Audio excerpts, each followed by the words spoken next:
So today I am going to start the British conquest of Bengal and the Battle of Buxar. Buxar యుద్ధం గురించి మనం ఈరోజు క్లాస్లో చర్చించుకోబోతున్నాం. See here, the Battle of Buxar in the year 1764 on 22nd October, October 22వ తేదీన 1764లో బక్సార్ యుద్ధం అనేది ప్రారంభమవుతుంది. మరి ఈ బక్సార్ యుద్ధం ప్రారంభం కాకముందు మనం కొన్ని పరిస్థితుల్ని, బెంగాల్లోని రాజకీయ పరిస్థితుల్ని మనం చర్చించుకోవాల్సిన అవసరం ఉంది. Have a look here. Sirajuddaulah మరణాంతరం 1757 నుండి 1760 వరకు,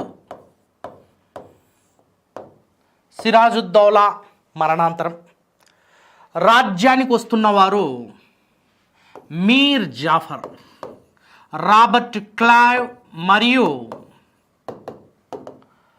మీర్ జాఫర్కి మధ్య జరిగిన రహస్య మంతనాల ప్రకారం మీర్ జాఫర్కి బెంగాల్ పదవి, బెంగాల్ సింహాసనం కట్టబెట్టడం జరిగింది. ఆ విధంగా మీర్ జాఫర్ బెంగాల్ నవాబ్ అయ్యాడు. మీర్ జాఫర్ బెంగాల్ నవాబ్ అయిన అనంతరం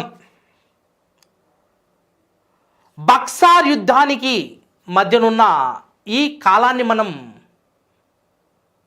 అంచనా వేయాలి. ముఖ్యంగా రాజకీయ పరిస్థితులు ఎలా ఉన్నాయి? బెంగాల్లో అరాచకం రాజ్యమేలింది. ఈస్ట్ ఇండియా కంపెనీ యొక్క ప్రభావం అనేది పాలనలో ప్రస్ఫుటంగా గోచరిస్తుంది. So English east India company is directly involved in the internal affairs of the Bengal Nawab and administration. So this is how the Bengal administration was taken away by the English East India Company. So ఈ విధంగా బెంగాల్ పాలనను పూర్తిగా తమ యొక్క హస్తగతం చేసుకుంది British east India company. మరి ఇక్కడ మనం గమనించాలి, మీర్ జాఫర్ బెంగాల్ నవాబ్ అయిన వెంటనే ఇతడు 1,77,00,000 రూపాయల్ని, 1,77,00,000 రూపాయల్ని ఇంగ్లీష్ ఈస్ట్ ఇండియా కంపెనీకి యుద్ధ నష్టపరిహారంగా చెల్లించాడు. సో ఇప్పటి వరకు బెంగాల్లో ఇంగ్లీష్ ఈస్ట్ ఇండియా కంపెనీ చేసిన యుద్ధాల్లో వెచ్చించిన ధనాన్ని నష్టపరిహారంగా మీర్ జాఫర్ చెల్లిస్తున్నాడు. ఇంగ్లీష్ ఈస్ట్ ఇండియా కంపెనీ యుద్ధం ఎక్కడ చేసింది? కుట్ర చేసింది. కుతంత్రంతో అది ముందుకు వెళ్ళిందే తప్ప యుద్ధంలో ఏం పెద్ద ఖర్చు చేసింది లేదు. కాకపోతే మీర్ జాఫర్ 1,77,00,000 రూపాయల్ని కానుకగా సమర్పించాడు. దేనికి సమర్పించాడు? ఇంగ్లీష్ ఈస్ట్ ఇండియా కంపెనీకి కానుకగా సమర్పించాడు. రైట్. సో మీర్ Jafar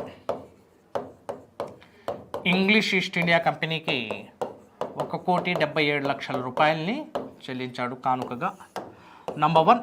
number 2, 24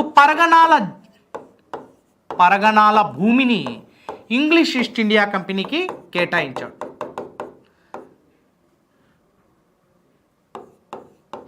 English east India కంపెనీకి 24 పరగణాల భూమిని కేటాయించాడు. అంతేకాకుండా తనకు పదవిని కట్టబెట్టిన రాబర్ట్ క్లైవ్కి 20 లక్షలు మరియు రాబర్ట్ క్లైవ్ యొక్క అసిస్టెంట్గా పనిచేసిన అసిస్టెంట్ జనరల్ వాట్సన్కి మరో 10 లక్షలు కట్టబెట్టాడు.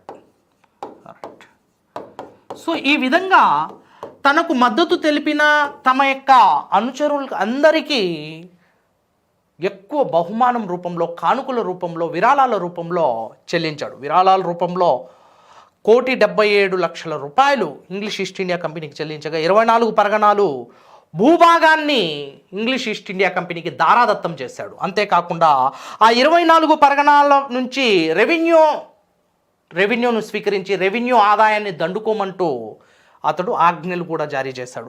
అంతేకాకుండా రాబర్ట్ క్లైవ్ 20 లక్షల రూపాయలు మీర్ జాఫర్ నుంచి విరాళంగా స్వీకరించాడు. రైట్. అతడి యొక్క అసిస్టెంట్గా పనిచేస్తున్న వాట్సన్ కూడా 10 లక్షల రూపాయలు స్వీకరించాడు. సో ఇవి మొత్తం చెల్లించిన తర్వాత మీర్ జాఫర్ ఏమనుకున్నాడంటే తనకు పూర్తి స్వాతంత్రం ఉంటుంది బెంగాల్ మీద అంటూ బెంగాల్ను స్వతంత్రంగా పరిపాలించడం మొదలుపెట్టాడు. What was the strategy of Mir Jafar? So after paying and donating this much amount and huge lands, he thought that he would be given the free hand on Bengal. But that was not the strategy of British. Whoever the rulers appointed by them, they must puppets in their hands, and they must figureheads in their hands, and they must loyal to English East India Company. But Mir Jafar thought that this all donations made him independent, and this all donation made him free from the clutches of British, from the control of British. So he thought that, so the interference of British East India Company would be no more. But English East India Company always trying to interfere and to involve in the internal administrative policies of Bengal. Finally, what happened?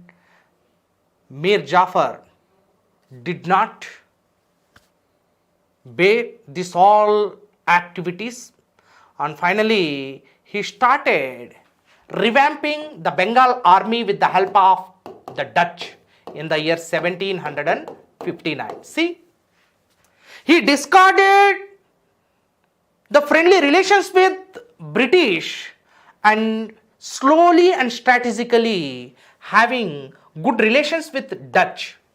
So this made British annoyed and irate. Finally, British smelled some threat from Dutch, and immediately British declared a war with Dutch in the year 1759, and this is the Battle of Badera. The Battle of Badera, very important. The Battle of Badera or the Battle of Chinsura. This is a place located in Bengal, West Bengal, where the battle was fought in the year 1759 between the two European nations, British and Dutch. In the year 1759, Dutch were defeated in the hands of British outrightly. Thus, the end of Dutch in India. The chapter of Dutch had been closed and Dutch moved towards Indonesia. This is the end of Dutch. And finally, in the year 1759, British smelled some threat from the other Europeans, Dutch. As Mir Jafar had diplomacy with Dutch, and he started a military revamping with the help of Dutch military. So this made British annoyance, British retaliation with Dutch, and as a part of it, British declared an official battle, Battle of Badera, in which Dutch was defeated, and finally Dutch moved towards Indonesia and settled in Indonesia. So this is the end of Dutch in the year 1759. And then what about Mir Jafar? In the year 1760, Mir Jafar was exterminated and Mir Qasim was brought to the throne, nephew of Mir Jafar. Mir Jafar యొక్క మేనల్లుడైన యువకుడైన మీర్ ఖాసిమ్ని పదవిపై కూర్చోబెట్టారు, సింహాసనంపై కూర్చోబెట్టడం జరిగింది. ఆ విధంగా మీర్ జాఫర్ స్థానంలో మీర్ ఖాసిం రావడం జరిగింది. మీర్ Qasim. Let us discuss Mir Qasim. He was an youngster, dynamic and an energetic ruler of Bengal, but no use. Let us discuss. From 1760 to 1763, Bengal was under the control of Mir Qasim. Unfortunate to say, though Bengal was under the control of Mir Qasim, but out of control.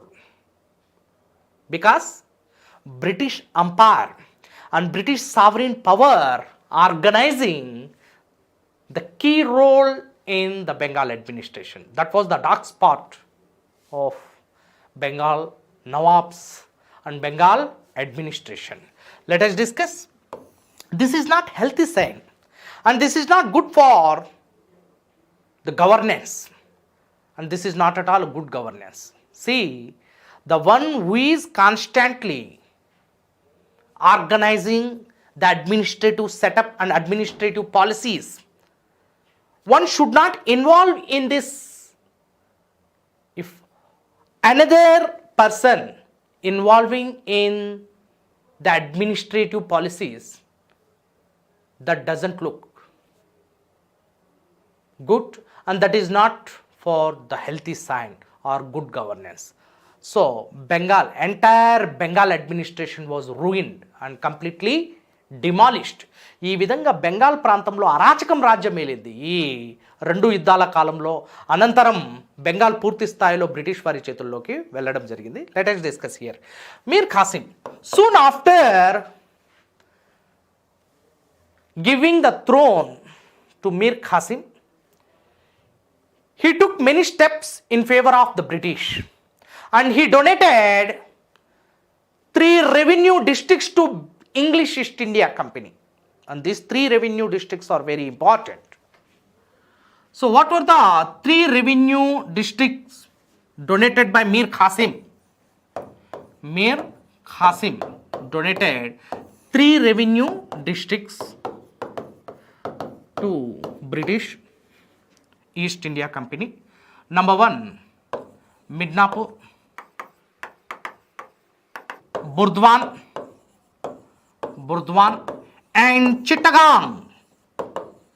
Midnapur, Burdwan and Chittagong.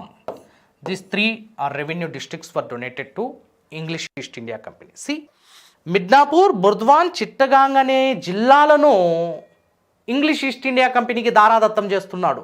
ఈ విధంగా English east India కంపెనీకి ఈ 3 జిల్లాలపై revenue అధికారాన్ని కల్పిస్తే ఆ 3 ప్రాంతాలలో భూమి శిస్తును వసూలు చేసి English east India company లాభపడుతుంది.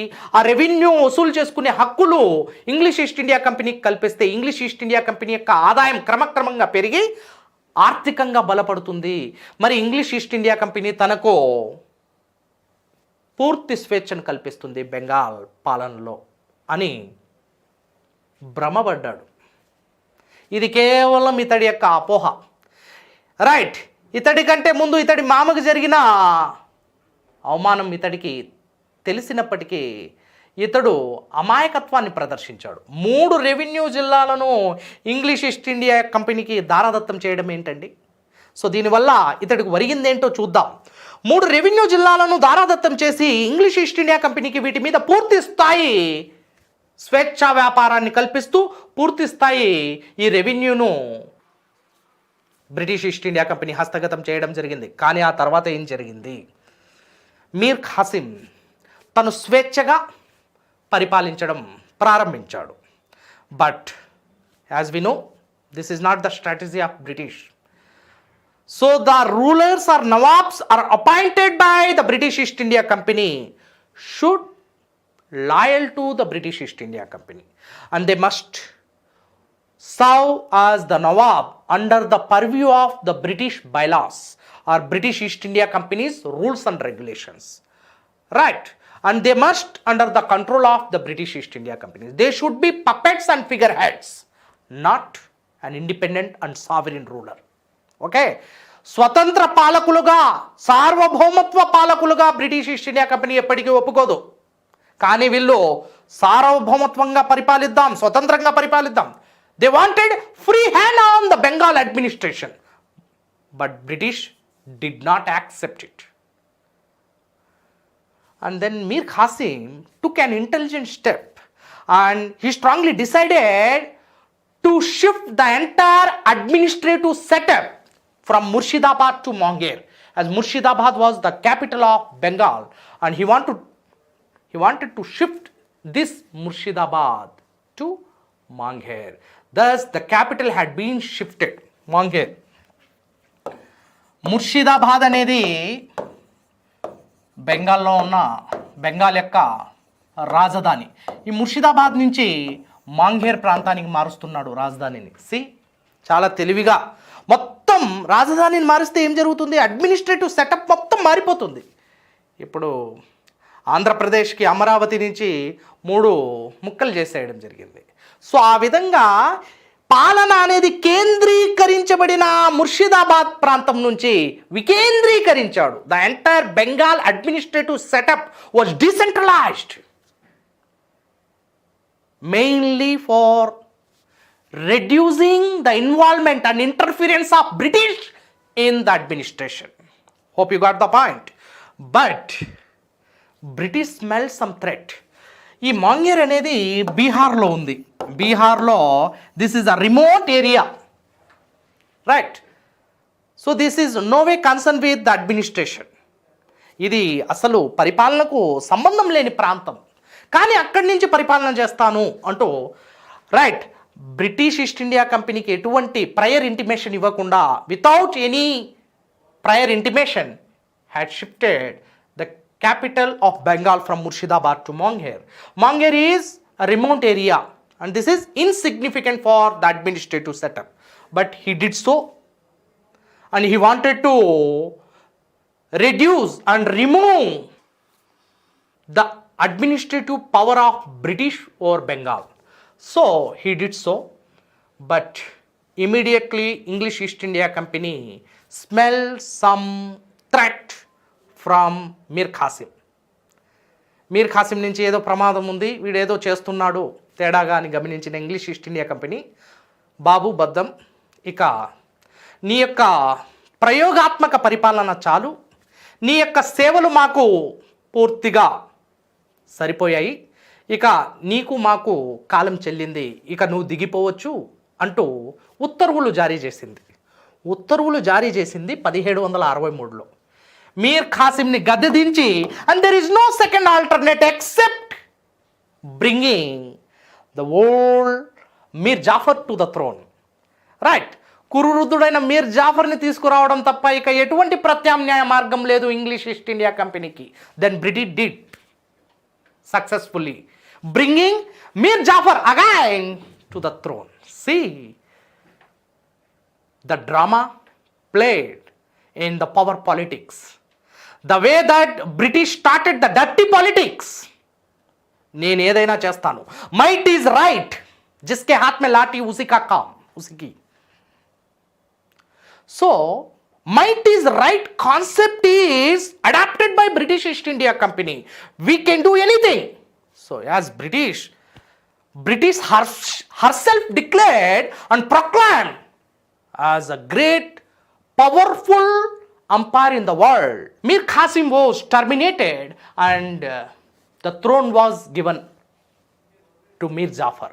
So Mir Jafar called back to the throne from 1763, but immediately Mir Qasim, అప్పటి వరకు రాని కోపం, ఆవేశం, ఆగ్రహం, నిరాశ, నిస్పృహ ఆకాశానికి తాకి తారాస్థాయికి చేరుకొని ఒక్కసారిగా ఇతడు బ్రిటిష్ వారిని భారతదేశం నుంచి తరిమి కొట్టే వరకు మనం నిద్రపోకూడదు అనే ఒక బలమైన సంకల్పానికి వచ్చి ఇతడు పలు ముస్లిం రాజ్యాలతో సాన్నిహిత్య సంబంధాలను ఏర్పాటు చేసుకొని ఒక కూటమిని ఏర్పాటు చేసి బ్రిటిష్ వారితో యుద్ధం చేస్తున్నాడు. ఆ యుద్ధమే బక్సార్ యుద్ధం.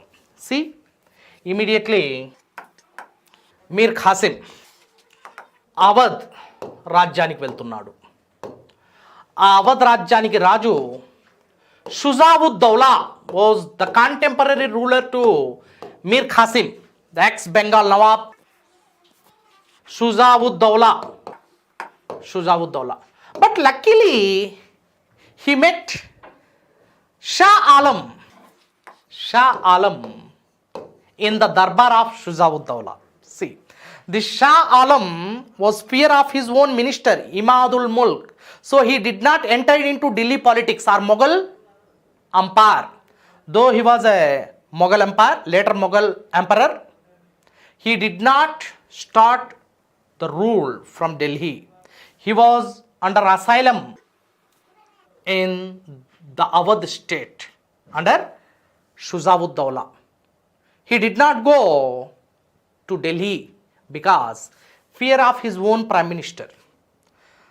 కడపటి మొఘలులు ఎలాంటి వారంటే, నేను చిన్న సందర్భం చెప్పుకుంటాను ఇక్కడ. కడపటి మొఘలులు అంటే లేటర్ మొఘల్స్ అంటున్నాం. కడపటి మొఘలుని ఎవరినంటారంటే ఔరంగజేబ్ మరణాంతరం రాజకీయ అరంగేటం చేసిన చివరి మొఘల్ చక్రవర్తులే కడపటి మొఘలులు, లేటర్ మొఘల్స్ అంటున్నాం ఇంగ్లీష్లో. సో గొప్ప మొఘలులు అని వేరేనంటారంటే ఆ గొప్ప మొఘలులు ఎవరంటే బాబర్, హుమాయూన్, అక్బర్, జహంగీర్, షాజహాన్ అండ్ ఔరంగజేబ్. 1526లో బాబర్ భారతదేశంపై మొదటి పానిపట్టు యుద్ధం చేసి చివరి ఢిల్లీ సుల్తాన్ అయిన ఇబ్రాహీం లోడిని అంతమొందించి యుద్ధక్షేత్రంలో అతని శిరస్సును ఛేదించి శిరస్సుని వేరు చేసి బాబర్ విజయడంకా మోగించి మొఘల్ సామ్రాజ్యాన్ని స్థాపించాడు. ఆ క్రమంలో బాబర్ అనంతరం హుమాయూన్, అక్బర్, జహంగీర్, షాజహాన్, ఔరంగజేబ్ వరకు గొప్పగా పరిపాలించారు. ఔరంగజేబ్ కాలంలో బ్రిటిష్ వారు కేవలం ఒక ప్రాంతానికి కూడా పరిమితం కాలేదు. ఎక్కడ కూడా వారి యొక్క వినికిడి అనేది లేదు.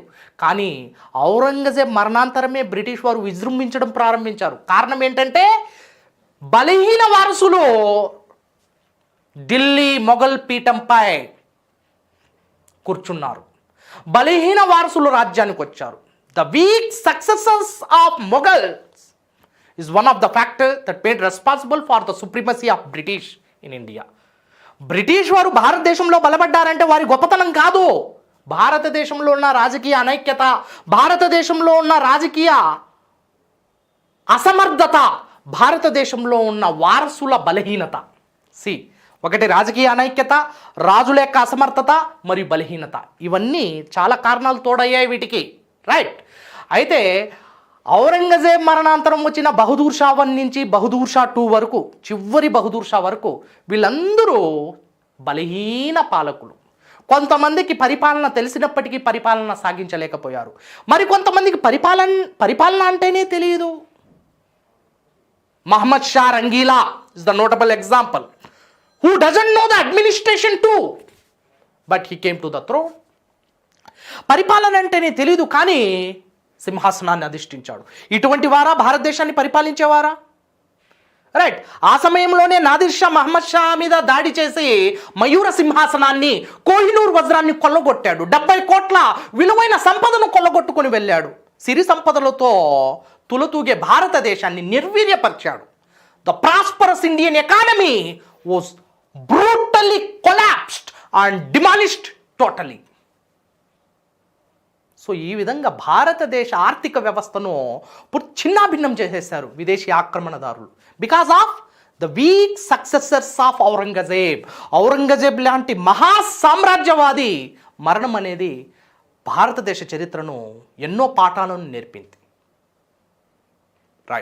ఇక్కడ మనం గమనించాల్సింది చూడండి, వీరి యొక్క చేతకానితనం. షా ఆలం అంతకంటే ముందు బహదూర్ షా 1 నుంచి బహదూర్ షా 2 వరకు ఉన్న కడపటి మొఘల్ చక్రవర్తులు చాలా బలహీనులు. అందులో కొంతమంది గురించి మనం ప్రస్తావిద్దాం. షా ఆలం కంటే ముందు ఆలంగీర్, అహ్మద్ షా అనే 2 మొఘల్ పాలకులు ఉన్నారు. వారిద్దరూ తమ వజీర్ల చేతుల్లో కీలుబొమ్మలుగా మారిపోయారు. Wazir is a Persian term which means prime minister. ప్రధానమంత్రిని పర్షియన్ భాషలో వజీర్ అంటారు. Wazir Adam, the prime minister of India, Narendra Modi, which means in Urdu wazir azam. Persian పదం కూడా వజీర్ అంటున్నాం. Wazir means prime minister. Mir Bakshi, commander in chief, సేనాపతినే మీర్ బక్షి అంటాం. సో మీర్ బక్షి, వజీర్ అనేటివి ఇవి 2 ప్రధానమైన పదవులమ్మ, కీలకమైన పదవులు.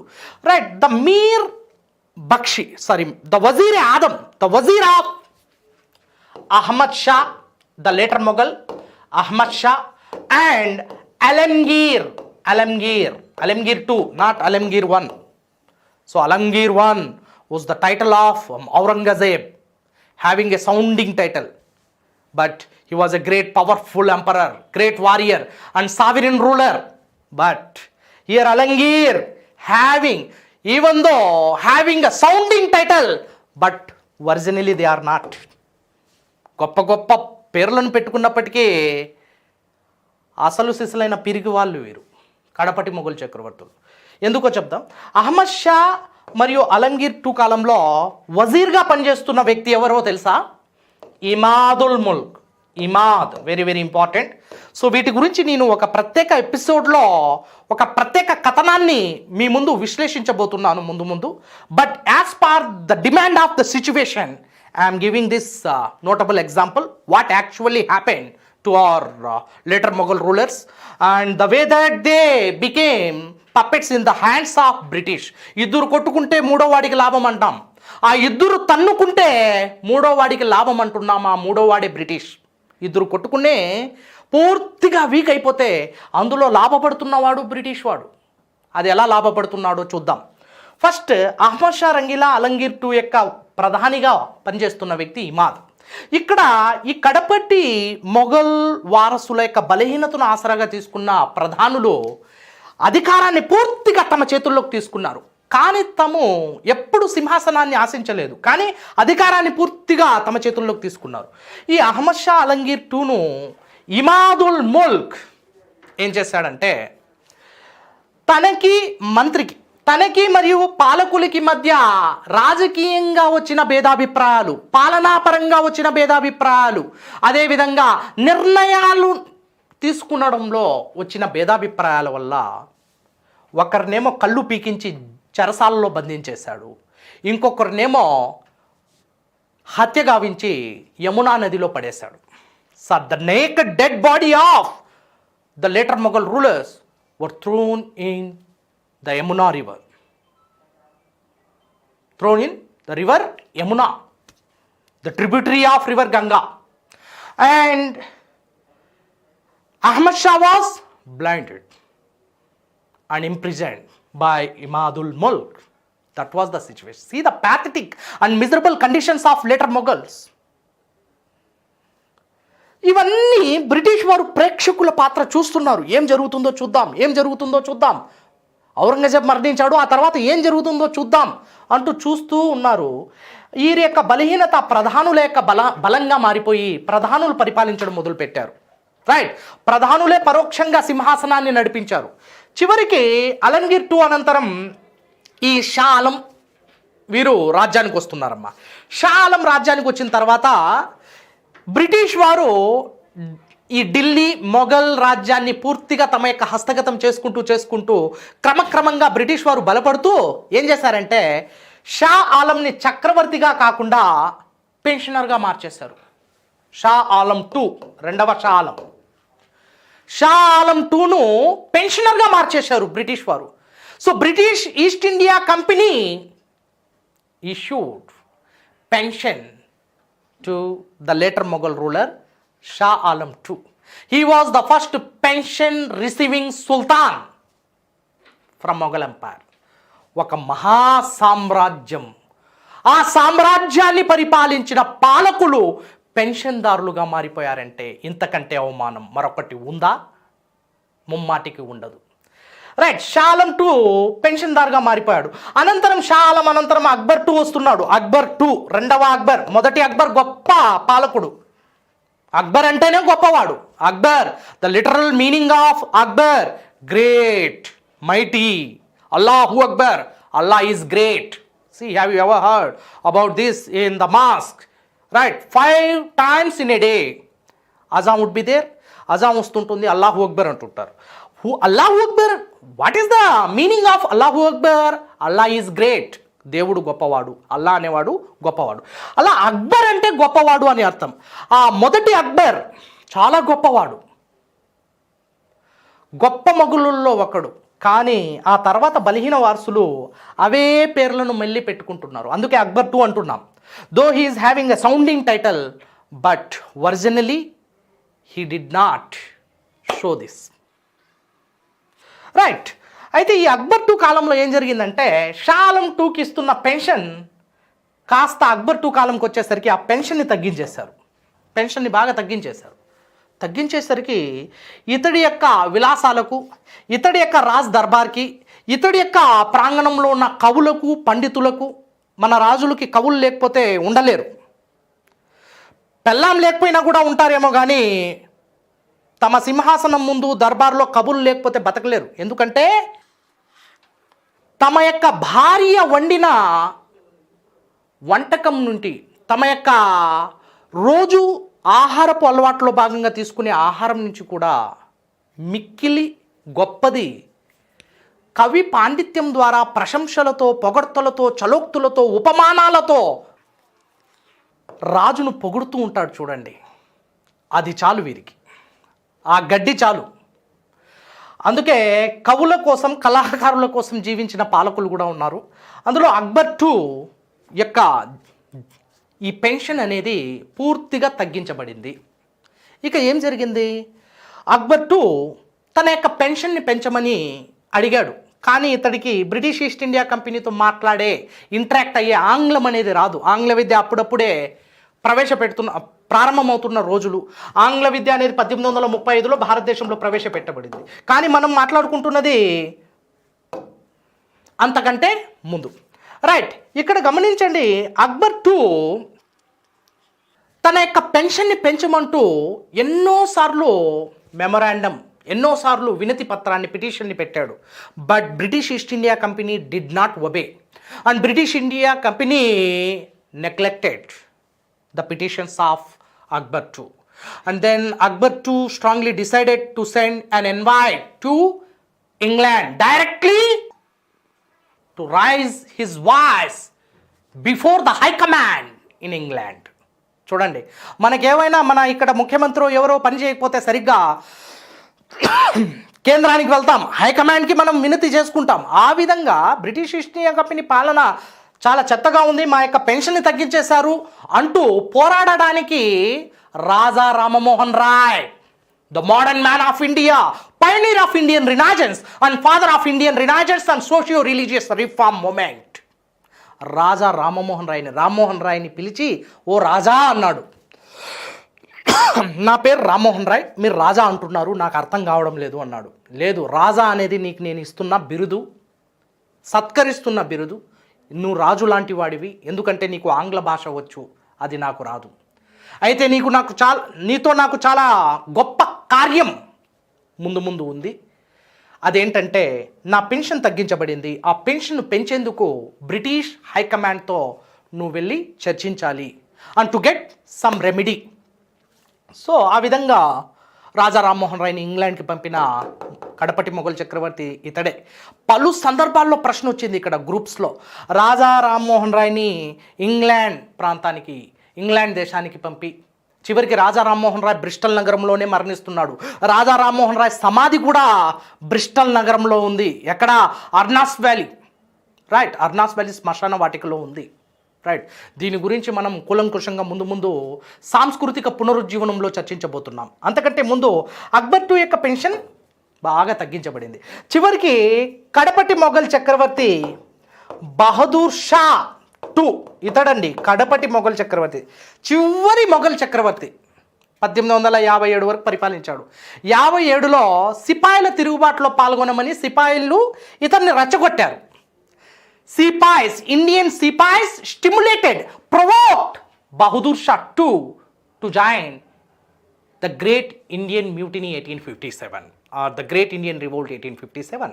But he did not accept, as he knows the real power of English East India Company and British వారి యొక్క శక్తి సామర్థ్యాలు ఇతడికి తెలుసు. బ్రిటిష్ వారి యొక్క అజేయ సామ్రాజ్యం గురించి ఇతడికి తెలుసు. అందుకే ఇతడు బ్రిటిష్ వారికి వ్యతిరేకంగా 1857 తిరుగుబాటు చేయడంలో ఇతడికి ఏమాత్రం ఆసక్తి లేదు. ఎందుకంటే బ్రిటిష్ వారి ముందు ఎవరు కూడా గెలవలేరు. బ్రిటిష్ వారి ముందు జరిగే పోరాటాలన్నీ భూస్థాపితం కావాలి, నేలమట్టం అవుతాయే తప్ప బ్రిటిష్ వారితో విజయం అనేది సాధ్యపడదు. ఎందుకంటే ఇతడి యొక్క పూర్వీకుల యొక్క పాలన చూశాడు. మరి బ్రిటిష్ వారు ఏ విధంగా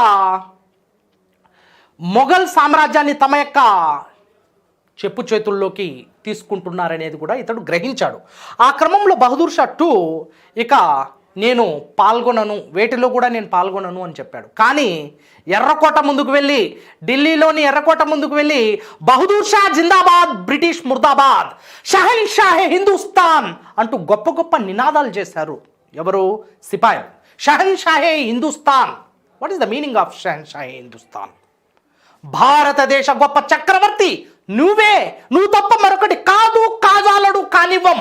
నువ్వే మా చక్రవర్తివి, షహన్షాహే Hindustan, emperor of entire Indian subcontinent. ఆ విధంగా బహదూర్ షాని గొప్పగా పొగిడారు. అప్పటి వరకు కొన ఊపిరిలో కొట్టిమిట్టాడుతున్న ఈ బహదూర్ షా ఒక్కసారిగా ప్రాణం ముందుకొచ్చింది. ఒక రకమైన తేజస్సు వచ్చింది. అదేంటి, నేను ఈ భారత ఉపఖండానికే చక్రవర్తినా? అది మా పూర్వీకులు ఎవరో ఔరంగజేబ్, అక్బర్లు కదా, మరి నన్ను అంటున్నారేంటి అంటూ ఒక్కసారిగా మళ్ళీ అక్కడ బాల్కాన్లోకి వచ్చి ఎర్రకోటలో కనిపించేసరికి సిపాయిలందరూ మళ్ళీ ఒకసారి బహదూర్ షా జిందాబాద్ అంటూ కేకులు పెట్టారు, నినాదాలు చేశారు. ఈ నినాదాలు ఊపందుకున్నాయి, జోరందుకున్నాయి. అవి గమనించిన అతడు ఎక్కడో మరి ఈ సిపాయిలందరూ కలిసి బ్రిటిష్ వారికి పారద్రోలుతారేమో, నిజంగానే నేను చక్రవర్తిని అవుతానేమో, పూర్వ వైభవంలోకి మొఘల్ సామ్రాజ్యం వస్తుందేమో అన్న ఆశలు చిగురిస్తున్నాయి. కానీ బ్రిటిష్ వారి యొక్క సామ్రాజ్యం ముందు ఇవన్నీ నినాదాలు నేలమట్టం కావాల్సిందే, ఇవన్నీ నినాదాలు సమాధి కావాల్సిందే అనే మరొక ఆలోచన కూడా ఇతడికి ఉంది. ఆ సమయంలో ఒకవైపు సిపాయిలతో జత కట్టాలా లేదా బ్రిటిష్ సామ్రాజ్యం ముందు ఈ పప్పులు ఉడకవా అనే రెండు ఆలోచనల మధ్య సతమతమవుతున్న సమయంలో, don't involve me, I'm not the responsible person for this 1857 mutiny. నేను ఈ 1857 తిరుగుబాటుకి అసలు కారకుడినే కాదు. బ్రిటిష్ సామ్రాజ్యం ముందు మన యొక్క పప్పులు ఉడకవు, మన యొక్క ఇవన్నీ పోకడలు నిర్వీర్యమవుతాయి, నీరుగార్చబడతాయి, నన్ను ఇన్వాల్వ్ చేయకండి అంటూ సిపాయిలకు చెప్పాడు. కానీ సిపాయిలు వినలేదు. మా సిపాయిల సైన్యం చూడండి, భారతీయ సైన్యం చుట్టూ, ఎర్రకోట చుట్టూ ఈ భారతీయ సైన్యమే ఉంది, ఇక బ్రిటిష్ సామ్రాజ్యాన్ని మేము చుట్టుముట్టి సమాధి చేస్తాం, నువ్వు మా భారతదేశానికి సామ్రాజ్యవాదిగా, ఒక చక్రవర్తిగా భారతదేశానికి అండగా ఉండాలి అంటూ బహదూర్ షా టూను కన్విన్స్ చేశారు. కన్విన్స్లో కన్ఫ్యూజ్ అవుతున్నాడు, మళ్ళీ కుదరదు, నా వల్ల కావడం లేదన్నారు. బలవంతంగా ఇతన్ని చక్రవర్తిని చేశారు, సిపాయిల తిరుగుబాటుకి నాయకుడిని చేశారు. బట్ బహదూర్ షాకేమో లోపల బ్రిటిష్ వారంటే గడగడలు, దడదడలు.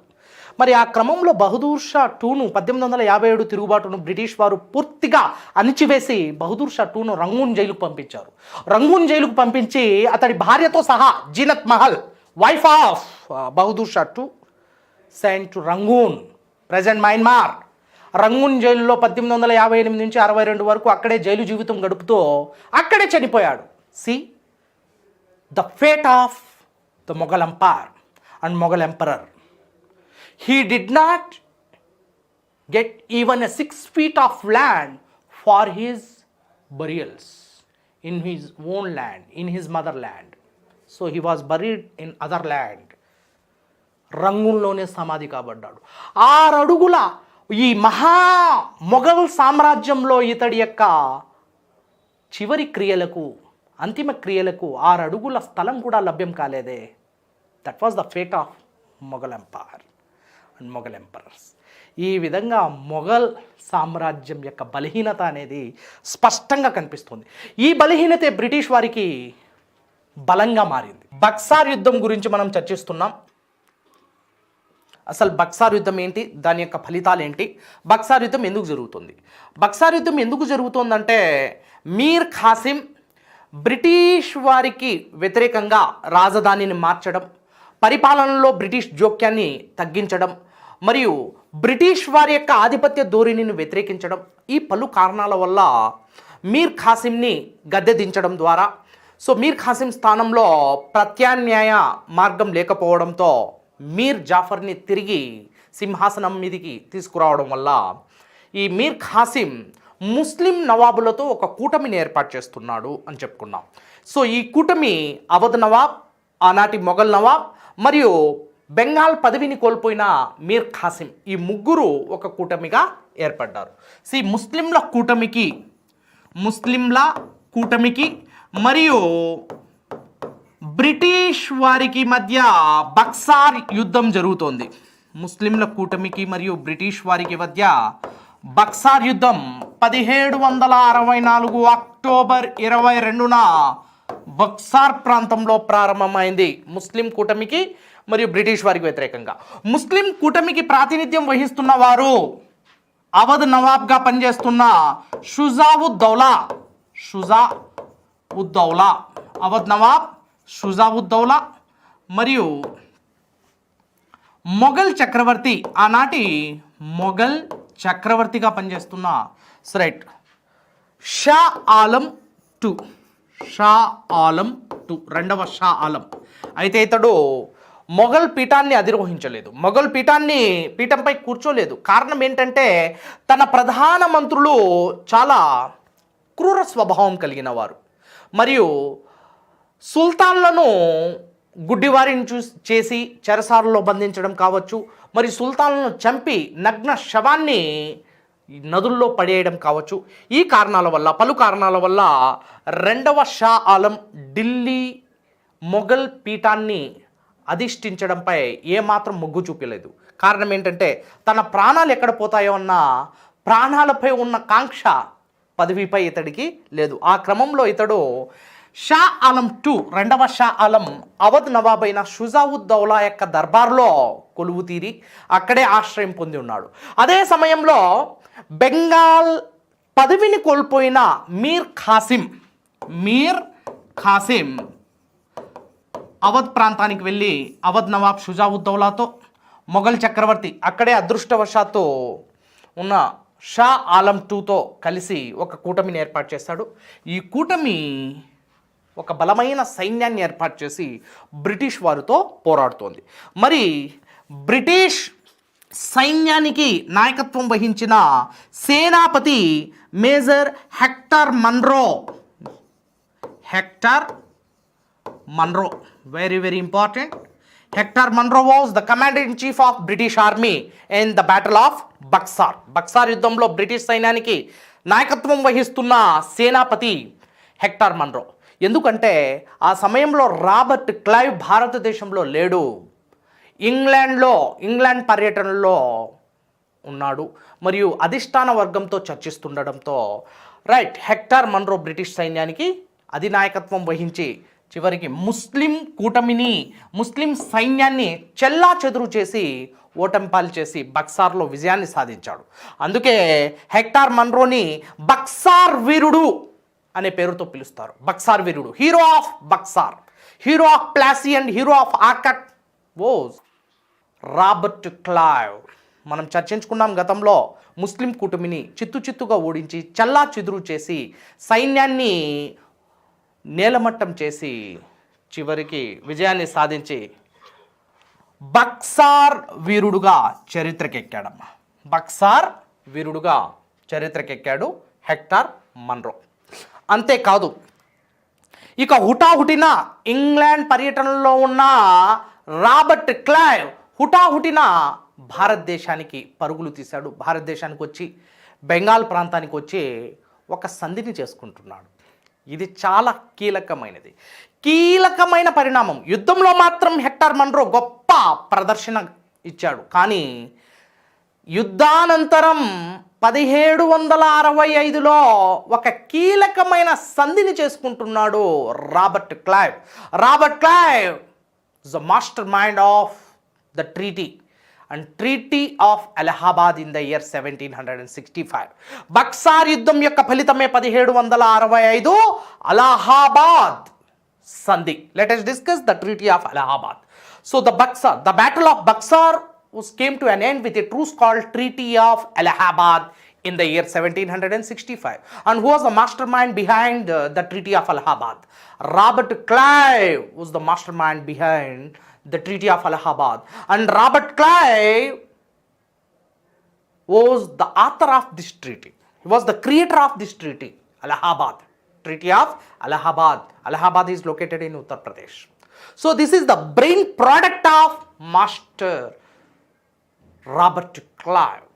రాబర్ట్ క్లైవ్ యొక్క మేధస్సు నుంచి జాలువారిన ఒక సందే అలహాబాద్ సంధిగా చెప్పుకోవచ్చు. మరి అలహాబాద్ సంధి 1565లో జరుగుతోంది. ఎవరెవరి మధ్య జరుగుతోందంటే నవాబుకి మరియు రాబర్ట్ క్లైవ్కి మధ్య జరుగుతోంది. రాబర్ట్ క్లైవ్ కొన్ని నియమ నిబంధనలతో షరతులతో కూడిన ఒక సంధిని ఏర్పాటు చేశాడు. ఆ సంధే అలహాబాద్ సంధి. దీన్ని రాబర్ట్ క్లైవ్ యొక్క మేధస్సు నుంచి ఊడిపడిన ఒక సంధిగా చెప్పుకోవచ్చు.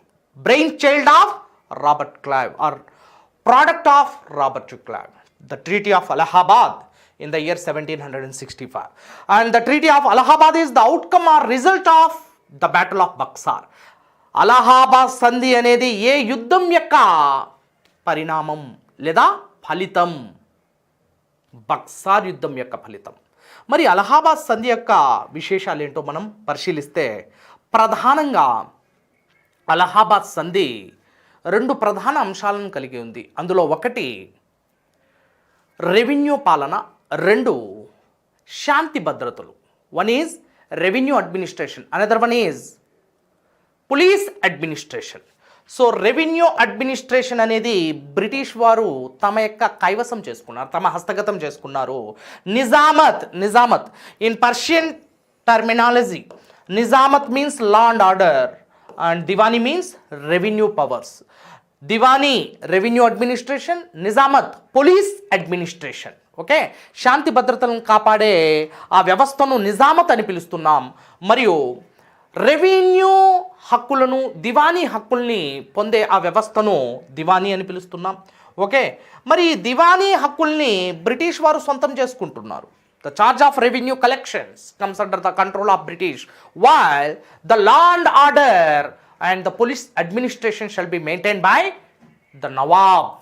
ఇక మనం ఇక్కడ గమనించాలి, ఈ విధంగా భారతదేశంలో మొట్టమొదటిసారిగా అలహాబాద్ సంధి ద్వారా బెంగాల్ ప్రాంతంలో ద్వంద్వ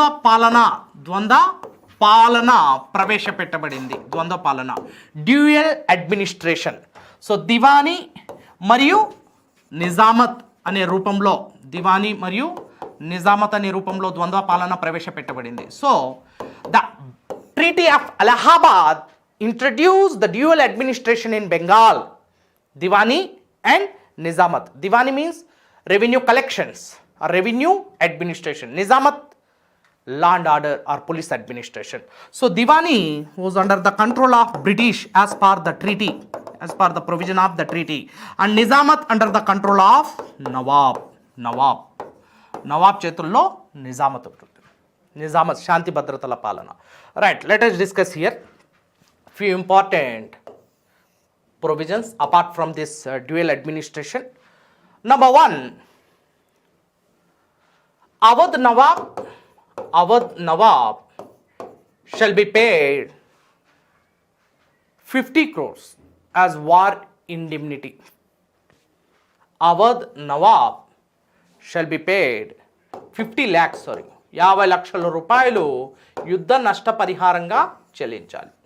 See the great loss. So Awadh Nawab provoked an youngster మాజీ బెంగాల్ నవాబ్ను రెచ్చగొట్టాడు. ఇంకా ఎవరు? అవధ్ నవాబ్. ఇది దేనికి దారి తీసిందంటే బక్సార్ యుద్ధానికి దారి తీసింది. అందుకే బ్రిటిష్ వారు ఈ అవధ్ నవాబుపై యుద్ధ నష్టపరిహారాన్ని విధిస్తున్నారు. ఆ విధంగా అవధ్ నవాబ్ అయిన షుజా-ఉద్-దౌలా 50 లక్షల రూపాయలు యుద్ధ నష్టపరిహారాన్ని చెల్లించాలి. నెక్స్ట్, మొఘల్ నవాబ్ ఆనాటి Shah Alam II. Right, Bengal,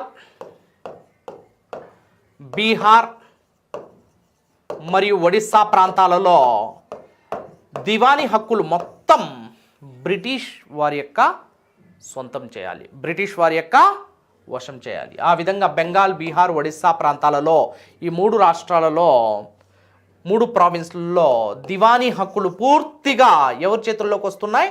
company చేతుల్లోకి వస్తున్నాయి, ఈస్ట్ ఇండియా కంపెనీ చేతుల్లోకి. రైట్. నెంబర్ 3, శాంతి భద్రతలు, లా అండ్ ఆర్డర్ అంటే నిజామత్ అంటున్నాం. ఈ లా అండ్ ఆర్డర్ అనేది బెంగాల్ నవాబుకు దక్కుతుంది. లా అండ్ ఆర్డర్ బెంగాల్ నవాబ్. తదనంతరం బెంగాల్ నవాబుగా నజముద్దౌలా, మీర్ జాఫర్ అనంతరం నజముద్దౌలా బెంగాల్ నవాబుగా ఎంపికయ్యాడు. సో ఈ విధంగా శాంతి భద్రతలు మొత్తం ఎవరి చేతుల్లోకి వచ్చేస్తున్నాయి? నవాబ్ చేతుల్లోకి వస్తున్నాయి. దివానీ హక్కులు పూర్తిగా బెంగాల్, బీహార్, ఒడిస్సా ప్రాంతంలో ఎవరి చేతుల్లోకి వస్తున్నాయి? బ్రిటిష్ వారి చేతుల్లోకి వస్తున్నాయి.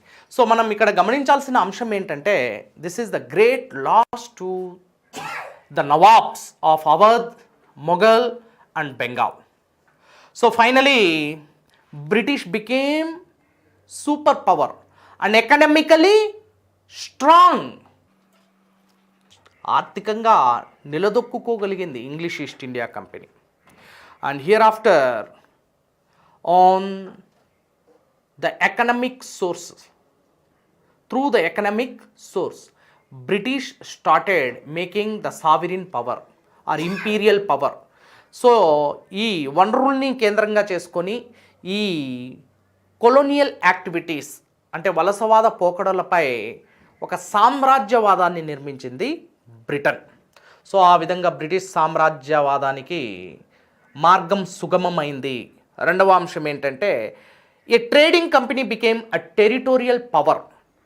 వర్తక వ్యాపారం కోసం భారతదేశానికి వచ్చిన ఒక సాధారణ బ్రిటిష్ తూర్పు ఇండియా కంపెనీ ఒక రాజకీయ సంస్థగా అవతరించింది. ఏ యుద్ధంతో? బక్సార్ యుద్ధంతో. ఆ విధంగా ప్లాసీ, బక్సార్ యుద్ధాలు ఇంగ్లీష్ ఈస్ట్ ఇండియా కంపెనీ యొక్క తీరుతెన్నులను పూర్తిగా మార్చేశాయి. ఓకేనా? So this is about the treaty of Allahabad. So the treaty of Allahabad is the outcome of the battle of Buxar. Okay, so ఈ సంధిని చేసిన వారు ఎవరంటే రాబర్ట్ క్లైవ్ అనేది మనం గుర్తుంచుకోవాల్సిన అవసరం ఉంది. Next, so very important thing to discuss here, what was the aftermath of British started looting the sources of Bengal, the three important provinces of India, eastern part of India, Bengal, Bihar and present Odisha. They are under Bengal province. ఇవన్నీ బెంగాల్లో అంతర్భాగంగా ఉండేవి. మరి బెంగాల్, బీహార్, ఒడిషా ప్రాంతంలో revenue collections so British east India కంపెనీకి revenue వసూలు చేసుకునే హక్కులు పూర్తిగా దక్కడంతో ఇక బ్రిటిష్ ఈస్ట్ ఇండియా కంపెనీ ఆర్థికంగా బలపడుతూ బెంగాల్, బీహార్, ఒడిస్సా ప్రాంతంలో భూమి శిస్తును తమ యొక్క ఇష్ట ప్రకారం పెంచేస్తూ రైతాంగాన్ని పిప్పి చేసి వారిని తమ యొక్క వాణిజ్యానికి అనుకూలంగా వ్యవసాయాన్ని చేపట్టమంటూ, రెండవది భూమి శిస్తును ఎక్కువ మొత్తంలో దోపిడీ చేస్తూ చివరికి కంపెనీ అనేది ఒక ఆర్థిక దిగ్గజంగా, రాజకీయ దిగ్గజంగా అవతరించింది. ఈ క్రమంలోనే చోటు చేసుకున్న కొన్ని పరిణామాలు మనం చర్చించుకోవాలి. అప్పటికే బ్రిటన్లో 1757 అనంతరం పారిశ్రామిక విప్లవం వచ్చింది. ఈ పారిశ్రామిక విప్లవంలో భాగంగా బ్రిటన్లో పరిశ్రమలు ఎక్కువగా స్థాపించబడ్డాయి. ఎప్పుడైతే పారిశ్రామిక విప్లవం వచ్చిందో బ్రిటన్లో ఏం స్థాపించబడ్డాయి? పరిశ్రమలు స్థాపించబడ్డాయి. మరి ఈ పరిశ్రమలకు కావలసిన ముడి సరుకులు మొత్తం భారతదేశం నుంచి ఎగుమతి చేయాలి బ్రిటన్కి. ఆ విధంగా సంపదను ముడి సరుకుల రూపంలో, ఒకవైపు ముడి సరుకుల రూపంలో రా మెటీరియల్ అంటుంటాం ఇంగ్లీష్లో, రా మెటీరియల్. మరొక వైపు ముడి సరుకులతో పాటు సంపద అనేది పన్ను. ఆ పన్ను ఏ పన్ను? భూమి శిస్తు రూపంలో ఇంగ్లాండ్కి తరలించడం జరిగింది. దీన్నే Dadabhai Naoroji, the grand old man of India, భారతదేశ కురువృద్ధుడుగా సుప్రసిద్ధుడైన Dadabhai Naoroji the poverty and British rule in India and drain of wealth theory అనే గ్రంథాల్లో చాలా క్లుప్తంగా వివరించాడు. సంపద తరలింపు సిద్ధాంతం అంటాం. ఆ సిద్ధాంతంలో బ్రిటిష్ వారు భారతదేశాన్ని దోపిడీ చేసే వైనాన్ని స్పష్టంగా కళ్ళకు కట్టినట్లు అలహాబాద్ సంధి ద్వారా బీహార్, బెంగాల్, ఒడిస్సాలో పూర్తి రెవెన్యూ, శాశ్వత రెవెన్యూ హక్కుల్ని పొందిన బ్రిటిష్ ఈస్ట్ ఇండియా కంపెనీ సంపదను బ్రిటన్కి తరలిస్తోంది. సో రైతుల నుంచి భూమి శిస్తును వసూలు చేస్తోంది. ఈ పన్ను మొత్తం దండుకొని బ్రిటన్కి సంపదను పంపిస్తుంది. అంతేకాకుండా ముడి సరుకుల్ని కూడా బ్రిటన్లో పారిశ్రామిక విప్లవంలో భాగంగా ఏర్పడిన పరిశ్రమల కోసం ముడి సరుకుల్ని భారతదేశం నుంచి, ఈ తూర్పు భారతదేశం నుంచి, ముఖ్యంగా బెంగాల్, బీహార్, ఒడిస్సా నుంచి ముడి సరుకుల్ని ఎగుమతి చేసింది. ఈ క్రమంలో సంపద అనేది ముడి సరుకుల రూపంలో, పన్నుల రూపంలో భారతదేశం నుంచి పుంకానుపుంకాలుగా ఈ సంపద తరలించబడింది. దీన్నే మొట్టమొదటిసారిగా బ్రిటిష్ యొక్క ఈ సామ్రాజ్యవాద, ఈ దోపిడిని, వలసవాద దోపిడిని బట్టబయలు చేసిన వ్యక్తి, ద క్రెడిట్ ఆఫ్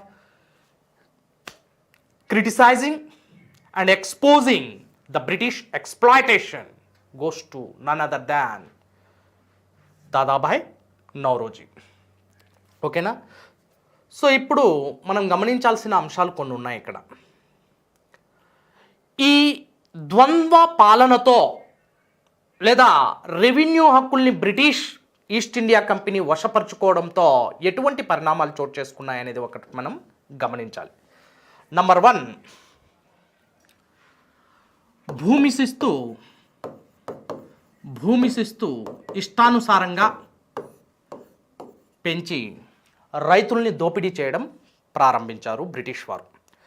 భారతీయ రైతాంగాన్ని ఏ రూపంలో దోపిడీ చేస్తున్నారంటే భూమి శిస్తు రూపంలో, in the form of land revenue or the rent was levied as high as 50 to 60, 70%. Right.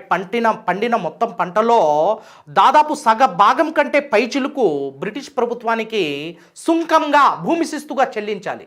ఆ క్రమంలో కంపెనీ లాభపడుతుంది, కానీ రాత్రనక పగలనక అహర్నిశలు చెమటోడ్చి కష్టపడి శ్రమించి ఉత్పత్తి చేసిన రైతు మాత్రం మోసపోతున్నాడు. రైతు మాత్రం ఆకలి కేకల్లో అలమటిస్తున్నాడు. సో ఈ ఆకలి కేకలే తదనంతర రైతాంగ ఉద్యమాలకు దారితీస్తున్నాయి.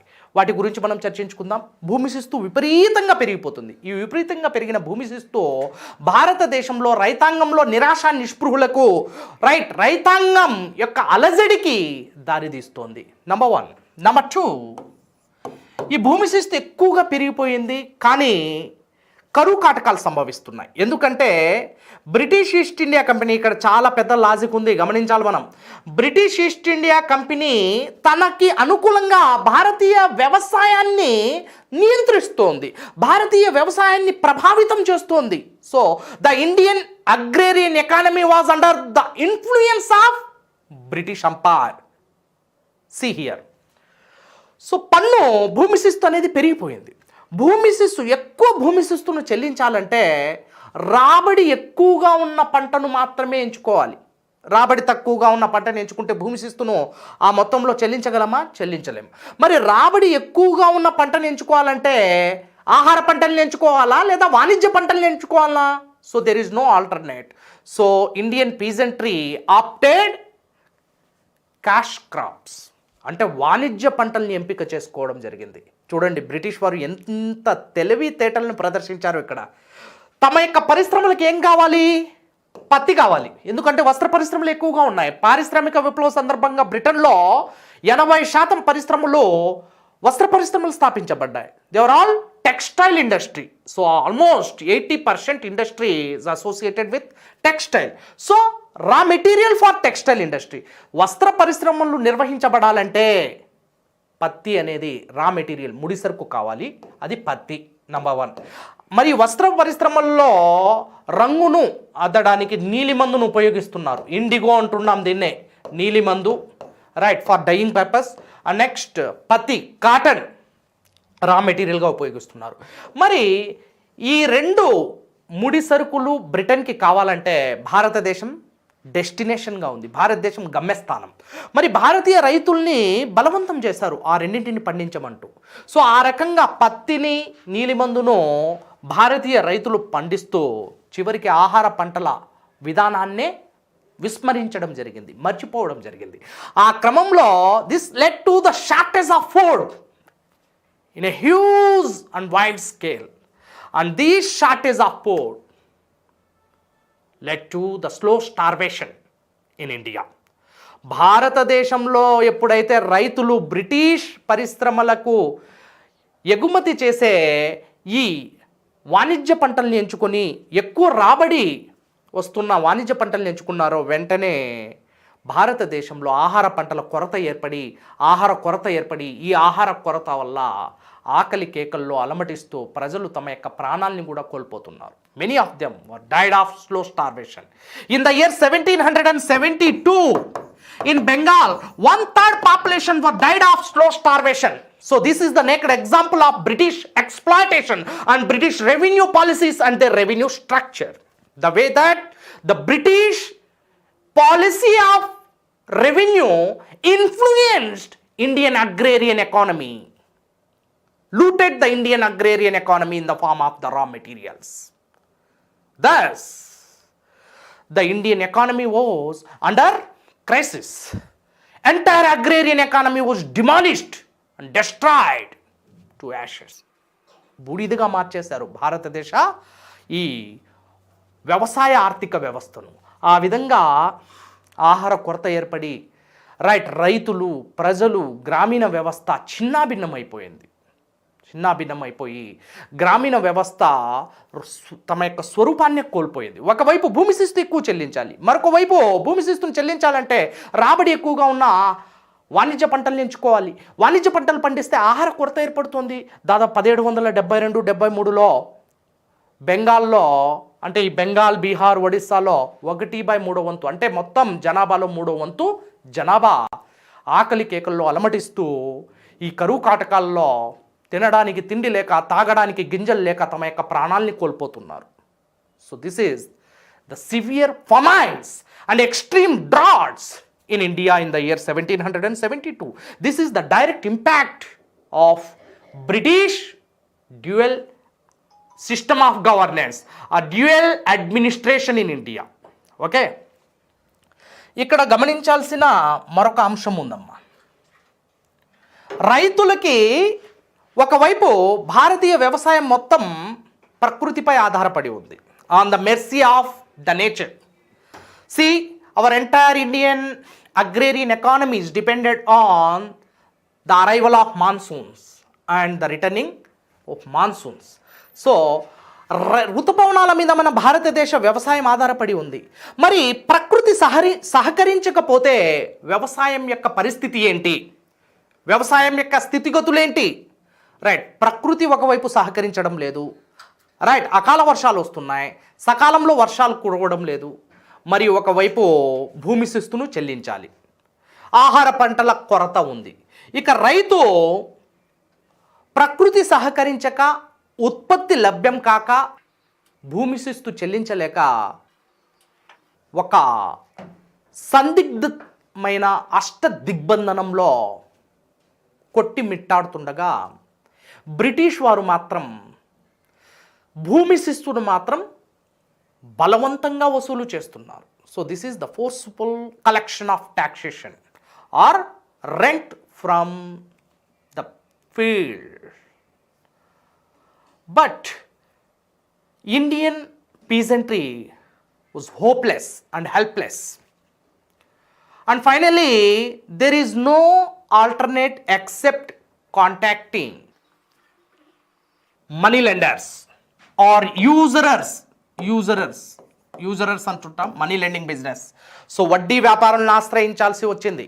ఆ వడ్డీ వ్యాపారులను ఆశ్రయించి అధిక వడ్డీకి రుణాలు తీసుకోవడం జరిగింది. So the rate of interest as high as 70%. See, these money lenders giving the loans for high rate of interest.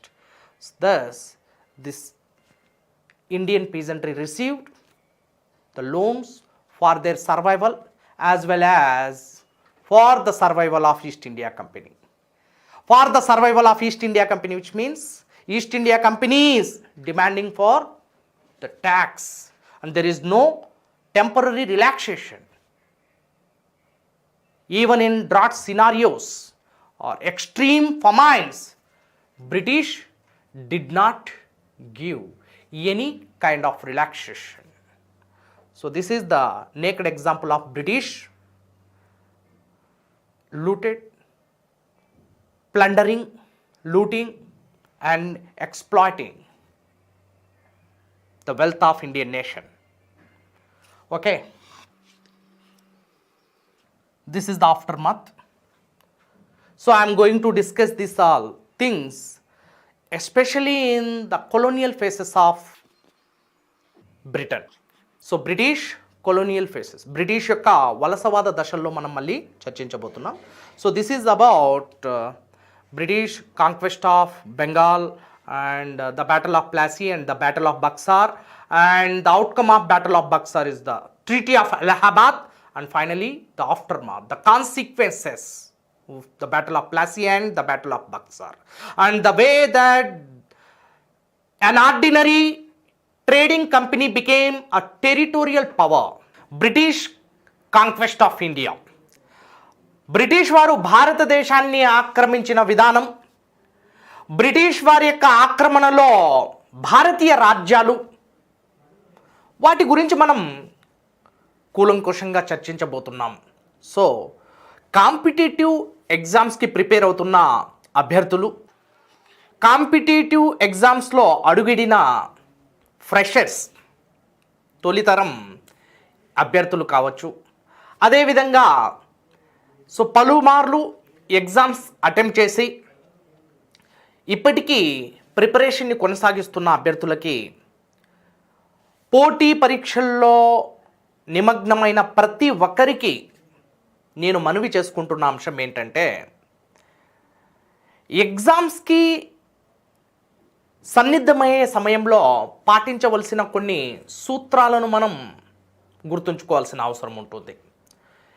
ఎగ్జామ్స్కి కేవలం సర్ఫేస్ లెవెల్లో డైరెక్ట్ ప్యాటర్న్లో చదివితే సర్వీసెస్ రావడం లేదు. అది గ్రూప్ 1 కావచ్చు, గ్రూప్ 2 కావచ్చు, సివిల్ సర్వీసెస్ కావచ్చు. సో ఎగ్జామ్ యొక్క తీరుతెన్నులు, ప్రశ్న పత్రాల యొక్క మార్పులు చేర్పులు, ప్రశ్న సరళిలో మార్పులు చోటు చేసుకోవడం జరిగింది. ఒకప్పుడు ప్రశ్నలు చాలా తేలికగా వచ్చేవి. Modern Indian history, national movement, post independent India నుంచి ఎక్కువ ప్రశ్నలు వస్తుంటాయి. ఇవి this is very crucial for all competitive exams. This zone and this segment is very very important for all types of competitive exams, from central services to the state services. Right, hope you got the point.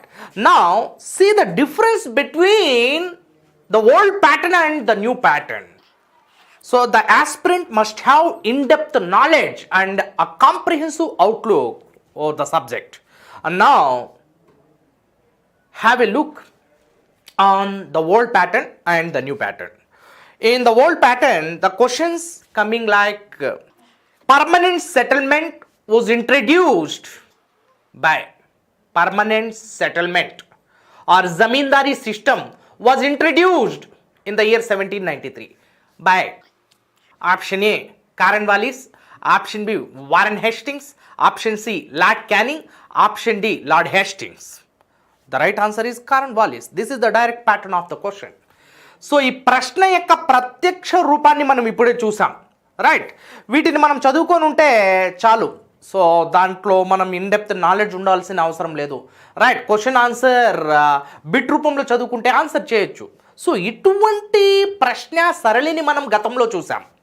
కానీ ప్రస్తుతం ప్రశ్న సరళిలో వచ్చిన మార్పులు ఏంటి? Right, ఏ విధంగా వ్యూహాత్మకంగా ప్రశ్నను లోతుల్లోకి దిగి ప్రశ్నను లేవనెత్తడం జరుగుతుంది. ఎగ్జామినర్ ఏ విధంగా ఆస్పిరెంట్స్ యొక్క పల్స్ని టెస్ట్ చేస్తున్నాడో మనకి తెలుస్తోంది. మరి న్యూ ప్యాటర్న్లో ఇదే టాపిక్ నుంచి, ఇదే ఏరియా నుంచి ప్రశ్న ఏ విధంగా వచ్చిందంటే, ఈ క్రింది వాటిలో జమీందారీ లేదా శాశ్వత బందోబస్తు పద్ధతి యొక్క లక్షణం కాని అంశాన్ని గుర్తించము. ఇలాంటి ప్రశ్నలు వస్తున్నాయి. రైట్, జమీందారీ పద్ధతి యొక్క లక్షణం కాని అంశాన్ని గుర్తించము అంటున్నాం. Right, which of the following is not the feature of zamindari or permanent settlement? So number one, zamindari settlement. In the zamindari settlement, zamindar are an intermediary between the government and the peasant. Zamindar receives the complete rights on the zameen or the unit of land. భూమి మీద పూర్తి స్థాయి హక్కులు జమీందారికి కల్పించబడతాయి. Number 1. Number 2, జమీందారీ పద్ధతిలో గ్రామ కమిటీలకు శిస్తు వసూలు చేసే హక్కును కల్పించడం జరిగింది. నెక్స్ట్ నంబర్ 3, జమీందారీ పద్ధతిలో వసూలైన మొత్తం భూమి శిస్తులో 11 భాగాలుగా చేసి 10 భాగాలను బ్రిటిష్ ప్రభుత్వాన్ని అప్పగించి ఒక భాగాన్ని కమిషన్గా జమీందార్ స్వీకరించడం. నెక్స్ట్ నంబర్ 4, జమీందారీ పద్ధతిలో రైతులు భూ యాజమాన్య హక్కుల్ని కోల్పోయారు మరియు జమీందారుల యొక్క దయాదాక్షిణ్యాలపై ఆధారపడాల్సిన పరిస్థితి ఎదురైంది. So in the permanent settlement or zamindari system, peasantry lost their property rights and depended on the mercy of the zamindars. Depended on the mercy of the zamindar. వారి యొక్క దయాదాక్షిణ్యాలపై ఆధారపడాల్సి వచ్చింది. So these are the 4 statements. Statement number 1, 2, 3, 4. And now the pattern. Option A 1, 2. Option B 2, 1. Option C 3 only. Option D 2 only. వీటిలో తప్పున్న దానిని గుర్తించండి. ఇందులో తప్పుగా ఉన్నది ఏంటంటే జమీందారీ పద్ధతిలో జమీందారికి భూమి శిస్తును వసూలు చేసుకునే అధికారం కల్పిస్తోంది బ్రిటిష్ ప్రభుత్వం. ఓకే, గ్రామ కమిటీకి కాదు. గ్రామ కమిటీలకు ఆ అధికారం మహల్వారీ పద్ధతిలో లభిస్తుంది, జమీందారీ పద్ధతిలో కాదు. ఇలాంటి ఒక పద్ధతి, ఒక రెవెన్యూ విధానం సంబంధించి పూర్తి స్థాయి అవగాహన ఉంటే మాత్రమే మనం విశ్లేషించవచ్చు. Or otherwise we can't.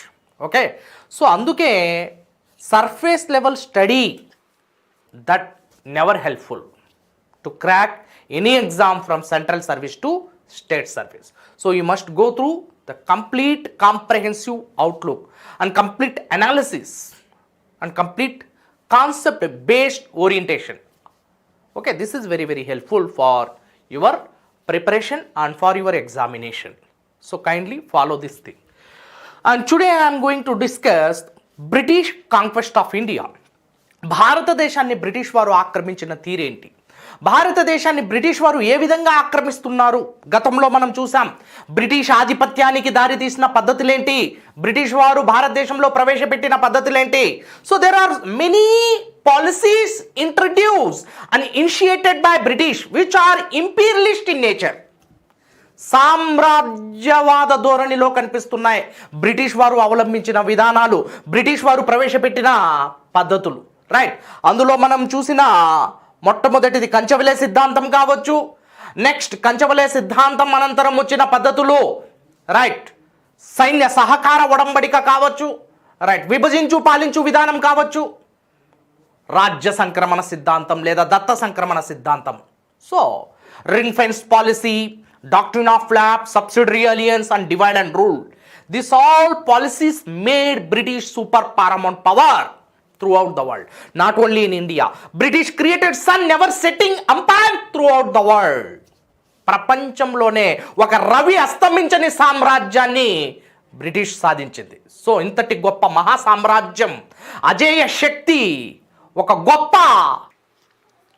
సామ్రాజ్యం ప్రపంచంలో మరొకటి లేదు.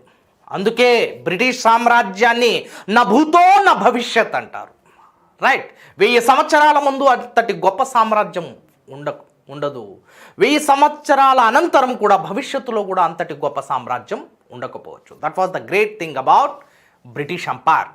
మరి బ్రిటిష్ సామ్రాజ్యం గొప్పగా తారాస్థాయికి చేరుకునేందుకు, గొప్పగా విస్తరించేందుకు కొన్ని సిద్ధాంతాల గురించి మనం నిన్నటి క్లాస్లో చూసాం.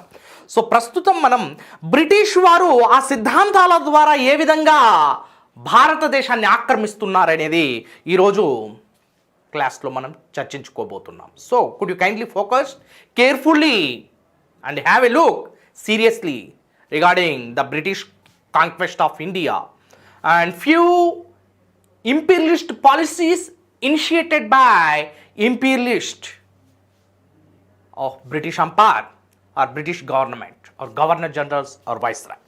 Let us see. First thing in our British Conquest of India, in this episode, how to discuss the introduction part. How did British start the annexation. How did British start the war and rivalry with the native Indian rulers and defeated them, conquered to all territories and annexed to British Empire subsequently. Let us discuss one after another in a chronological order. Number 1, British conquest of Bengal. What is it? British conquest of Bengal. British వారు బెంగాల్ని ఆక్రమించిన తీరు మనం పరిశీలించాల్సిన అవసరం ఉంది. దీన్ని పూర్తి స్థాయిలో విశ్లేషించాల్సిన అవసరం కూడా ఉంది. Let us see British conquest of Bengal. So here I am going through the Indian map. See. So out of the 100%, 50% of territories of India are under the control of British, and this 50% are under the control of British, called British India, and remaining part was under the control of the princely states called Princely India. భారతదేశంలో British వారు ఆక్రమించిన సగ భూభాగాలను British India అని పిలుస్తున్నాం. మిగిలిన స్వదేశీ సంస్థానాల ఆధ్వర్యంలో కొనసాగిన భూభాగాలను princely India or princely states అంటుంటాం. స్వదేశీ సంస్థానాలు like Kashmir, Junagadh, Hyderabad, Travancore and many princely states are there. So 563 princely states were existed at the time of India's independence, but later they merged with Indian Union, but 3 were more controversial. The status of Kashmir and the status of Junagadh, Gujarat, and the status of Hyderabad, present Telangana. So these are were under great trouble. And later they started merging these territories with Pakistan like Junagadh and Hyderabad. So ఇటువంటి టెరిటరీస్ని మనం గుర్తుంచుకోవాల్సిన అవసరం కూడా ఉంది. So ఇప్పుడు ఈ British India మరియు princely India అనే 2 భాగాలుగా మనం భారతీయ భూభాగాల్ని విభజించవచ్చు, రైట్. సో ఇక్కడ మనం గమనించాల్సింది ఏంటంటే బ్రిటిష్ ఇండియాలో 50% భూభాగాలు అంటున్నాం. 50% Indian territories were under British India. 50% territories. Okay, let us discuss this 50% territories, the way that the British conquered them eventually one after another.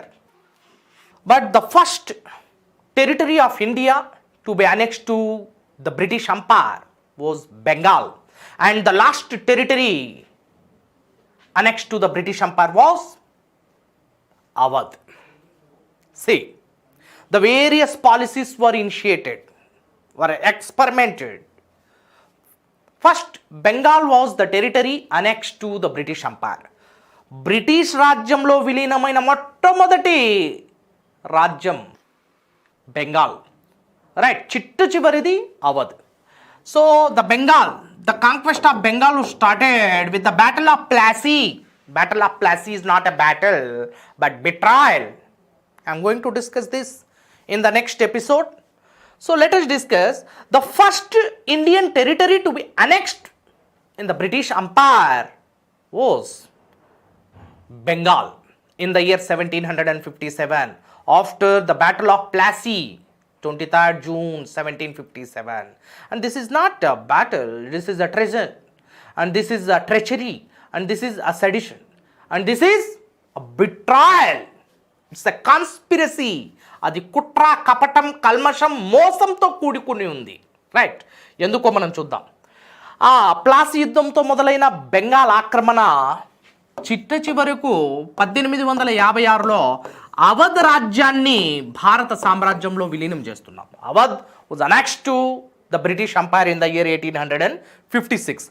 Almost British took 100 years to conquer the 50% Indian territories from 1757 to 1857 till the Sipah's Mutiny or the Great Indian Revolt 1857.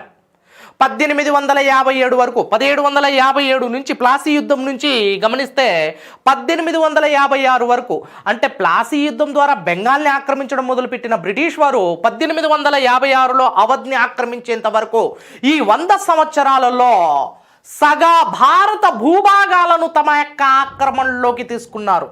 సగం. So thus the half of the Indian territories came under the clutches of British Empire. Almost this has happened in a century. Okay, let us discuss. Few of them are under doctrine of lapse, few of them are under subsidiary alliance, and few of them are under annexation, and few of them are under by means of a diplomacy. So let us discuss the various causes are responsible for the creation of a sovereign British Empire in India. భారతదేశంలో British సార్వభౌమత్వ సామ్రాజ్యాన్ని స్థాపించడంలో British విజయాన్ని సాధించిందంటే ఎన్నో కారణాలుగా దానికి దోహదపడ్డాయి. వాటిని మనం చర్చించుకుందాం. First Bengal యొక్క స్థితిగతులు మనం చర్చించుకుందాం. బెంగాల్ యొక్క పుట్టుపూర్వోత్తరాల్లోకి వెళ్తే history is not a political history. The wars, the battles, right, defeat and success. This is not history. And this is one side of the coin. But one to study the socio-cultural equations, the socio-cultural relations, the study of socio-economic, cultural, religious, administrative structure elaborately. And that is history. Okay, so first, the founder of Bengal. Let us discuss the historical background of this Bengal.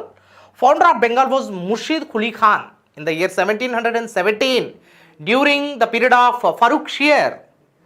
Farooq Shear Mughal చక్రవర్తిగా ఉన్నప్పుడు ముర్షిద్ కులీ ఖాన్ బెంగాల్ రాజ్యాన్ని స్వతంత్ర బెంగాల్ రాజ్యాన్ని స్థాపించాడు. An independent Bengal province, Bengal state was founded by Murshid Quli Khan during the period of Farooq Shear. Farooq Shear was the Mughal emperor at the time of the foundation of Bengal. So Murshid Quli Khan ruled almost a decade period of time. Next, Sarfraz Khan came to power, but he did not give much importance as he ruled for very less time period. And then Siraj-Ud-Daula Muhammad Khan ruled from 1727 to 1739 till Sarfraz Khan too coming to the power. So this is the time period of Siraj-Ud-Daula Muhammad Khan. And next, Sarfraz Khan came to power. Sarfraz Khan too. And next, Ali Vardi Khan. Very, very important here. Ali Vardi Khan was grandfather of Siraj-Ud-Daula. Grandfather of Siraj-Ud-Daula. Ali Vardi Khan came to power, and almost his rule is taken place for almost 16 years, 1740 to 1756. And next, from 1756 to 1757, this is the time period of Siraj-Ud-Daula. Siraj-Ud-Daula. Right. Two important battles, the Battle of Plassey and the Battle of Buxar. So the main topic is British conquest of India. Under this, British conquest of Bengal is the first topic, and there are two battles fought by East India Company in order to capture Bengal and to have supremacy and suzerain power and a sovereign power over Bengal for the sake of the territories, not only for the revenue sources. Okay, so a trading company became a territorial power soon after the battle of Plassey. Plassey యుద్ధానంతరం ఒక వర్తక సంస్థ ఒక రాజకీయ సంస్థగా పరిణమించింది. కేవలం వర్తక వ్యాపారం కోసం స్థాపించబడిన ఒక సంస్థ రాజకీయ సంస్థగా అవతరించడానికి పునాదులు వేసిన యుద్ధం ఏది అంటే ప్లాసీ యుద్ధం. సో ప్లాసీ యుద్ధం, Plassey, the battle of Plassey gave a path for the foundation of a sovereign British power in India. So this is also very, very important. So let us discuss what factors made responsible for the Battle of Plassey, which is not a battle but a betrayal. Plassey యుద్ధానికి దారితీసిన దోహదపడిన పరిస్థితులు ఏంటి, వాటి గురించి మనం చర్చించుకోవాల్సిన ఆవశ్యకత ఎంతైనా ఉంది. మొట్టమొదట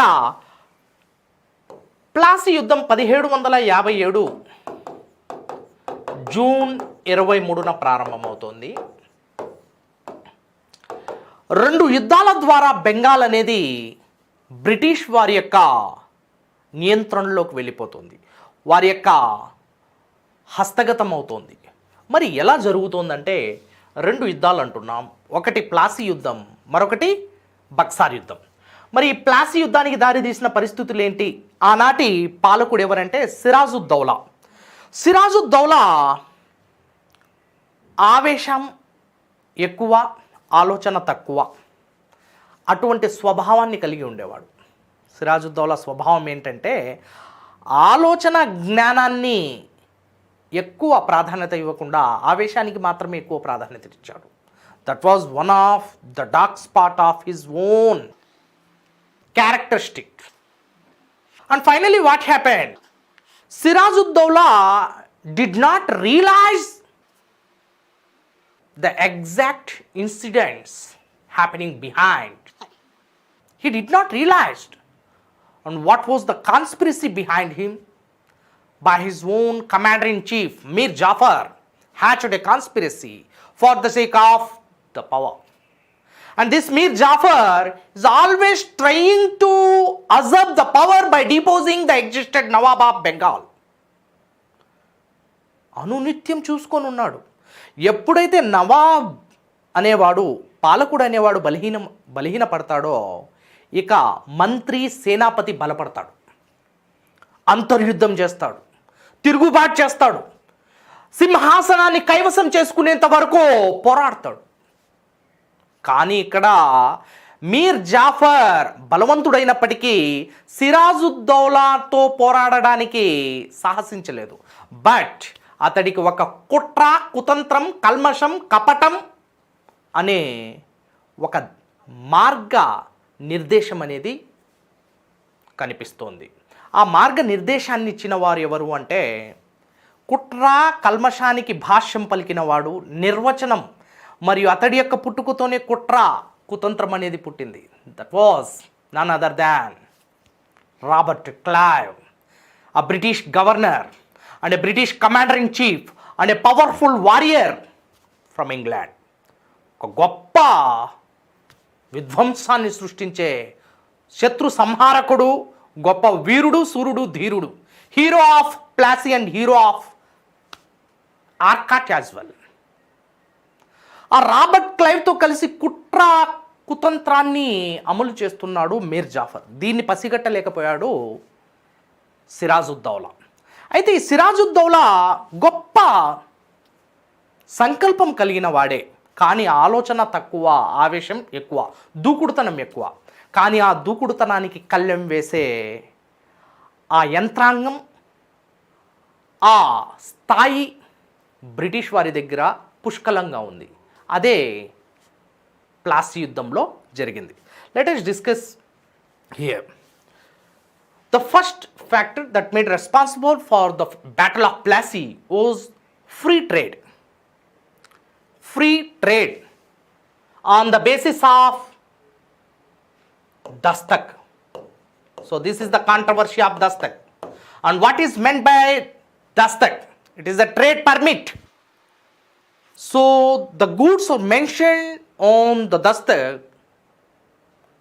One can permitted or allowed to have trade and to have trading activities, to have trade and commerce,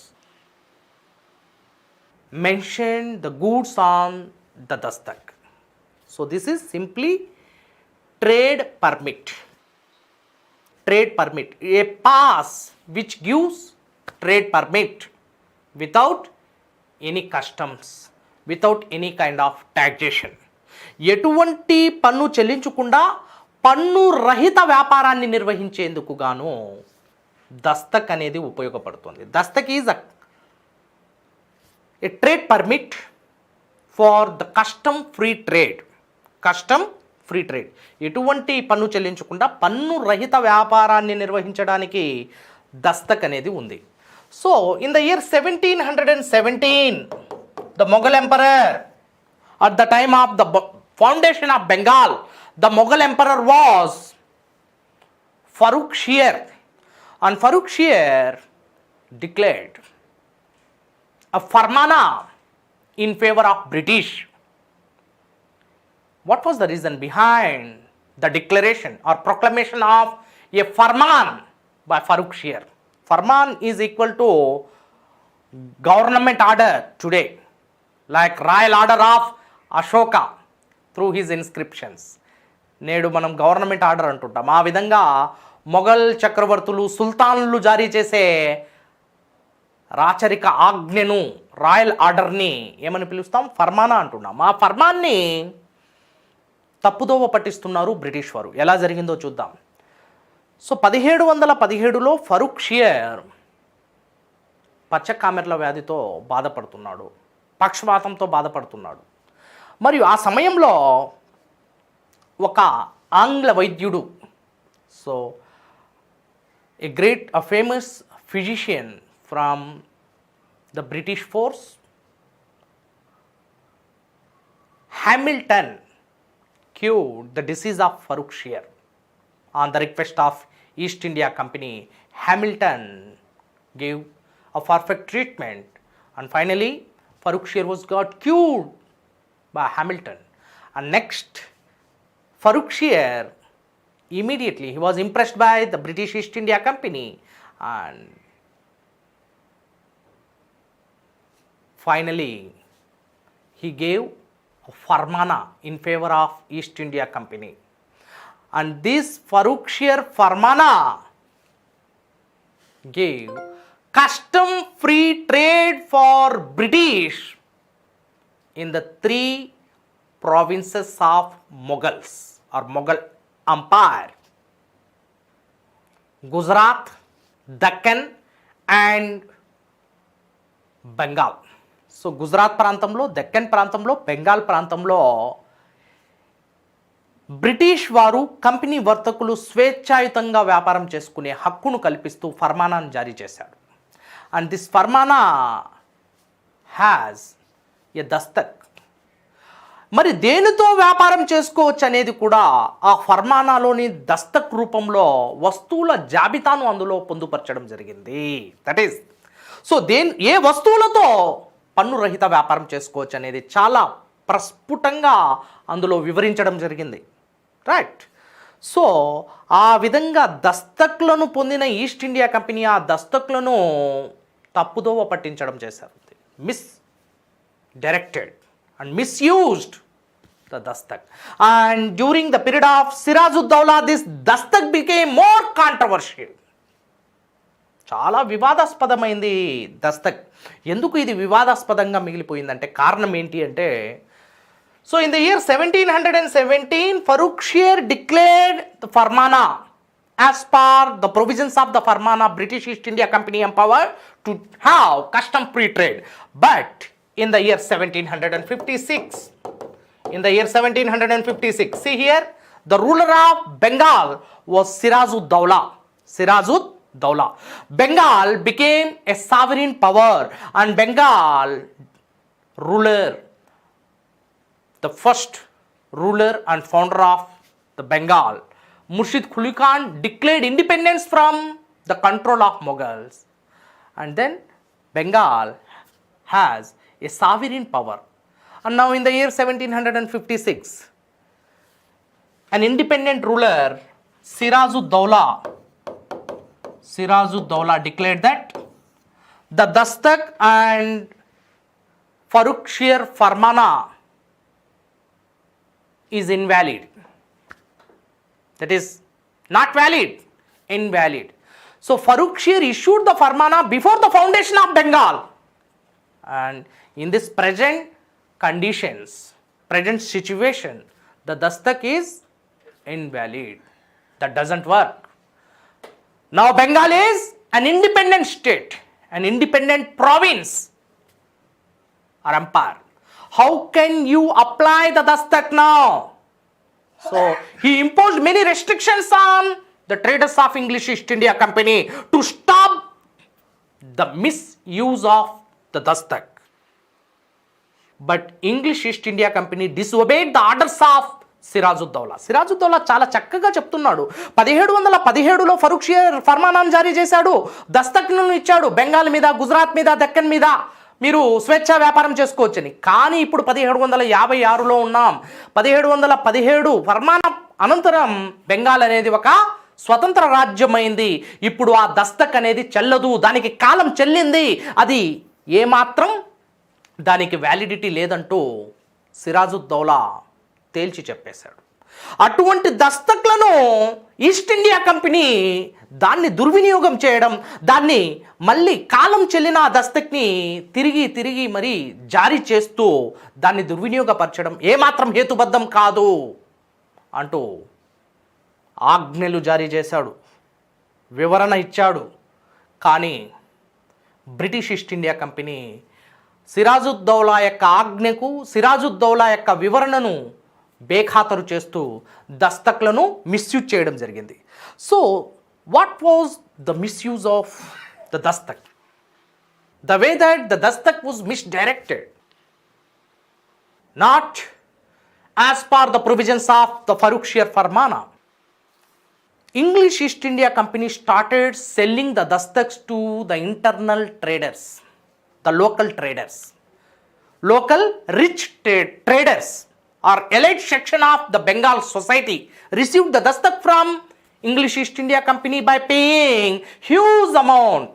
But few middle class traders, they did not receive the dastak as they are unable to pay that much huge amount.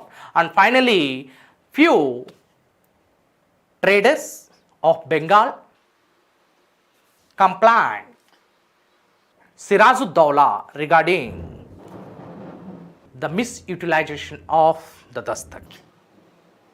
And now Siraj-Ud-Daula declared once again, dastak is not valid. Kindly stop using dastak, or otherwise English East India Company would be in threat. But English East India Company did not respond. And finally what happened?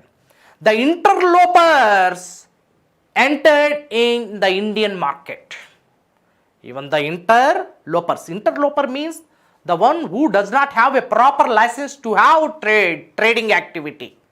అంటే వ్యాపారం చేయడానికి ఒక వ్యక్తికి licence ఉంటేనే అతడు వ్యాపారం చేయగలుగుతాడు. But many interlopers entered in the Indian market through the dastak, and Indian market was collapsed and demolished brutally by the activities of English East India Company. So English East India Company providing the dastak, even the interlopers from Britain. So many illegal merchants entered in the Indian market. So this is how the dastak became more and more controversial. And finally, Siraj-Ud-Daula announced, be ready for the further consequences. English East India Company did not obey my orders, and be ready for the further consequences and aftermath. And next, the second cause that was responsible for the Battle of Plassey, the fortification activities in the Fort William is located in Calcutta. Fort William is the office or the headquarters of British, from where the governor generals and viceroys organize their trading activities and their administrative policies. And all the secret negotiations were taken place under this Fort William. And these fortification activities are not as per the interest of the Bengal Nawab. This is against the interest of the Bengal Nawab. These all practices under Fort William are against the interest of Bengal Nawab. And British East India Company gathered the enemies of Siraj-Ud-Daula and conducting few operations against the existed Nawab Siraj-Ud-Daula. So English East India Company planned for a war against Siraj. So English East India Company started discussing and secret negotiations with the enemies of Siraj-Ud-Daula. After knowing this all events, Siraj-Ud-Daula eyed, annoyed, and gave a hurried warning, but British did not stop the fortification activities. Siraj-Ud-Daula ordered to all European companies to stop the fortification. All European companies respected. They obeyed, except English East India Company, which did not obey the orders of Siraj. It paved a path for the Battle of Plassey. And next, supporting rivals. Supporting rivals.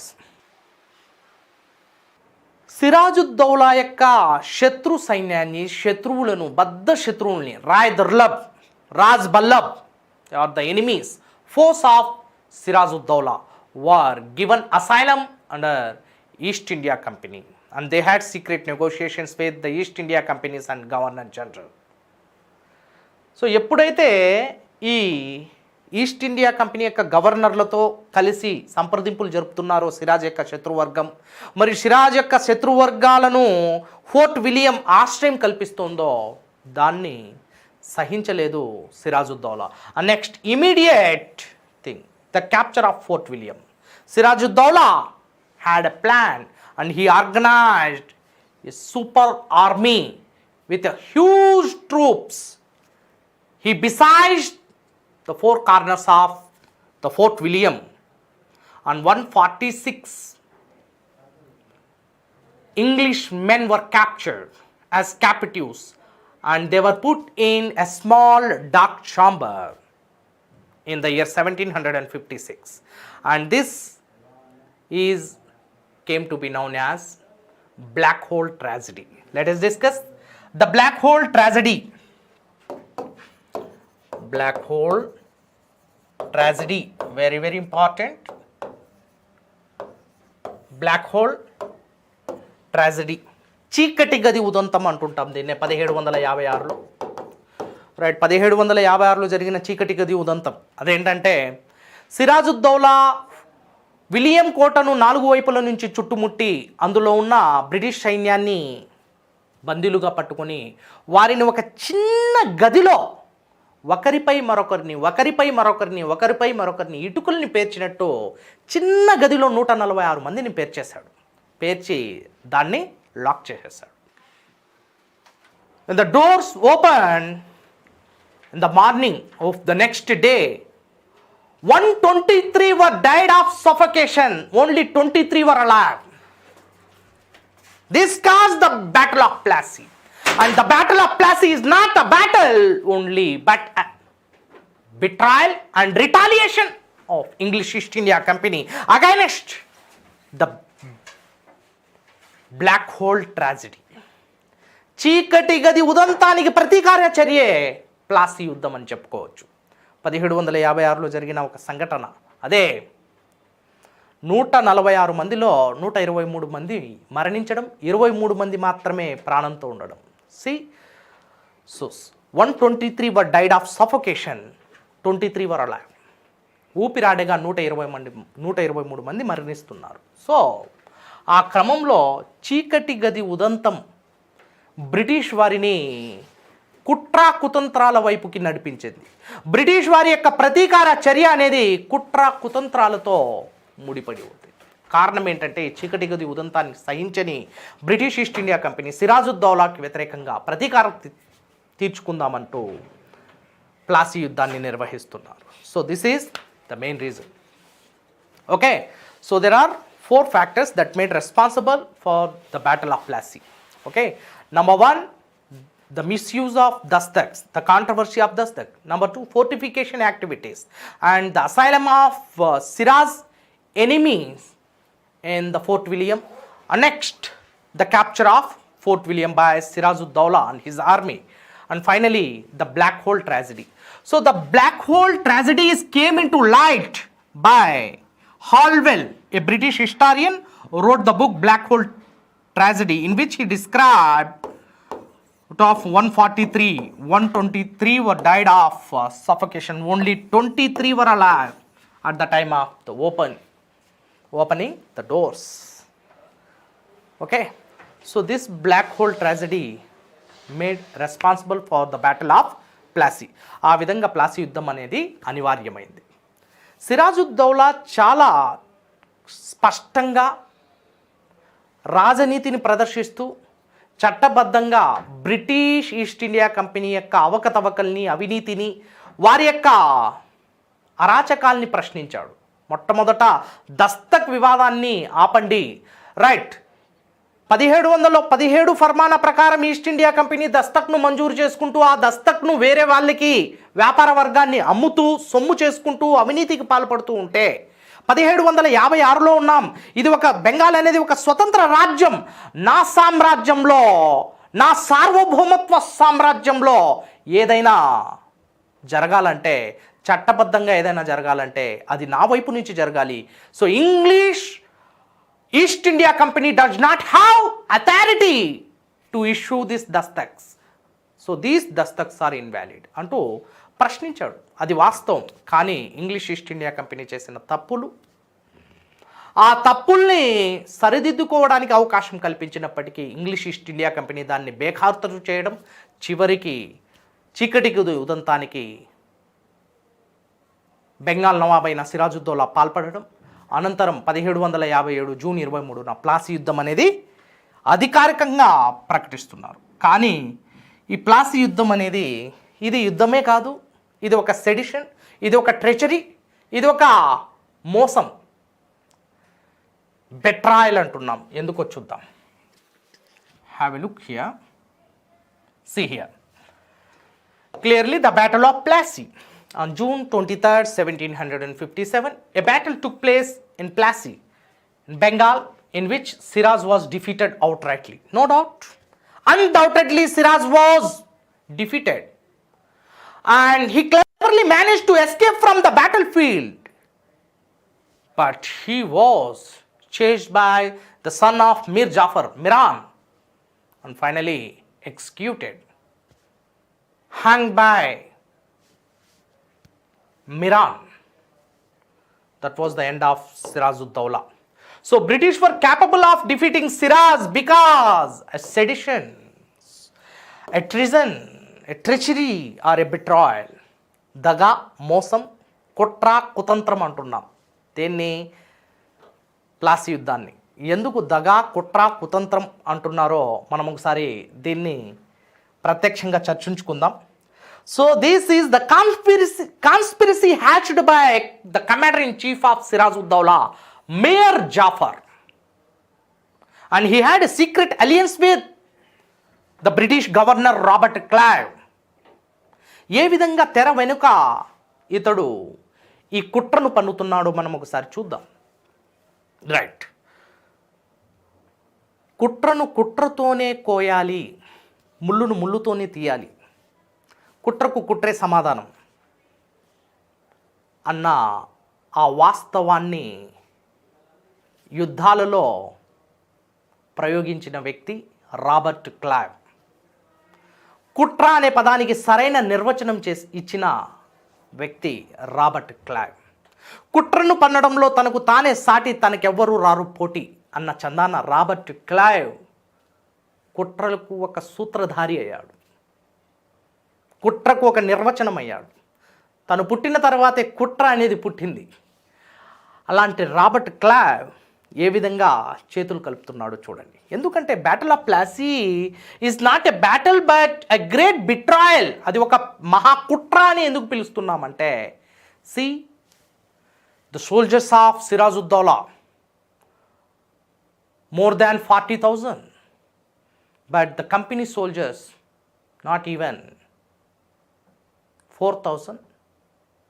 See, 10 times the soldiers of Siraj-Ud-Daula, more than 10 times of company soldiers. So the ratio between company soldiers and the soldiers of the Bengal Nawab is 1:10. 1:10. While 4,000 the soldiers of company East India Company and 40,000 the soldiers of Bengal Nawab.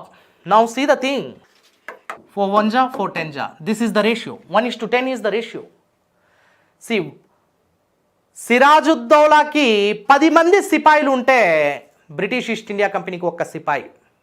మరి ఒక్క సిపాయిని, ఒక సైనికుడిని, British ఒక సైనికుడికి 10 మంది సిరాజుద్దౌలా యొక్క సిపాయిలు చుట్టూ కప్పేసి భస్మం చేయగలుగుతారు, అంతం చేయగలుగుతారు. అంత గొప్ప సామర్థ్యం ఉంది సిరాజుద్దౌలాకి. కానీ సిరాజుద్దౌలా ఓటమి పాలవుతున్నాడు. దీన్ని మరి ఏమనాలి? కుట్ర అనాలి. కుట్ర అని ముమ్మాటికి మనం చెప్పగలుగుతాం. రైట్. సో దీని గురించి మనం ఒకసారి చర్చిద్దాం. Have a look seriously. 1757 June 23న ఇరు పక్షాల మధ్య యుద్ధం అనేది ప్రకటించబడింది. సిరాజుద్దౌలా బెంగాల్ నవాబ్ 1756 నుంచి 57 వరకు నవాబ్గా బాధ్యతలు చేపట్టాడు. కానీ ఆవేశపరుడు, దూకుడుతనం ఎక్కువ. ఆ దూకుడుతనానికి కళ్ళెం వేసే సరైన నిర్వహణ యంత్రాంగం బ్రిటిష్ వారి చేతుల్లో ఉంది. మరి దానికి నాయకుడు రాబర్ట్ క్లైవ్.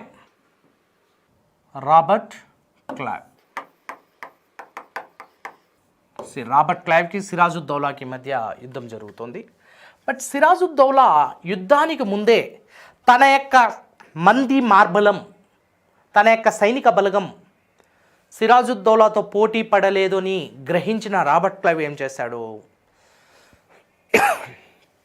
సిరాజుద్దౌలా యొక్క సేనాపతి మీర్ జాఫర్ని అడ్డంగా కొనేశాడు. ఈ మీర్ జాఫర్ని తన వశం చేసుకున్నాడు. ఎలా చేసుకున్నాడు అంటే, సిరాజుద్దౌలాని అంతమొందిస్తే తదుపరి బెంగాల్ నవాబ్, ఆ బెంగాల్ పదవి, ఆ సింహాసనం నీ సొంతం అవుతుంది అన్నాడు. ఈ మీర్ జాఫర్ ఎక్కడ కూడా రాజుకి ప్రమాదం ఎవరంటే సేనాపతులు మరియు మంత్రులు. వీరితో జాగ్రత్తగా ఉండాలి. కౌటిల్యుడు ఎన్నడో చెప్పాడు, సమర్థుడైన వాడు మాత్రమే రాజుగా రావాలి, సమర్థుడైన వాడు మాత్రమే రాజు అవుతాడు, రాజుగా కొనసాగే అర్హత ఉంటుంది. రాజుకు కళ్ళు ముందు మాత్రమే కాదు వెనక వైపు కూడా ఉండాలి. అంటే రాజు తన యొక్క రాజ్యంలో జరుగుతున్న సంక్షేమం, తన రాజ్యంలో జరుగుతున్న కార్యక్రమాల పట్ల పూర్తి స్థాయి అవగాహనతో పాటు తన వెనుక జరుగుతున్న కుట్రలను కూడా గమనించే సమర్థుడై ఉండాలి. వాడే రాజుగా అర్హుడు అంటూ కౌటిల్యుడు తన చాణక్య నీతిలో చాలా క్లుప్తంగా తన యొక్క సప్తాంగ సిద్ధాంతంలో బోధించాడు. కానీ మనం ఇక్కడ గమనిస్తే సిరాజుద్దౌలా ఆవేశపరుడు, ఆలోచన తక్కువ అంటున్నాం మనం. కుర్రాడు అలీవర్దీ ఖాన్ మనమడుగా రాజకీయ అరంగేటం చేస్తున్నాడు. అయితే మీర్ జాఫర్ మంచి తెలివితేటలు కలిగినవాడు, కానీ సిరాజుద్దౌలాని ఓడించలేడు. సిరాజుద్దౌలాతో యుద్ధం చేయడానికి, పోటీ పడడానికి సాహసించలేడు. కానీ రాబర్ట్ క్లైవ్ అనే ఒక కుట్ర, కపటం అనే లక్షణాలతో పుట్టిన రాబర్ట్ క్లైవ్ అనే వ్యక్తి ఎప్పుడైతే మీర్ జాఫర్తో చేతులు కలిపి ఒక రహస్య సంధిని చేసుకొని సిరాజుద్దౌలాని అంతం చేసే కుట్రను పన్నాడో, ఇక మీర్ జాఫర్కి కూడా పదవి మీద మోహం, కాంక్ష పెరిగి అధికార దాహంతో రాబర్ట్ క్లైవ్తో చేతులు కలిపి తన యొక్క 40,000 మంది సైన్యాన్ని ఇటువైపుకు లాగేశాడు మీర్ జాఫర్. మీర్ జాఫర్తో పాటు మిరాన్, స్వయంగా మీర్ జాఫర్ యొక్క కుమారుడు మిరాన్, అబ్దుల్ లతీఫ్ రైట్. ఈ మీర్ జాఫర్ యొక్క దక్షిణ బెటాలియన్కి అధిపతి ఖదీం ఖాన్, మీర్ జాఫర్ యొక్క తూర్పు బెటాలియన్కి అధిపతి ఖదీం ఖాన్. సర్వసేనాధ్యక్షుడు అంటే చూడండి ఎంత పవర్ ఉంటుందో. సైన్యం మొత్తం అతడి యొక్క చేతుల్లో, అతడి యొక్క కనుసన్నల్లో నియంత్రించబడుతుంది.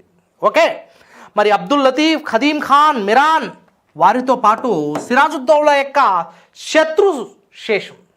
ఆ శత్రువులు ఎవరు? రాజ్ భల్లబ్, రాయ్ దుర్లభ్. అదేవిధంగా సిరాజుద్దౌలాకి వ్యతిరేకంగా అవినీతిని ప్రదర్శిస్తున్న బెంగాల్ పారిశ్రామిక వర్గం, వడ్డీ వ్యాపారుల వర్గం, జగత్ సేట్, అమీచంద్, ఒమీచంద్, మానిక్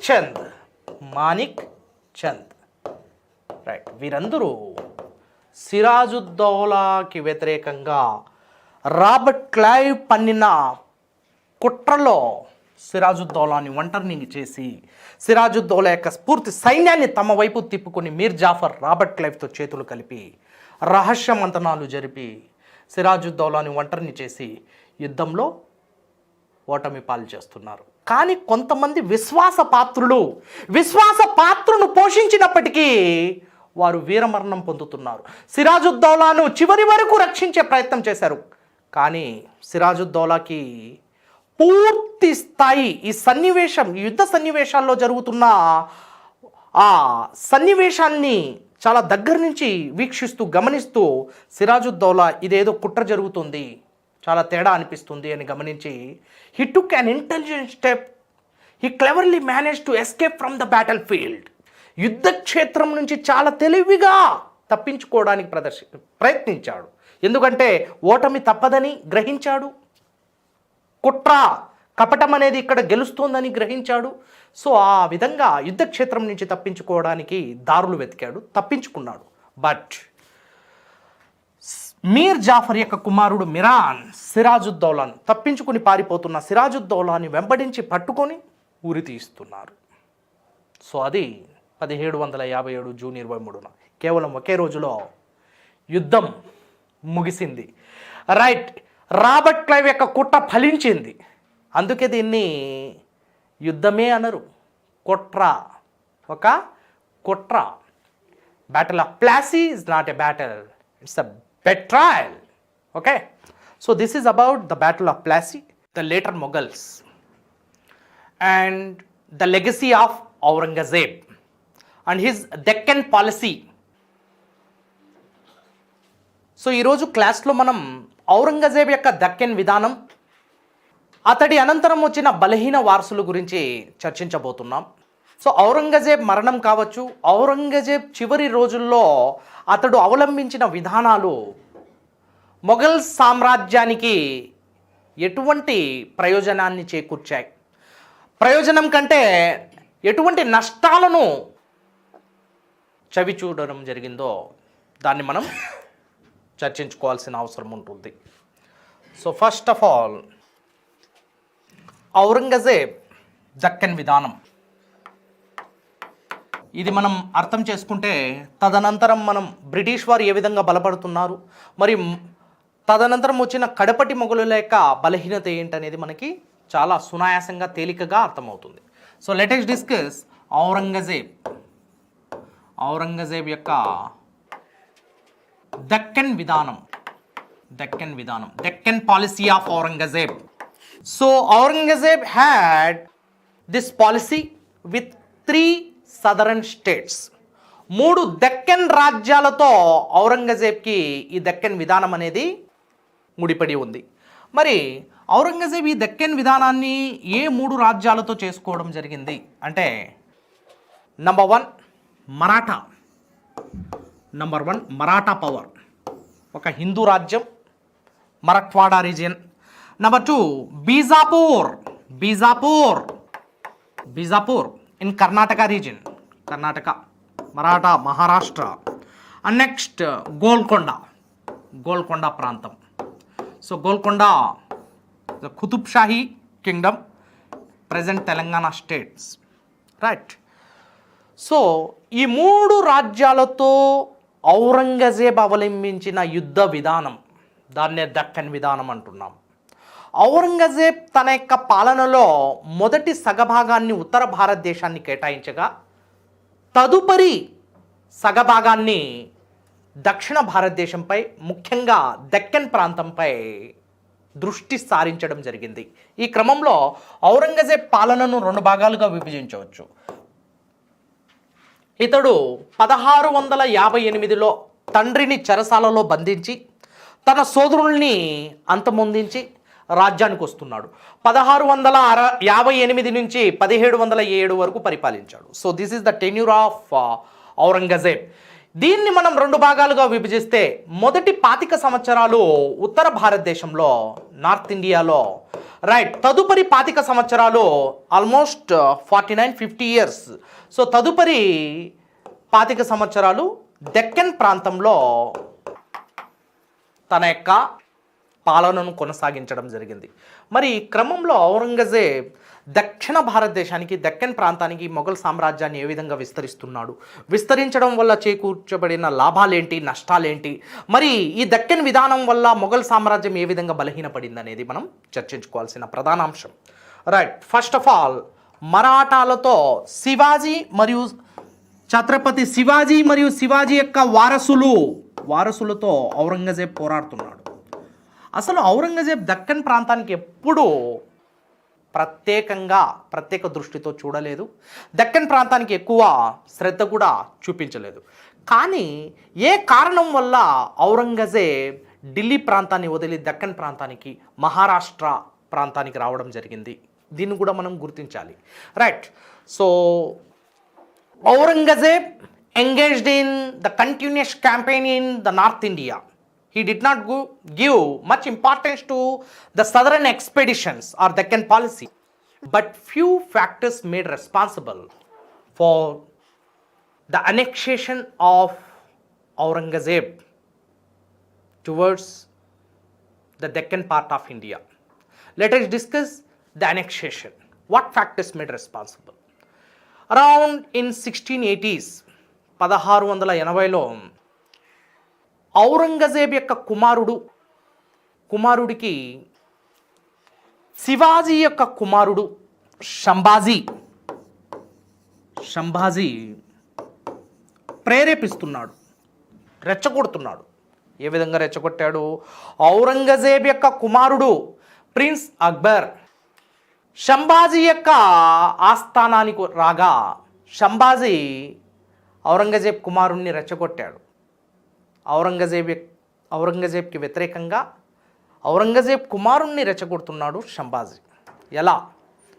నా తండ్రి చాలా తక్కువ సమయంలో రాజ్యాన్ని వదిలి వెళ్ళిపోయాడు, ఇప్పుడు నేను సింహాసనం మీద చాలా గొప్పగా పాలనను సాగిస్తున్నాను. మరి నీ తండ్రి కురువృద్ధుడైనప్పటికీ రాజ్యాన్ని మాత్రం వదలడం లేదు, సింహాసనాన్ని మాత్రం వదలడం లేదు. కురువృద్ధుడైనప్పటికీ సింహాసనాన్ని వదలడం లేదే. నేను చూడు ఎంత హాయిగా రాజ్యాన్ని కొనసాగిస్తున్నాను, పాలన చేస్తున్నాను అంటూ సంభాజీ ఔరంగజేబ్ కుమారుణ్ణి రెచ్చగొట్టాడు. వెంటనే ఔరంగజేబ్ కుమారుడు ఔరంగజేబ్కి వ్యతిరేకంగా తిరుగుబాటు చేస్తున్నాడు. సింహాసనం కోసం, పదవికాంక్ష కోసం, అధికార దాహం కోసం, సింహాసనం కోసం. ఎప్పుడైతే సంభాజీ రెచ్చగొట్టే చర్యలకు ప్రభావితుడైన ఔరంగజేబ్ కుమారుడు తండ్రికి వ్యతిరేకంగా తిరుగుబాటు చేశాడో దాన్ని గ్రహించిన ఔరంగజేబ్ కుమారుడిపై ఆగ్రహ ఆవేశానికి లోనై ఢిల్లీ ప్రాంతాన్ని వదిలి దక్షిణాదికి తరలి రావడం జరిగింది. That was the factor that made responsible for the Deccan policy of Aurangzeb and his southern expeditions. So లేకపోతే దక్షిణాదికి వచ్చే అవకాశం కూడా ఉండదు. ఎప్పుడైతే ఈ శివాజీ కుమారుడు షంబాజీ ఔరంగజేబ్ తనయుడికి రెచ్చగొట్టాడో అప్పుడు ఔరంగజేబ్ దక్షిణాదికి రావడం జరిగింది. He came down to south India and Deccan and here షంబాజీతో యుద్ధం చేశాడు. 1689లో సంగమేశ్వర యుద్ధం అంటాం దీన్ని. ఈ సంగమేశ్వర యుద్ధంలో షంబాజీని అంతం చేసి తన కుమారుణ్ణి తిరుగుబాటుకి కారకుడైన షంబాజీని అంతం చేసి మరాఠా ప్రాంతాన్ని చేజిక్కించుకునే ప్రయత్నం చేస్తున్నాడు. మరఠ్వాడా ప్రాంతాన్ని తన యొక్క అధీనంలోకి తీసుకునే ప్రయత్నం చేశాడు.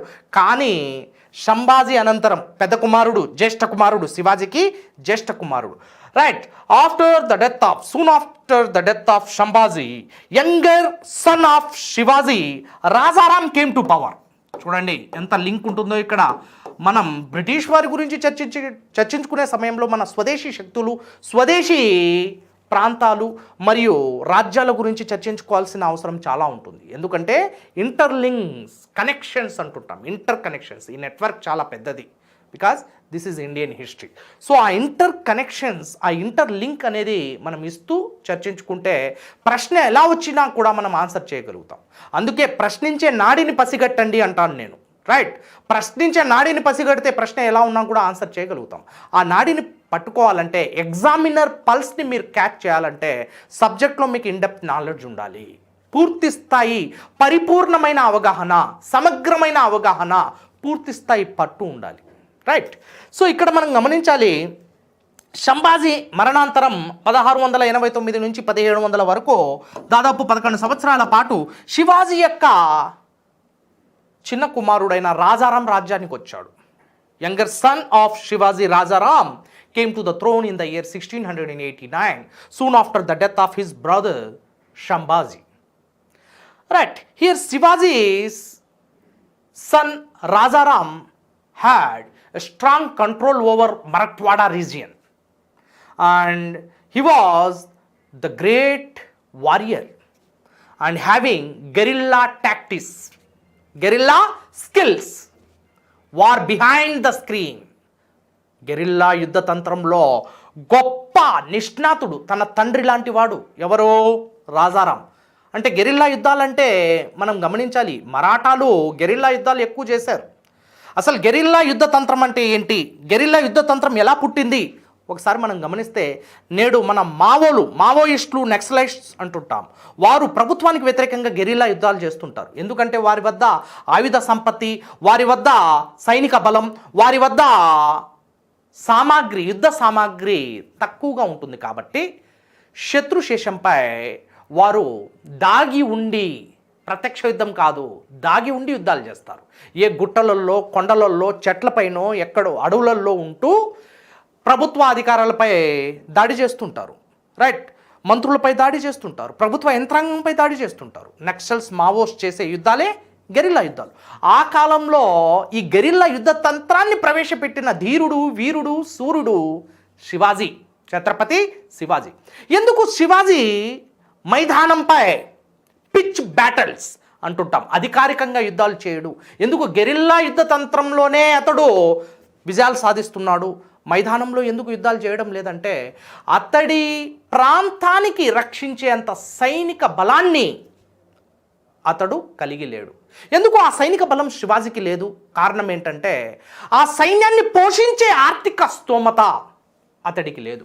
Because Marathwada region comes under the complete different geographical conditions. So this Deccan plateau, Marathwada region ఎక్కడ ఉంది? Deccan plateau. And Deccan plateau is not plain, it is ups and downs, which is not conducive for the growth and the development of agriculture. Agriculture or agrarian economy is the main source of economy. But this Deccan Plateau is not conducive for the growth and the development of agrarian economy. ఎగుడు దుగుడులుగా ఉన్నాయి భూములు ఇక్కడ. Right, ఈ మరాఠ్వాడా భూములన్నీ ఎలా ఉన్నాయి? కొండలతో, గుట్టలతో, అడవులతో ఇలా ఉన్నాయి, ఎగుడు దుగుడులుగా ఉన్నాయి. ఇవి వ్యవసాయ యోగ్యమైనవా? వ్యవసాయానికి పనికొస్తాయా? పనికిరావు. మరి వ్యవసాయం అనేది ప్రధాన ఆర్థిక వ్యవస్థగా ఉన్న ఆ రోజుల్లో వ్యవసాయ ఉత్పత్తి కనిష్ట రూపంలో ఉన్నప్పుడు మరి రాజ్యానికి ఆదాయం ఉంటుందా? రాజ్యానికి ప్రధాన ఆదాయం మార్గం ఏంటి? వ్యవసాయం నుంచి వచ్చిన ఉత్పత్తి నుంచి భూమి శిస్తును వసూలు చేయడమే రాజ్యానికి ప్రధాన ఆదాయ మార్గం. కానీ ఇక్కడ అటువంటి ఆదాయ మార్గం లేదే. శివాజీకి మరఠ్వాడా ప్రాంతానికి ఛత్రపతి అయ్యాడే తప్ప అతడి యొక్క రాజ్యాన్ని సంక్షేమంగా నిర్వహించుకునేందుకు, పాలనను గాడిలో పెట్టేందుకు రాజ్య ఆదాయం అనేది లేదు శివాజీకి. అందుకే అతడు ఏం చేస్తున్నాడు? గెరిల్లా యుద్ధ తంత్రాన్ని నేర్చుకుంటున్నాడు. చూడండి, ఏ దేశ ఆర్థిక వ్యవస్థ అయినా, ఏ రాజ్యం యొక్క ఆర్థిక వ్యవస్థ అయినా, ఏ ప్రాంతం యొక్క ఆర్థిక వ్యవస్థ అయినా ఆ ప్రాంతం, ఆ రాజ్యం, ఆ దేశం యొక్క భౌగోళిక అంశాలపై ఆధారపడి ఉంటుంది. So the geographical conditions influenced and determined the economic status of that territory or that land or that nation or country. ఆ రాజ్యం యొక్క ఆర్థిక వ్యవస్థ ఎలా ఉండాలి అని చెప్పేది ఆ రాజ్యం యొక్క భౌగోళిక స్వరూపం.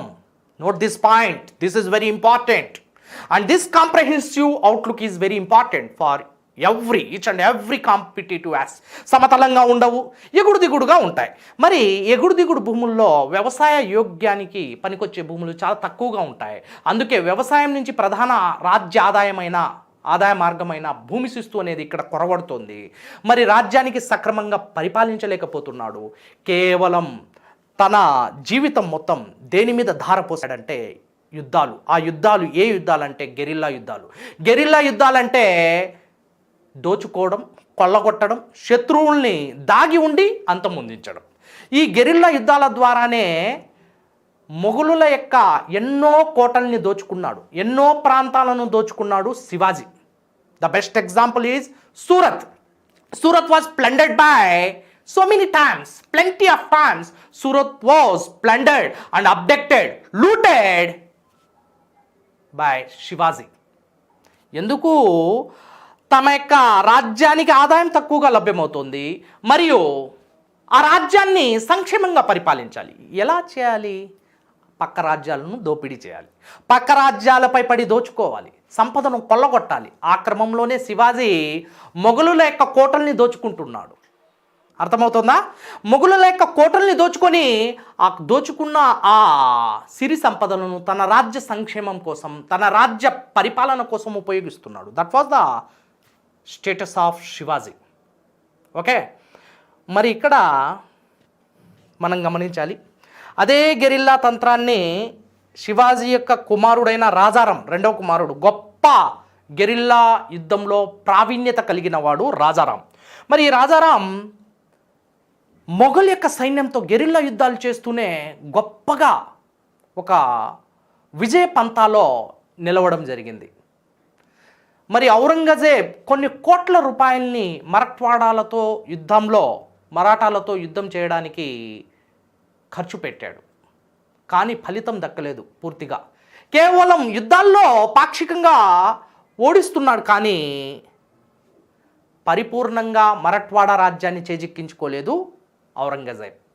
ఆ తర్వాత రాజారాం 1700లో మరణించిన అనంతరం రాజారాం యొక్క భార్య సతీమణి తారాభాయ్ రాజ్యానికి వచ్చింది. తారాభాయ్ కూడా గొప్ప యుద్ధ లక్షణాలు కలిగి ఉంది. గెరిల్లా యుద్ధ తంత్రంలో గొప్ప పాత్రను పోషించింది తారాభాయ్. ఆ విధంగా తారాభాయ్ కూడా బలంగా మొఘల్ సైన్యంతో పోరాడింది. కానీ మొఘలు సైన్యం కోసం కోట్లాది కోట్ల రూపాయలు ఈ ఔరంగజేబ్ వెచ్చిస్తున్నాడు యుద్ధాల్లో. కానీ పరిపూర్ణమైన గెలుపు అనేది రావడం లేదు. మరాఠ్వాడా ప్రాంతం పూర్తి స్థాయిలో మొఘలుల యొక్క వశం కాలేదు, మొఘలుల యొక్క అధీనంలోకి రాలేదు. సో ఈ విధంగా మరాఠా అనేది అర్ధాంతరంగానే ముగిసింది. So Aurangzeb's conquest of Marathwada region is not completed fully, right? Only half of the parts were conquered and annexed to Mughal Empire, right? Coming to Bijapur పాలకులతో యుద్ధాలు చేసి 1685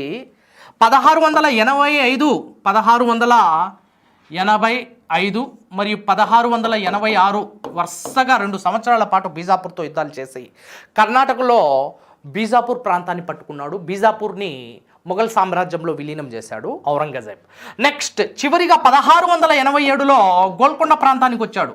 ఈ గోల్కొండ ప్రాంతాల్లో 1687లోనే వరుసగా 3 సార్లు వచ్చాడు. మొదటిసారి మొఘల్ సైన్యం గోల్కొండను ముట్టడానికి చేసిన ప్రయత్నం బెడిసి కొట్టింది. రెండవసారి మళ్ళీ ప్రయత్నించాడు, కానీ పాక్షిక గెలుపు మాత్రమే సాధ్యమైంది.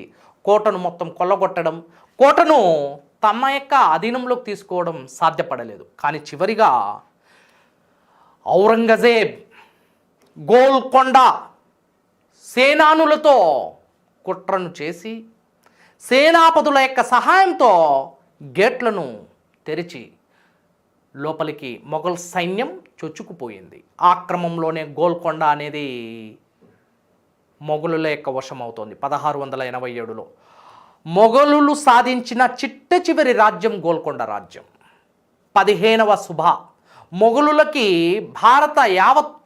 భారతదేశంలో 15 సుబాలు ఉన్నాయి, 15 రాజ్యాలు. మొఘల్ సామ్రాజ్యంలో అంతర్భాగంగా 15 రాజ్యాలు ఉన్నాయి. అందులో చిట్ట చివరి రాజ్యం గోల్కొండ రాజ్యం. ఓకే, ఈ విధంగా గోల్కొండను సాధించాడు. కానీ ఔరంగజేబ్ చివరి గడియల్లో అతడు ఔరంగాబాద్, అహ్మద్నగర్ ప్రాంతంలోనే పరిమితమయ్యాడు. వీటిని ఇతడు గెలిచినప్పటికీ ఇక్కడ పూర్తి స్థాయి పరిపాలన అనేది చేయలేకపోయాడు. అంటే ఔరంగజేబ్ యావత్ భారత ఉపఖండాన్ని పాలించాలన్న ఔరంగజేబ్ యొక్క తపన సాధ్యపడలేదు పూర్తిగా. గొప్ప చక్రవర్తి, గొప్ప పాలకుడు, కానీ పూర్తి స్థాయిలో భారత ఉపఖండాన్ని పరిపాలించడం అనేది సాధ్యపడలేదు. అక్బర్తోనే సాధ్యపడలేదు. అక్బర్కి భారతదేశాన్ని మొత్తాన్ని తన యొక్క గుప్పెట్లో పెట్టుకోవాలన్న ఒక కళ ఔరంగజేబ్ నెరవేరుస్తున్నాడు, కానీ ఔరంగజేబ్తో కూడా సాధ్యపడలేదు. అయితే ఇక్కడ మనం గమనించాల్సింది మాత్రం ఈ దక్కన్ ప్రాంతంలో యుద్ధాలు చేయడానికి ఔరంగజేబ్ తన యొక్క ఖజానాను పూర్తిగా ధారపోశాడు, పూర్తిగా వెచ్చించాడు. చివరికి ఖజానా ఖాళీ అయిపోయింది. మొఘల్ సామ్రాజ్యం ఆర్థికంగా బలహీనపడింది. మొఘల్ సామ్రాజ్యం ఆర్థికంగా ఎప్పుడైతే బలహీనపడుతోందో ఇక రాజకీయంగా కూడా ఔరంగజేబ్ కురువృద్ధుడుగా మారిపోవడం, ఔరంగజేబ్ ఒంట్లో సత్తా తగ్గడం, చివరికి ఔరంగజేబ్ శాశ్వతంగా ఔరంగాబాద్కి పరిమితమై 1707లో ఔరంగాబాద్లో మరణించి అక్కడే సమాధి కావడం, అనంతరం మొఘల్ సామ్రాజ్యం చతికిలపడడం, పతనం అవ్వడం. ఈ విధంగా ఔరంగజేబ్ యొక్క దక్కన్ విధానం అనేది మొఘల్ సామ్రాజ్యాన్ని ఆర్థికంగా, రాజకీయంగా చిన్నాభిన్నం చేసిందనడంలో ఎటువంటి సందేహం లేదు. So this is very very important. మనం గమనించాల్సింది ఏంటంటే బ్రిటిష్ వారు బలపడడం మరియు మొఘల్ సామ్రాజ్యం బలహీనం కావడం ఔరంగజేబ్ తర్వాత ప్రారంభం కాలేదు, ఔరంగజేబ్ జీవించి ఉన్నప్పుడే అయ్యింది. దీనికి ప్రధాన కారణం ఏంటంటే ఔరంగజేబ్ అవలంబించిన దక్కన్ విధానం అనేది మనం గుర్తుంచుకోవాల్సిన అవసరం ఎంతైనా ఉంది. So this Deccan policy of Aurangzeb made the Mughal empire economically, politically very weak and suppressed, depressed and oppressed. Okay, so this is about the Deccan policy of Aurangzeb.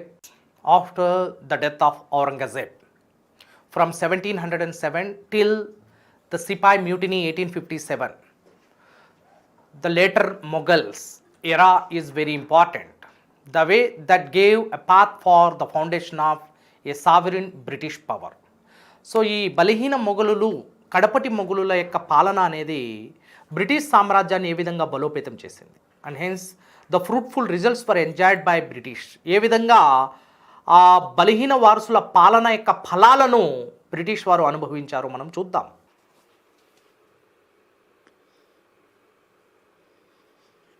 So the first ruler, the later Mughals, Bahadur Shah one Mozam or Bahadur Shah I, son of Aurangzeb.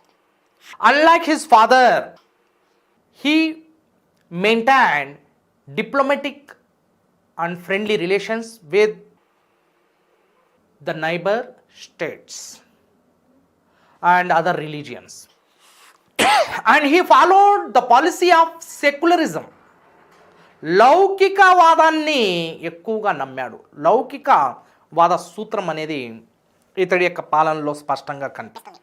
ఇతడి యొక్క లౌకిక పాలనకు మనకు సాక్ష్యాధారాలు కూడా ఉన్నాయి. ఎవరితో ఇతడు ఏ విధంగా మెలిగాడు, ఎటువంటి సంబంధాలను పెట్టుకున్నాడు అనేది మనం గమనిద్దాం. రైట్. మరాఠాలు, అదేవిధంగా బుందేల్ఖండ్, అదేవిధంగా సిక్కులతో మరాఠాలు, బుందేల్ఖండ్, సిక్కులు మరియు జాట్లు, వీరందరూ ముస్లిమేతర తెగలు, ముస్లిమేతర రాజ్యాలు ఇవన్నీ. మరాఠాలు, ఆ సమయంలో మరాఠా యోధుడు సాహు, ఆ సమయంలో బుందేల్ఖండ్ పాలకుడు ఛత్రసాల్, ఆ సమయంలో సిక్కుల పాలకుడు గురు గోబింద్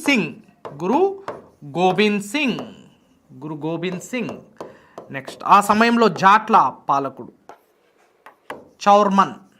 రాజా Churaman was the leader of Jats.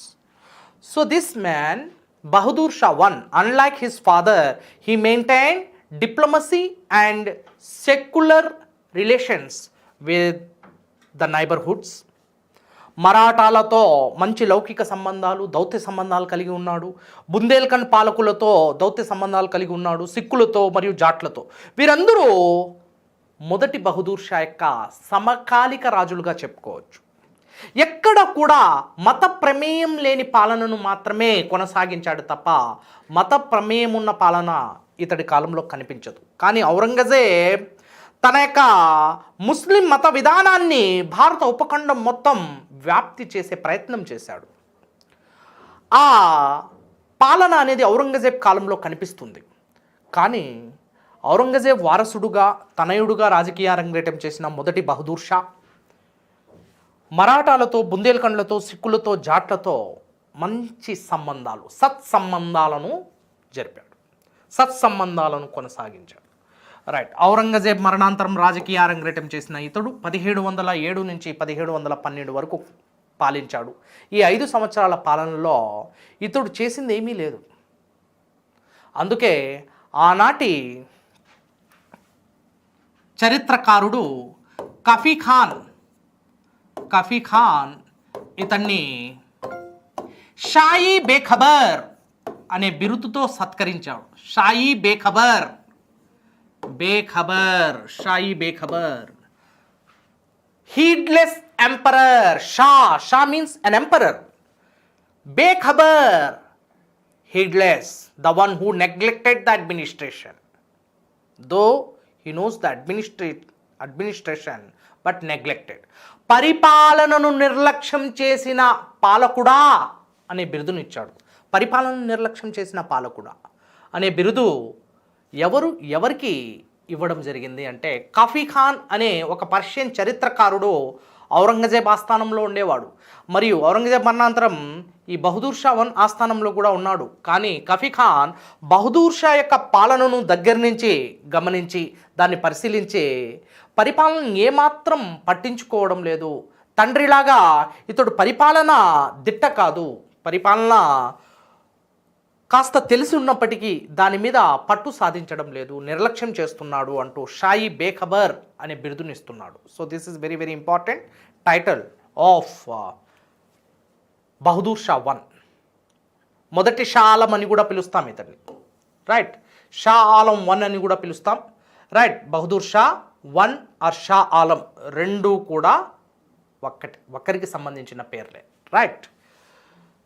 Next Jahandar Shah 1712 నుంచి 1713 వరకు పరిపాలించాడు. తక్కువ సమయం పరిపాలించినప్పటికీ ఇతడి కాలంలో Zulfiqar Khan, note it down, this is very very important. The prime minister of Jahandar Shah was Zulfiqar Khan. So here Later, Mughal rulers became the puppets in the hands of their prime ministers. They are figureheads in the hands of their prime ministers. Here, Zulfikar Khan dominated the king, and the entire administration brought under his own control. And Zulfikar Khan's great thing to say that he abolished jizya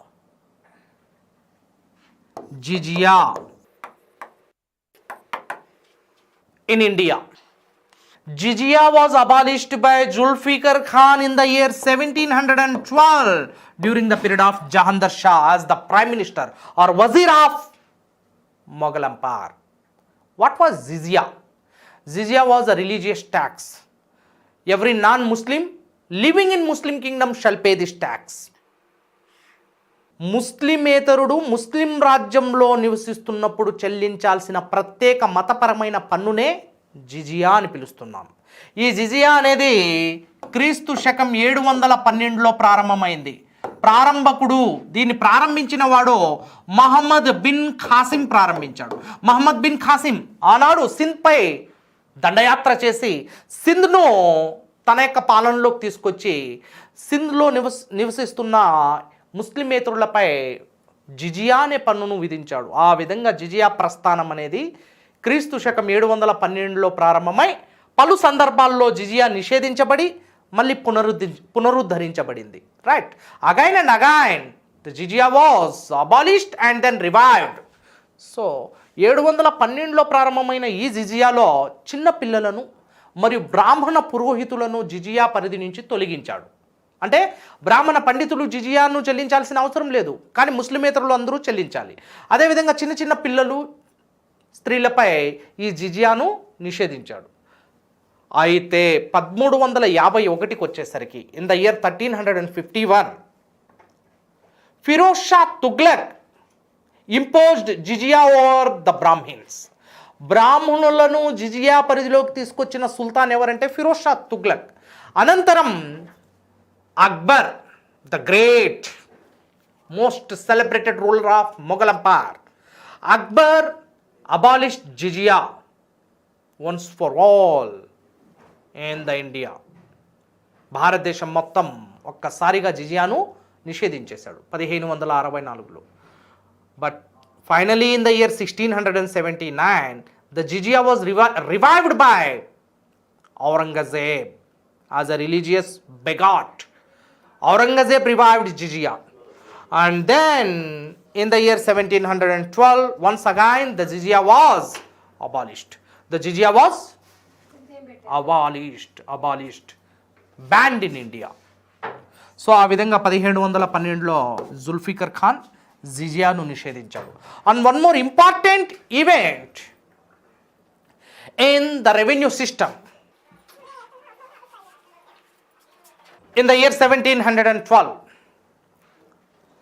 Zulfikar Khan introduced a system called Izara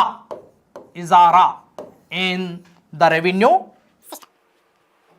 Izara means, and this is a land revenue, but an intermediary has empowered to collect the land revenue from the peasantry. So he is a mediator between the government and the peasant. So here Izara system, an intermediary is appointed to collect the tax from the peasant. So he collect the tax and he receives the commission in this Izara system. So this Izara was one of the important system during the period of Jahandar Shah or Zulfikar Khan. So these two important events taken place during the period of Jahandar Shah, though the rule is very short period of duration. చాలా తక్కువ సమయం పరిపాలించినప్పటికీ రెండు గొప్ప మార్పులు. ఒకటి జిజియాను నిషేధించడం, రెండు revenue వ్యవస్థలో ఇజారా అనే మధ్యవర్తిని నియమించి మధ్యవర్తి ద్వారా పన్నును భూమి శిస్తును వసూలు చేసే పద్ధతిని ప్రవేశపెట్టడం. These two are very important. Next coming to Farrukh Siyar. Farooq Shear, he was also a secular person and followed the policy of secularism and maintained diplomacy and friendly relations with the neighbor states. And Peshwas, see, after the end of Sahu, Shivaji and his successors, Peshwai's rule started in Marathwada region. Maratha చరిత్రను రెండు కోణాల్లో మనం అధ్యయనం చేయాలి, రెండు భాగాలుగా విభజించుకోవాలి. శివాజీ మరియు వారసుల యొక్క పాలన, రెండవది పీష్వాల పరిపాలన. పీష్వాలు అంటే శివాజీ మరియు వారసుల యొక్క ప్రధాన మంత్రుల్ని పీష్వాలు అంటాం. ఆ విధంగా మరాఠా రాజ్యాలను పీష్వాలు పరిపాలించారు. మరి ఈ పీష్వాల కాలంలో పీష్వాలతో సత్సంబంధాలను కొనసాగిస్తున్న ఈ మొఘల్ చక్రవర్తి, కడపటి మొఘల్ చక్రవర్తి ఫరూక్ షియర్. రైట్, ఈ ఫరూక్ షియర్ మంచి సంబంధాలను కొనసాగిస్తున్నాడు.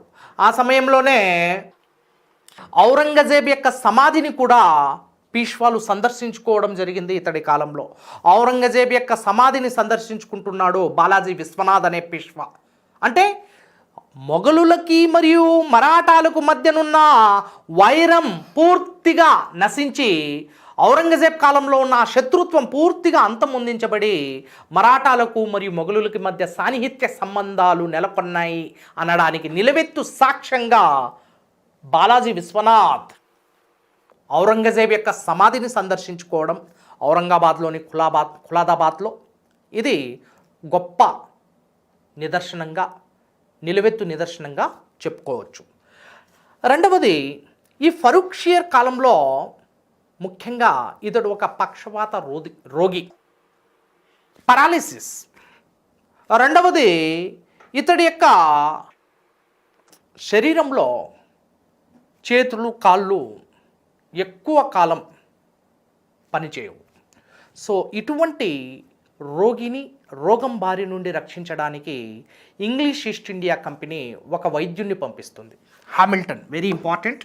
హామిల్టన్ కంపెనీస్ ఫిజిషియన్ అంటే doctor.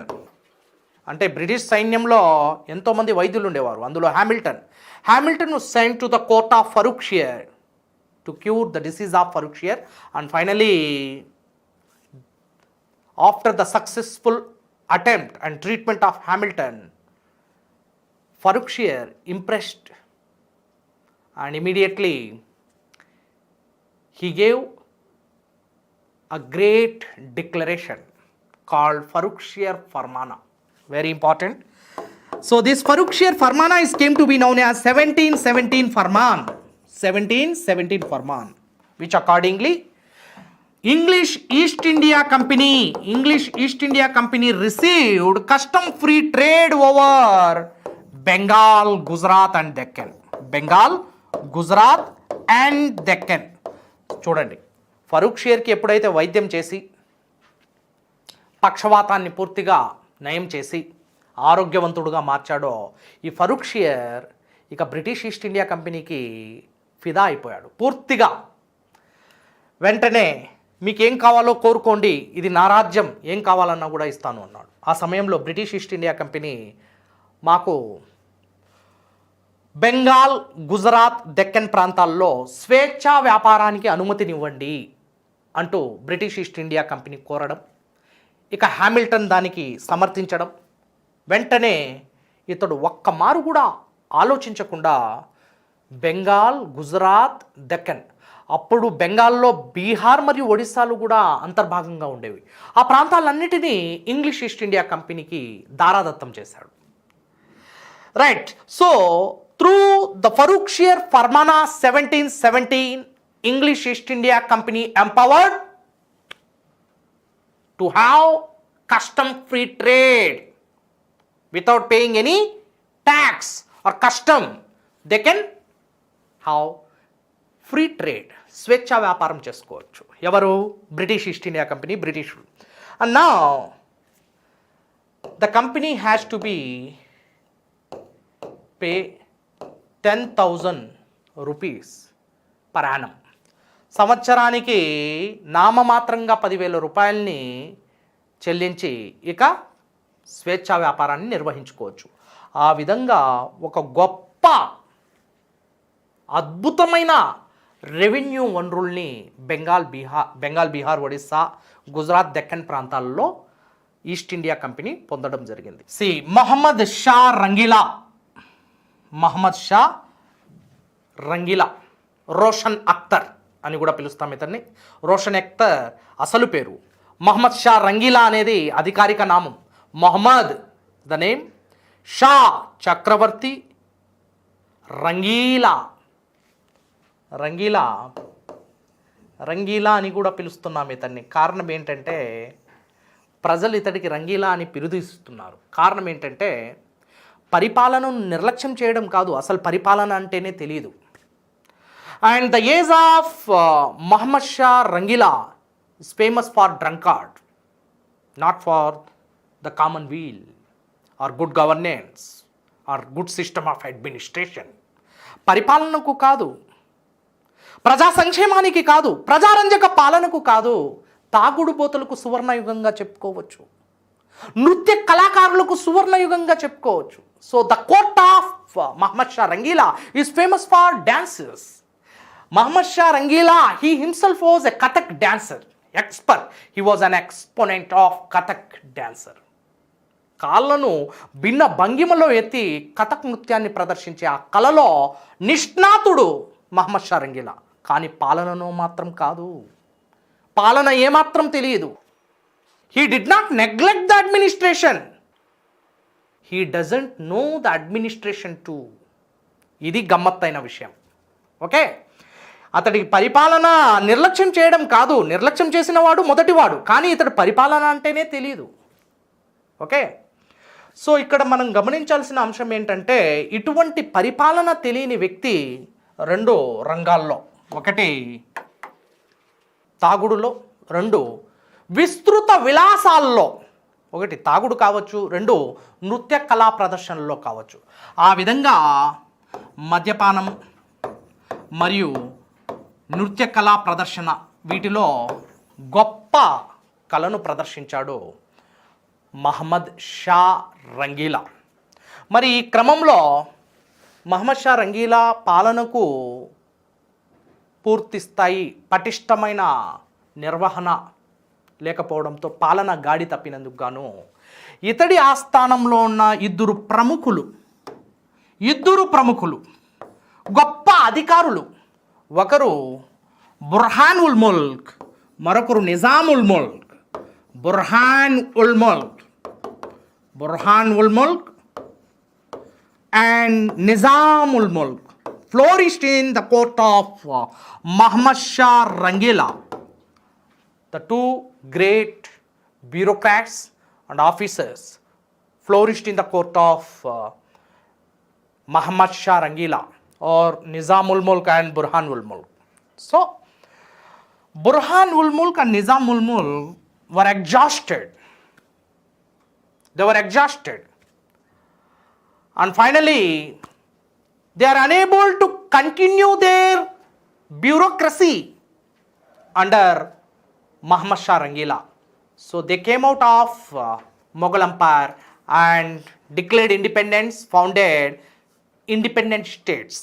Burhan ul Mulk founded Awadh state, Awadh Empire in the year 1722, and Nizam ul Mulk founded Nizam state, Nizam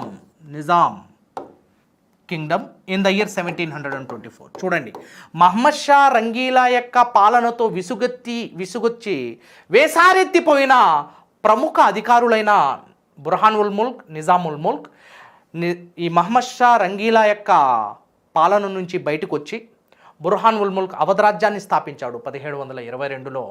Nizamul Mulk Nizam రాజ్యాన్ని స్థాపించాడు 1724లో.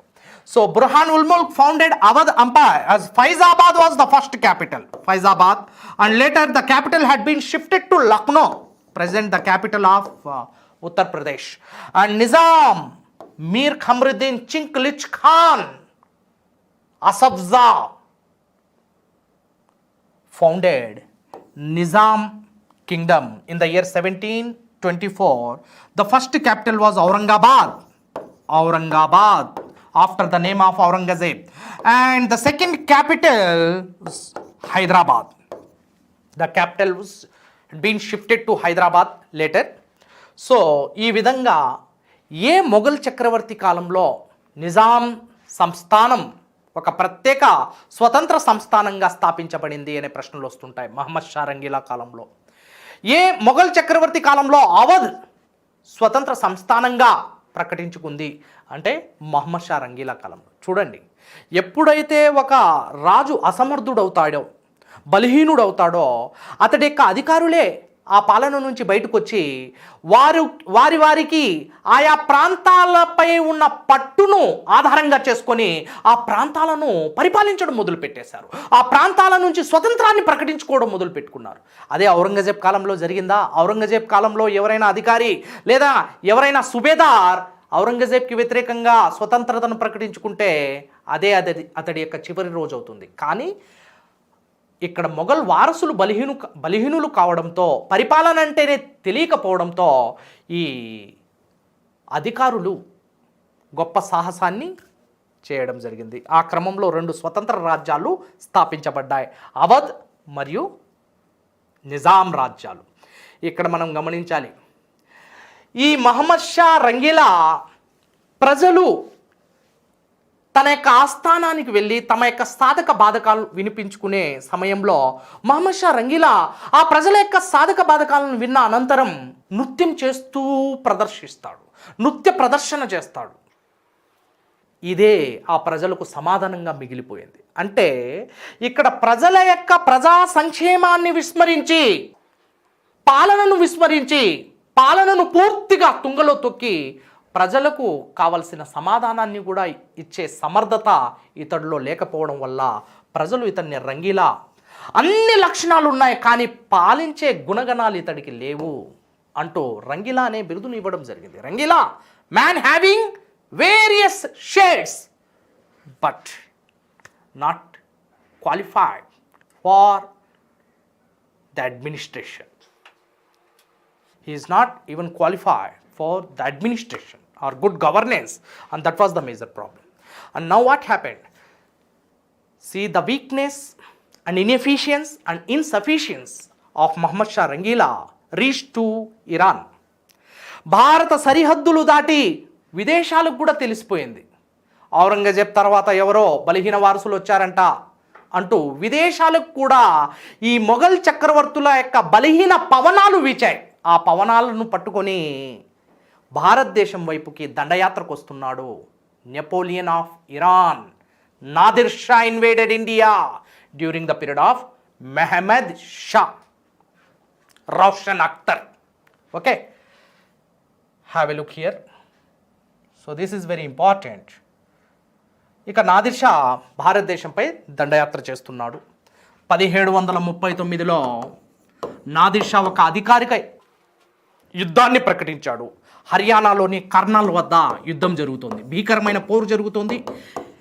ఇరాన్ సైన్యానికి మరియు మొఘల్ సైన్యానికి మధ్య జరిగిన ఈ భీకరమైన పోరులో మొహమ్మద్ షా రంగీలా చిత్తుగా ఓడించబడి తన యొక్క అధికారులైన నిజాముల్ ముల్క్ మరియు బుర్హాన్ ఉల్ ముల్క్ యొక్క సహాయాన్ని అర్థించాడు.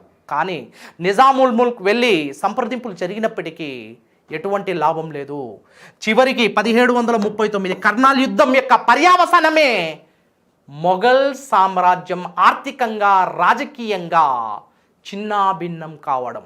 So politically and economically the Mughal empire completely suppressed, depressed and oppressed, totally ruined. And this is the ulcer caused by the invasion of Napoleon of Iran, Nadir Shah.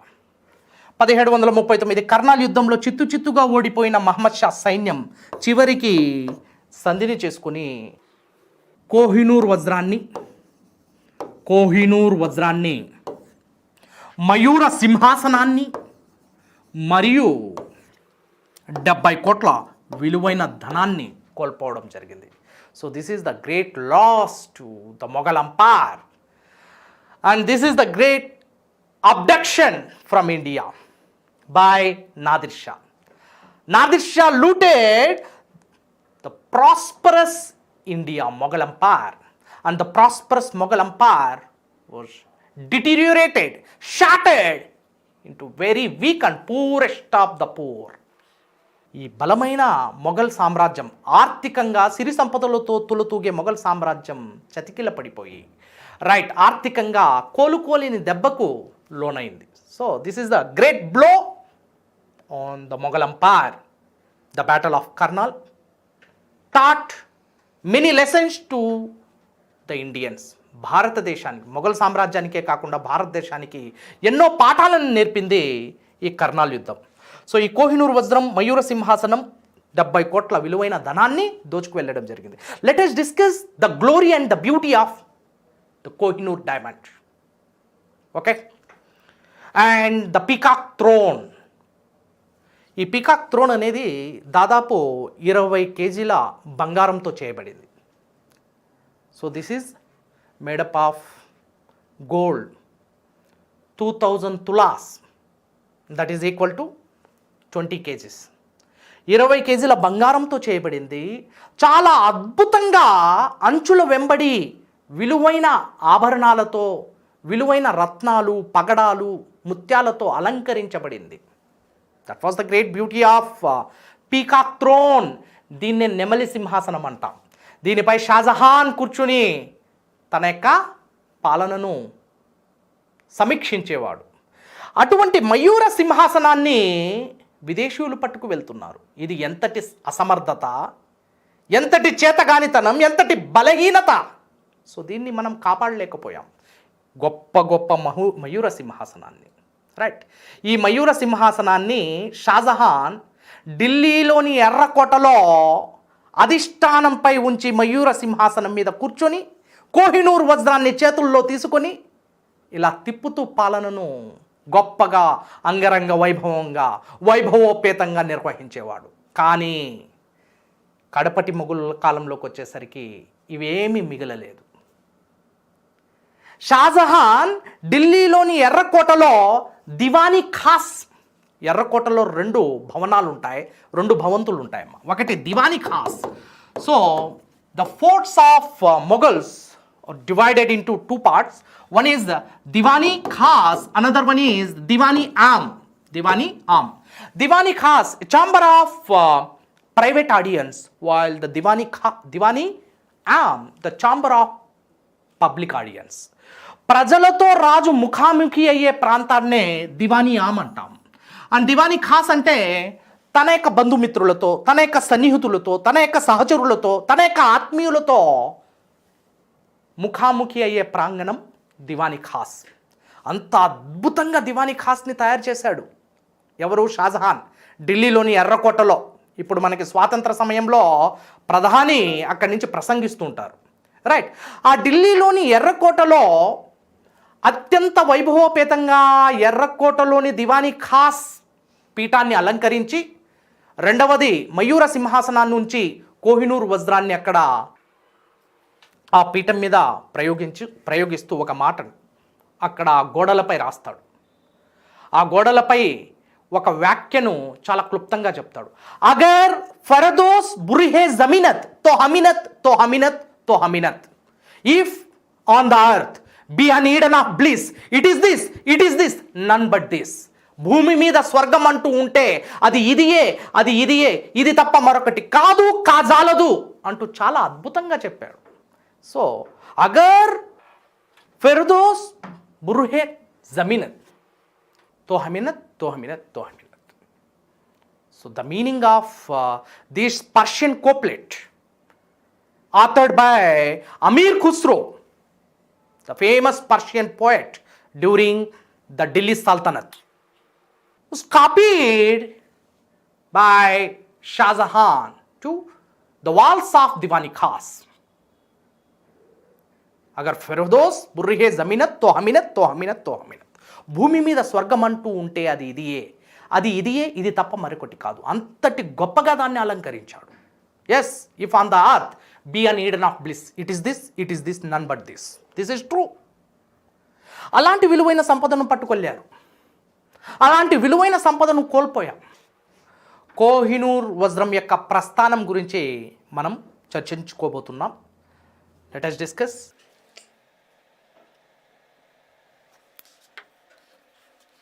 The journey of Kohinoor diamond. ఒక్క వజ్రం ఎంతోమంది రాజుల యొక్క చరిత్రను నిర్వీర్యం చేసింది. ఒక్క వజ్రం ఎన్నో యుద్ధాలకు కారణమైంది. ఒక్క వజ్రం ఎన్నో రాజ్యాల పతనానికి దారితీసింది. ఒక వజ్రం ఎన్నో గ్రహణాలను పట్టించింది. ఒక్క వజ్రం ఎన్నో ఘర్షణలకు తావులిచ్చింది. ఒక్క వజ్రం పలు రాజ్యాల చేతుల్లోకి మారింది. అది మరేదో కాదు, కోహినూర్ వజ్రం. సో కోహినూర్ వజ్రం యొక్క జన్మస్థలం, అది లభ్యమైన ప్రాంతం, దొరికిన ప్రాంతం గుంటూరులోని కొల్లూరు గనులు. గుంటూరులోని కొల్లూరు గనుల్లో లభ్యమైంది. కాకతీయుల కాలంలో ఈ వజ్రం కనుగొనబడింది. కాకతీయులు ఈ వజ్రం యొక్క అసలు సిసలైన యజమానులుగా చెప్పుకోవచ్చు. సో చారిత్రక కథనాల్లోకి వెళ్తే పురాణాల ప్రకారం ఇది శామంతకమణి అని, రైట్, తదనంతర కాలంలో దాన్ని విదేశీ ఆక్రమణదారులు కోహినూర్గా నామకరణం చేశారని కొన్ని కథనాలు తెలియజేస్తున్నాయి. మరి ఈ కోహినూర్ వజ్రం యొక్క ప్రస్థానాన్ని, దీని యొక్క ప్రయాణాన్ని మనం గమనిస్తే కాకతీయ రాజుల్లో చివరివాడు రెండవ ప్రతాపరుద్రుడు. రెండవ ప్రతాపరుద్ర. ఈ రెండవ ప్రతాపరుద్రుడు తన యొక్క స్వతంత్ర రాజ్యం స్వతంత్రతను కోల్పోయి సామంతరాజుగా మారిపోతున్నాడు. ఎవరి చేతుల్లో సామంతుడయ్యాడు అంటే 1309-10 ఈ ప్రాంతంలో దక్షిణ భారతదేశంపై దండెత్తిన మొట్టమొదటి సుల్తాన్ అల్లావుద్దీన్ ఖిల్జీ. దీన్ని ఖిల్జీ యుగం, ఖిల్జీ శకం, ఖిల్జీ రెవల్యూషన్ అని కూడా పిలుస్తాం. 14వ శతాబ్దం తొలి దశాబ్దాన్ని ఖిల్జీ రెవల్యూషన్ అని పిలుస్తాం. కారణం ఏంటంటే వింధ్యా పర్వతాలను దాటి దక్షిణ భారతదేశంలో దండయాత్రలు చేసి దక్షిణ భారతదేశంలో రాజ్యాలను సామంత రాజ్యాలుగా మార్చుకున్న మొట్టమొదటి ఉత్తర భారత పాలకుడు ఢిల్లీ సుల్తాన్ Allauddin Khilji. So Alauddin Khilji was the first ruler to cross Vindhya mountains and entered South India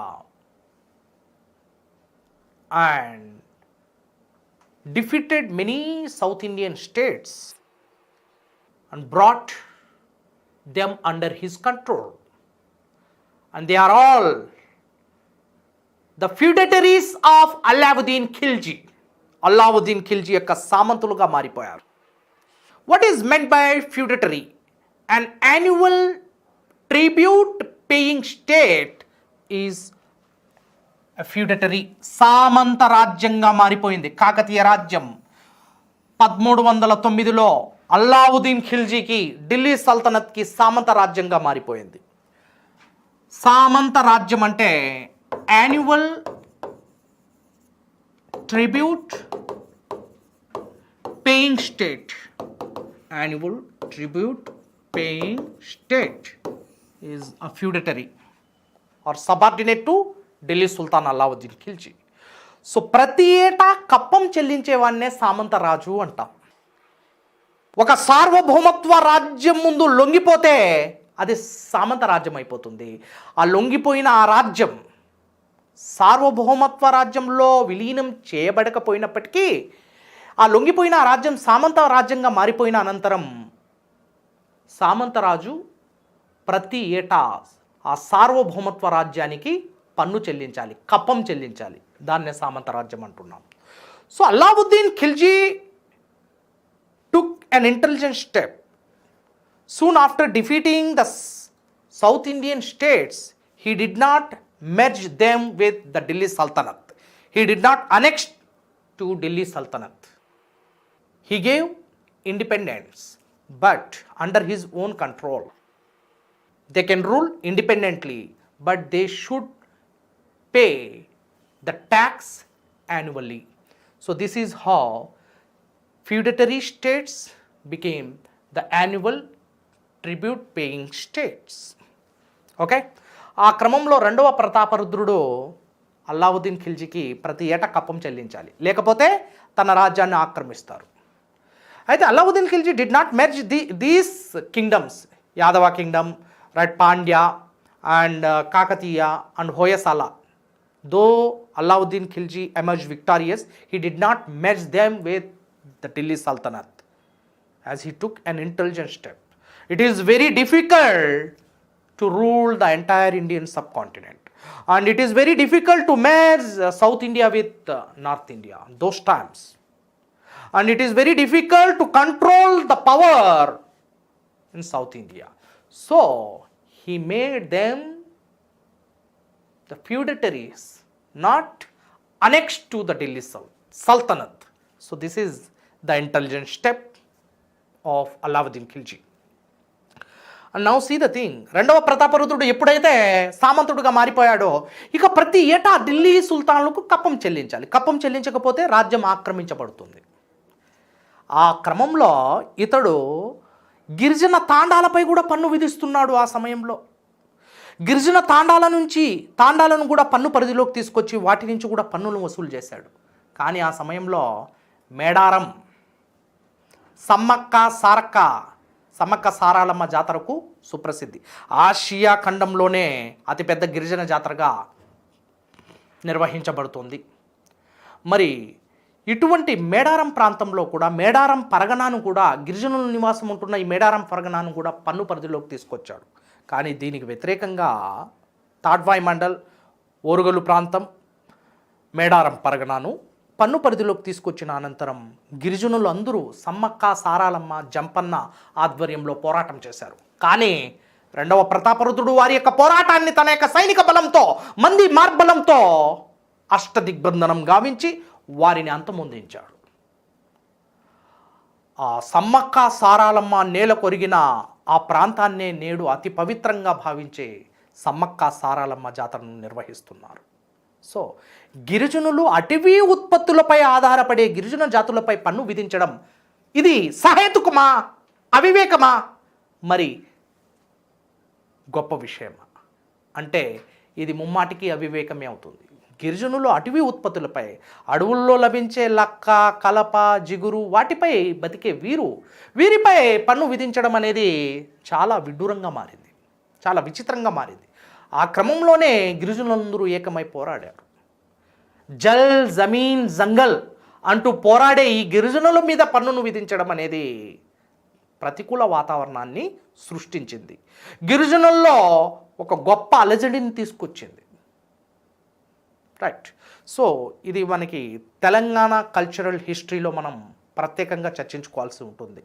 but ఇక్కడ రెండవ ప్రతాపరుద్రుడు సామంతుడైపోయాడు. ఆ క్రమంలోనే అల్లావుద్దీన్ ఖిల్జీ యొక్క దక్షిణ భారత దండయాత్రలకు నియమించబడిన సేనాపతి మాలిక్ కాపర్, ఒక గుజరాతీ నపుంసకుడు మాలిక్ కాపర్ని అల్లావుద్దీన్ ఖిల్జీ దక్షిణ భారతదేశ సైన్యాన్ని అప్పగించాడు, దక్షిణ భారతదేశ దండయాత్రలు. So this is how the southern expeditions led by Malik Kafur. So Malik Kafur abducted the wealth of Orugal, ఏకశిలా నగరం ఓరుగల్లు, వరంగల్ ప్రస్తుతం. ఇక్కడి నుంచి ఎన్నో సిరి సంపదలను దోచుకెళ్ళాడు. అందులో కోహినూర్ వజ్రం కూడా ఉంది. ఆ కోహినూర్ వజ్రాన్ని రెండవ ప్రతాపరుద్రుడు కోల్పోవడం జరిగింది. ఆ విధంగా తెలుగు నేలను విడిచి కోహినూర్ వజ్రం సుల్తానుల చేతుల్లోకి వెళ్ళిపోయింది, ఢిల్లీ సుల్తానుల చేతుల్లోకి వెళ్ళింది. మరి ఆ ఢిల్లీ సుల్తానులు నుంచి ఒకరి అనంతరం ఒకరు, ఖిల్జీల నుంచి తుగ్లక్లకు, తుగ్లక్ల నుంచి ఆ తదనంతరం సయ్యద్, తదనంతరం లోడీలకు అది వారసత్వంగా సంక్రమించింది. తదనంతరం అది మొఘల్ రాజులకు దక్కుతోంది. రైట్. దీని గురించి మనం చర్చించుకునే ముందు కాకతీయులు ఈ కోహినూర్ వజ్రం యొక్క అసలు సిసలైన యజమానులుగా చెప్పుకోవచ్చు. So Kakatiyas are the original owners of this Kohinoor diamond. And later Delhi Sultans taken away this Kohinoor diamond.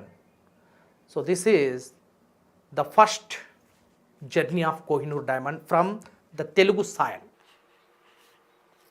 ఆ విధంగా దీని యొక్క అసలు బరువు 793 క్యారెట్లు. 1 carrot is equal to 0.2 gram.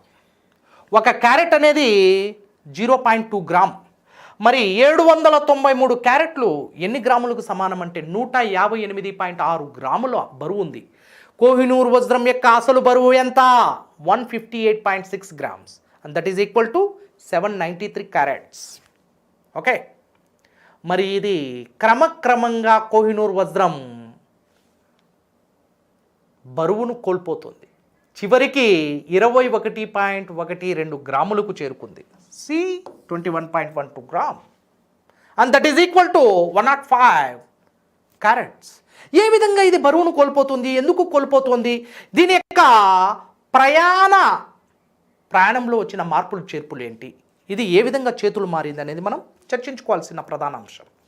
అయితే ఇక్కడ ఢిల్లీ సుల్తాన్ల ఆస్థానానికి చేరుకున్న ఈ కోహినూర్ వజ్రం తదనంతర కాలంలో గోల్కొండ వజ్రాలకు ప్రసిద్ధి కేంద్రంగా ఉండేది. ప్రపంచంలోనే పేరు ప్రఖ్యాతిగాంచిన వజ్రాలు గోల్కొండలో లభ్యమయ్యేవి.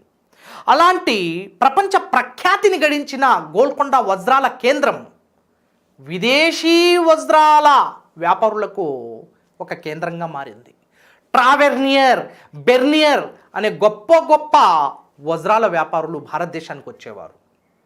రైట్, మరి అందులో ట్రావెర్నియర్ ఈ కోహినూర్ వజ్రం గురించి, గోల్కొండ వజ్రాల పరిశ్రమ గురించి చాలా గొప్పగా తన యొక్క గ్రంథాల్లో లిఖించాడు. గోల్కొండ ప్రాంతంలో కుప్పలు దిప్పలుగా వజ్రాలను కూరగాయల మార్కెట్ లాగా విక్రయించేవారంటూ ట్రావెర్నియర్ తన యొక్క గ్రంథాల్లో రచించాడు. So the heaps of the gold, gems, jewels and diamonds were sold in the markets of Golconda. So yes, Golconda is the famous for diamonds, center of diamond business. So ఆ విధంగా గోల్కొండతో వర్తక వ్యాపారం చేస్తూ రైట్ సుల్తానుల చెర నుంచి ఇది గోల్కొండ ప్రాంతానికి చేరుకుంది. మళ్ళీ ఈ వజ్రాన్ని వేలం వేసి ఈ వజ్రాన్ని గోల్కొండ కైవసం చేసుకోవడం జరిగింది. అంటే సుల్తానుల చెర నుంచి ఈ వజ్రం తిరిగి తెలుగు నేలకు పరిచయం అవుతోంది. గోల్కొండ రాజులకి, కుతుబ్ షాహీలకి ఈ వజ్రం స్వాధీనం కాబడింది. ఆ క్రమంలో కుతుబ్ షాహీల్లో అబ్దుల్లా కుతుబ్ షా పరిపాలిస్తున్న కాలంలో షాజహాన్ 1636లో గోల్కొండపై యుద్ధం ప్రకటించాడు. గోల్కొండపై షాజహాన్ యుద్ధం ప్రకటించినప్పుడు అబ్దుల్లా కుతుబ్ షా దీన్ని షాజహాన్కి అప్పగించాడు. కాకపోతే షాజహాన్ కంటే ముందు బాబర్, హుమాయూన్ మొఘల్ చక్రవర్తులు, షాజహాన్ తొలి తరం మొఘల్ చక్రవర్తులు Humayun, Babur, Jahangir, Akbar and Jahangir, Akbar and then Jahangir and Aurangzeb, Jahangir, Shahjahan and Aurangzeb. మరియు షాజహాన్ కంటే ముందు ఇది బాబర్ చేతుల్లో ఉండేది. బాబర్ కాలంలో ఈ వజ్రం గొప్ప ఖ్యాతిని గడించింది. మొట్టమొదటిసారిగా హుమాయూన్ బాబర్ నామాలో బాబర్ కా హీరా అంటూ నమోదు చేశాడు. Very very important. మొట్టమొదటిసారిగా కోహినూర్ వజ్రం చరిత్రలో ఎప్పుడు నమోదు చేయబడిందంటే హుమాయూన్ కాలంలో బాబర్ కా హీరా. అప్పటికి కోహినూర్ వజ్రం కాదు పేరు, బాబర్ కా హీరా అని చెప్పేవాళ్ళు. Right, the diamond of Babur. Heera means diamond. Babur కా హీరా అని పిలిచేవారు. ఆ క్రమంలో బాబర్ నుంచి వారసత్వంగా సింహాసనాన్ని మాత్రమే కాదు, బాబర్ యొక్క అస్తిత్వంతో పాటు, తండ్రి అస్తిత్వంతో పాటు తండ్రి యొక్క విలువైన సిరి సంపదలను కూడా హుమాయూన్ పొందాడు. వెంటనే దీన్ని బాబర్ కా హీరా అంటూ గ్రంథాల్లో, చరిత్రలో నమోదు చేశాడు హుమాయూన్. అయితే ఒక్క వజ్రం ఎన్నో రాజ్యాలను బలి తీసుకుంది, ఎన్నో రాజులను గ్రహణం పట్టించింది. Yes, of course. Soon after receiving this diamond, Humayun, when he depicting this in the history, immediately the Mughal Empire was temporarily eclipsed. తాత్కాలికంగా గ్రహణం పట్టించింది ఈ వజ్రం. ఎలా? 1540లో రాజ్యాన్ని కోల్పోతున్నాడు. 1555 వరకు రాజ్య బహిష్కరణ కావించబడ్డాడు, రాజ్యభ్రష్టుడయ్యాడు, రాజ్యం నుంచి బహిష్కరించబడ్డాడు. షేర్షా షూర్ అనే బీహార్ పాలకుడు హుమాయూన్ని ఓడించి 1540లో రాజ్యం నుంచే బహిష్కరించాడు. ఆ విధంగా విదేశాలకు వెళ్ళి 15 సంవత్సరాల పాటు రాజ్య బహిష్కరణ గావించబడిన ఈ హుమాయూన్ తిరిగి 1555లో భారతదేశానికి వస్తున్నాడు. భారతదేశానికి వచ్చి షేర్షా సూర్ యొక్క వారసుడైన సికందర్ షా సూర్ని సర్హింద్ అనే యుద్ధంలో ఓడిస్తున్నాడు హుమాయూన్ 1555లో. అనంతరం 1555 నుంచి 56 వరకు పరిపాలించాడు. అప్పటికి కోహినూర్ వజ్రం అతడితో పాటే ఉంది. కానీ 1556లో అతడు రాజ్యాన్ని చేజిక్కించుకున్నప్పటికీ, పునరుద్ధరించినప్పటికీ ఎక్కువ రోజులు బతకలేకపోయాడు. కారణం ఏంటంటే 1556లో గ్రంథాలయ మెట్లు దిగుతూ ప్రమాదవశాత్తు జారిపడి మరణిస్తున్నాడు హుమాయూన్. ఆ విధంగా కోహినూర్ వజ్రం అనేది ఎన్నో రాజ్యాల పట్ల గ్రహణంలా, శాపంలా తయారైంది. So this is the curse for Humayun, no doubt about it. So many historians describes the history of and the journey of Kohinoor diamond, in which Kohinoor diamond is mentioned as the curse for the various dynasties. And Lord Dalhousie also described about the greatness of Kohinoor diamond, but he did not bring this Kohinoor diamond forcefully or in the wars, but he was gifted by Dalip Singh. I am going to discuss this in the next episode. So Dalhousie కూడా దాన్ని ఆక్రమించలేదు, దాన్ని లూటీ చేయలేదు, దాన్ని ఒక బహుమానంగా మాత్రమే పొందుతున్నాడు. ఎవరైతే దీన్ని బలవంతంగా లూటీ చేస్తారో ఆ రాజ్యం తగలబడుతుంది అంటూ చాలా క్లుప్తంగా ఇక్కడ రాయబడుతుంది. బాబర్ అనేవాడు 1526లో అప్పటి వరకు ఢిల్లీ సుల్తాన్ల చెరలో ఉంది కోహినూర్ వజ్రం. కానీ 1526లో బాబర్ మొదటి పానిపట్టు యుద్ధంలో చివరి ఢిల్లీ సుల్తాన్ అయిన ఇబ్రాహీం లోడీని అంతమొందించి కోహినూర్ వజ్రాన్ని కూడా వశం చేసుకున్నాడు. కోహినూర్ వజ్రాన్ని లూటీ చేశాడు. ఆ క్రమంలో బాబర్ ఎప్పుడైతే లూటీ చేశాడో చివరికి ఎక్కువ రోజులు బాబర్ కూడా పరిపాలించలేదు. 4 సంవత్సరాల్లోనే 1530లో బాబర్ అస్తమించాడు. బాబర్ అస్తమించిన అనంతరం హుమాయూన్ ఎన్నో లోటుపాట్లను, ఎన్నో లోపాలను చవి చూశాడు, ఎన్నో నష్టాలను చవి చూశాడు. చివరికి రాజ్యం నుంచే బహిష్కరించబడ్డాడు. సో ఆ క్రమంలో చివరికి కోహినూర్ వజ్రం అనేది ఎవరి చేతుల్లోకి వస్తుందంటే క్రమక్రమంగా హుమాయూన్ చేతుల్లోకి వచ్చింది, అక్బర్ చేతుల్లో.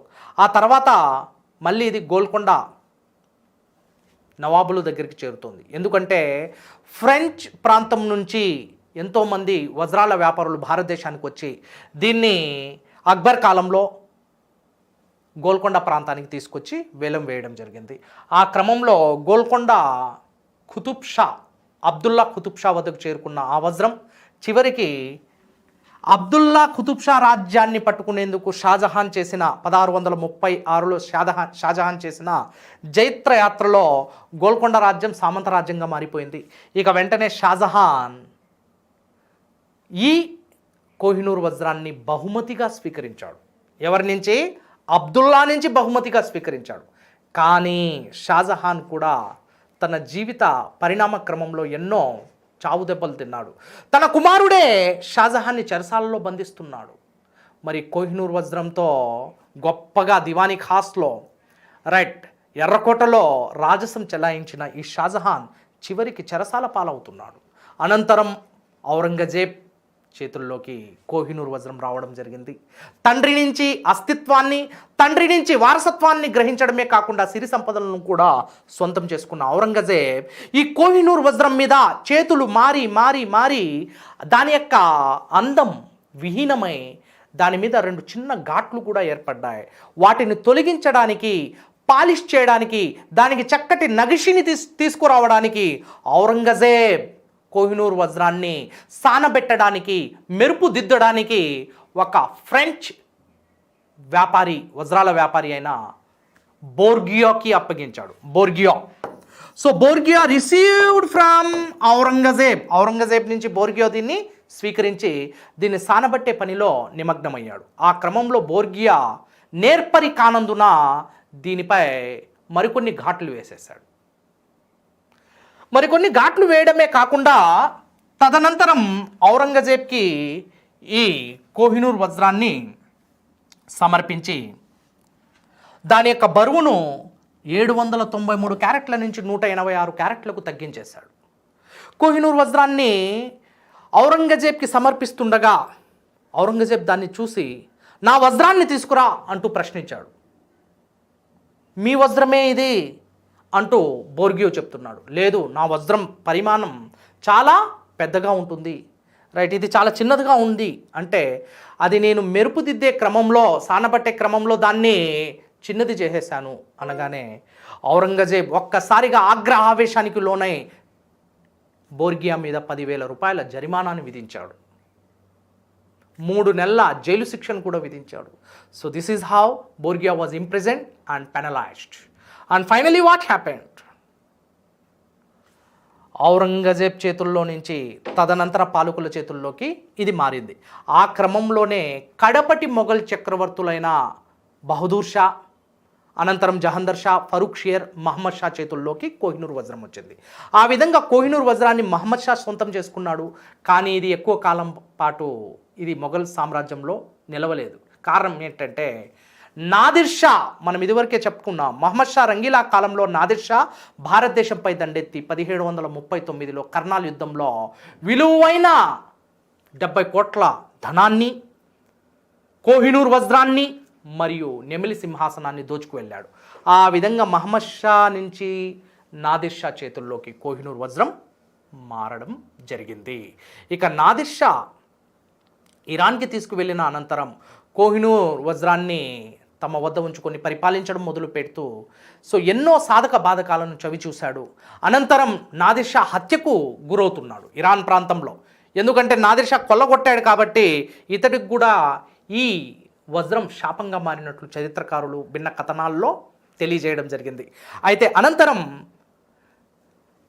నాదిర్ షా హత్యానంతరం నాదిర్ షా కుమారుడు షుజాసా ఈ వజ్రాన్ని తీసుకొని హుటాహుటిన ప్రాణాలు రక్షించుకోవడానికి భారతదేశం వైపుకి ప్రయాణం చేసి లాహోర్ ప్రాంతాన్ని పరిపాలిస్తున్న రాజా రంజిత్ సింగ్ చేరుకోవడం జరిగింది. రాజా రంజిత్ సింగ్కి కోహినూర్ వజ్రాన్ని బహుమానంగా ప్రకటించడం జరిగింది.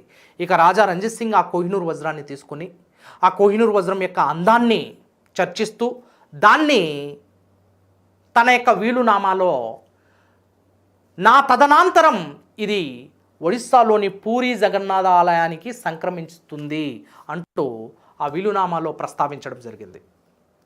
కానీ బ్రిటిష్ వారు దీన్ని తీసుకువెళ్ళడం తదుపరి పరిణామంగా మనం గమనించవచ్చు. ఇక్కడ మనం ఒక చాలా ప్రధానమైన అంశాన్ని గమనించాలి. నాదిర్ షా కోహినూర్ వజ్రాన్ని భారతదేశం నుంచి దోచుకు వెళ్ళినప్పుడు దాన్ని తన దర్బార్లో ఉంచి ఆ కోహినూర్ అనే పేరును సూచించడం జరిగింది.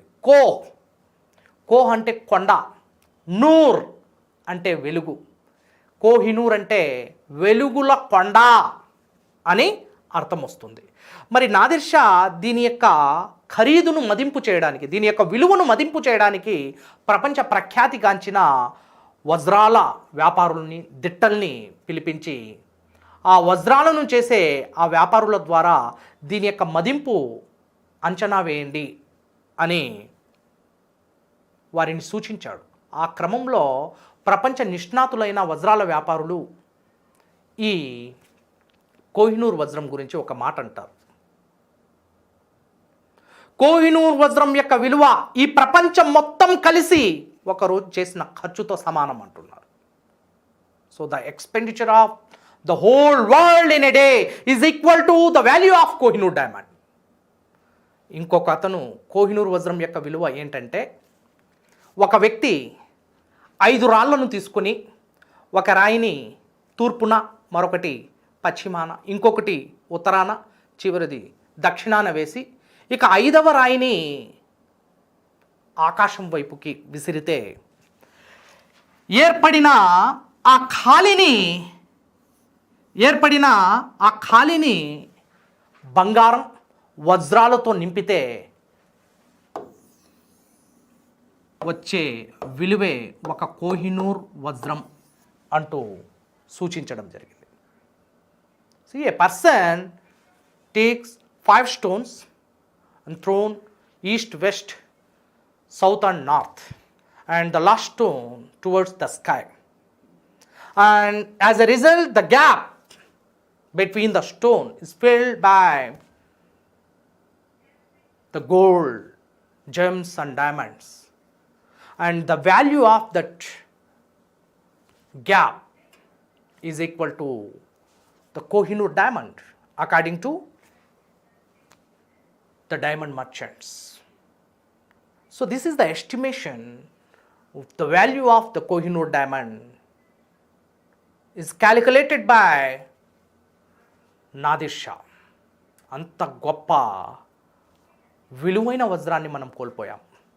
చివరికి ఆంగ్లో సిక్కు యుద్ధాల్లో రంజిత్ సింగ్ మరణాంతరం ఇది రంజిత్ సింగ్ కుమారుడుకు దక్కింది. దిలీప్ సింగ్ ఆంగ్లో సిక్కు యుద్ధాల్లో ఓడించబడి చివరికి దీన్ని కానుకగా విక్టోరియా రాణికి సమర్పించడానికి లండన్కి ఓడలో బయలుదేరడం జరిగింది. ఓడలో బయలుదేరి విక్టోరియా రాణికి సమర్పించడం జరిగింది. విక్టోరియా రాణి దీన్ని స్వీకరించి తమ యొక్క కిరీటంలో, మకుటంలో దాన్ని ఒక గొప్ప విలువైన సామాగ్రిగా పొందుపరిచింది. ఆ క్రమంలో ప్రిన్స్ ఆల్బర్ట్, విక్టోరియా రాణి యొక్క భర్త ప్రిన్స్ ఆల్బర్ట్, ఈ కోహినూర్ వజ్రంలో ఉన్న చిన్న చిన్న ఘాట్లు మరియు చేతులు మారడంతో ఏర్పడిన ఆ నల్లతనాన్ని తొలగించేందుకు గాను దాన్ని సానబెట్టడానికి గెరార్డ్ అండ్ కంపెనీ దీనికి అప్పగించాడు. ఈ గెరార్డ్ అండ్ కంపెనీ దాన్ని సానబెడుతూ దాని యొక్క బరువును తగ్గించేసింది. 186 క్యారెట్ల నుంచి ఆ బరువు అనేది 105 క్యారెట్లకి తగ్గిపోయింది. See further the Kohinoor diamond lost the original weights and finally 105 carat is the weight. That is equal to 21.12 gram. ఈ విధంగా కోహినూర్ వజ్రం యొక్క బరువు కుచించుకుపోయింది. ఇది చిరస్మరణీయంగా రాణిగారి మకుటంలో నిలిచిపోయింది. దీనికి గాను వెనక్కి తీసుకొచ్చేందుకు భారత ప్రభుత్వం, నేటి ప్రభుత్వం ఎన్నో ప్రయత్నాలు చేసింది. ఈ కోహినూర్ వజ్రం యొక్క ప్రస్తావన సుప్రీంకోర్టు తలుపులు కూడా తట్టడం జరిగింది. కానీ సుప్రీంకోర్టులో దీనికి సంబంధించిన జడ్జిమెంట్ వివాదాస్పదంగా నిలిచిపోయింది. భారత ప్రభుత్వం, the government of India, the steps taken by the government of India in order to bring back the Kohinoor diamond to India. So Narendra Modi, under the leadership of Narendra Modi, submitted the memorandum to the British government, but British government came up with various strategies. భిన్న వ్యూహాలతో British government ఒక ప్రస్తావన తీసుకొచ్చింది. ఈ కోహినూర్ వజ్రానికి మేము భారతదేశానికి ఇవ్వాలా, లేదా ఈ కోహినూర్ వజ్రాన్ని పాకిస్తాన్కి ఇవ్వాలా, లేదా ఈ కోహినూర్ వజ్రాన్ని ఇరాన్ ప్రాంతానికి తరలించాలా, లేదా దీన్ని ఆంధ్ర తెలంగాణ ప్రాంతానికి ఇవ్వాలా అనే పలు ప్రశ్నలను సంధించడం జరిగింది. ఎందుకంటే కోహినూర్ వజ్రాన్ని కొల్లగొట్టిన నాదిర్ షా ఇరాన్ పాలకుడు. ప్రస్తుత ఇరాన్కి ఇది మేము ఇవ్వాలా, లేదా అదే కోహినూర్ వజ్రాన్ని నాదిర్ షా తనయుడు పాకిస్తాన్ ప్రాంతానికి తీసుకురావడం జరిగింది. రైట్, ఆనాడు మన భారతీయ పాలకుడు రాజా రంజిత్ సింగ్ పరిపాలించిన లాహోర్ ప్రస్తుత పాకిస్తాన్లో ఒక నగరంగా ఉంది. మరి ఆ పాకిస్తాన్కి సమర్పించాలా, లేదా అది దొరికిన ప్రాంతం గుంటూరు కొల్లూరు గనులక, లేదా తెలంగాణ కాకతీయ గోల్కొండ కుతుబ్ షాహీలు పరిపాలించిన తెలంగాణ ప్రాంతానిక, లేదా భారతదేశానిక, ఇలా పలు ప్రశ్నలను సంధించి కోహినూర్ వజ్రం యొక్క ఆ ఉనికిని పూర్తిగా మార్చే ప్రయత్నం చేసింది. మసిపూసి మారేడుకాయ చేసినట్టు బ్రిటిష్ ప్రభుత్వం వ్యవహరిస్తోంది. ఇది నేటికి వివాదాస్పదమైన అంశంగానే ఉండిపోయింది. అహ్మద్ షా. అహ్మద్ షా గురించి మనం ఈరోజు క్లాస్లో చర్చించుకోబోతున్నాం. So let us discuss Ahmad Shah, a later Mughal ruler from 1748 to 1754. 1748 నుంచి 1754 వరకు పరిపాలించారు. అహ్మద్ షా యొక్క ప్రధానమంత్రిగా ఇమాద్ ఉల్ ముల్క్ పనిచేస్తున్నారు. అహ్మద్ షా యొక్క ప్రధానిగా బాధ్యతలు స్వీకరించిన ఇమాదుల్ ముల్క్ పరిపాలనలో కీలక బాధ్యతలను చేపడుతూ వజీర్ అంటే ప్రధాని మంత్రి. మరి ఈ ప్రధాని ఒక గొప్ప పాత్రను పోషించాడు. రెండవది, అహ్మద్ షా ఇతడి చేతుల్లో కీలుబొమ్మగా మారిపోయాడు.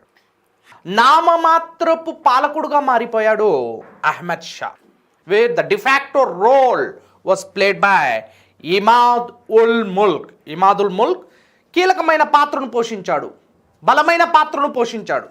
ఓకేనా?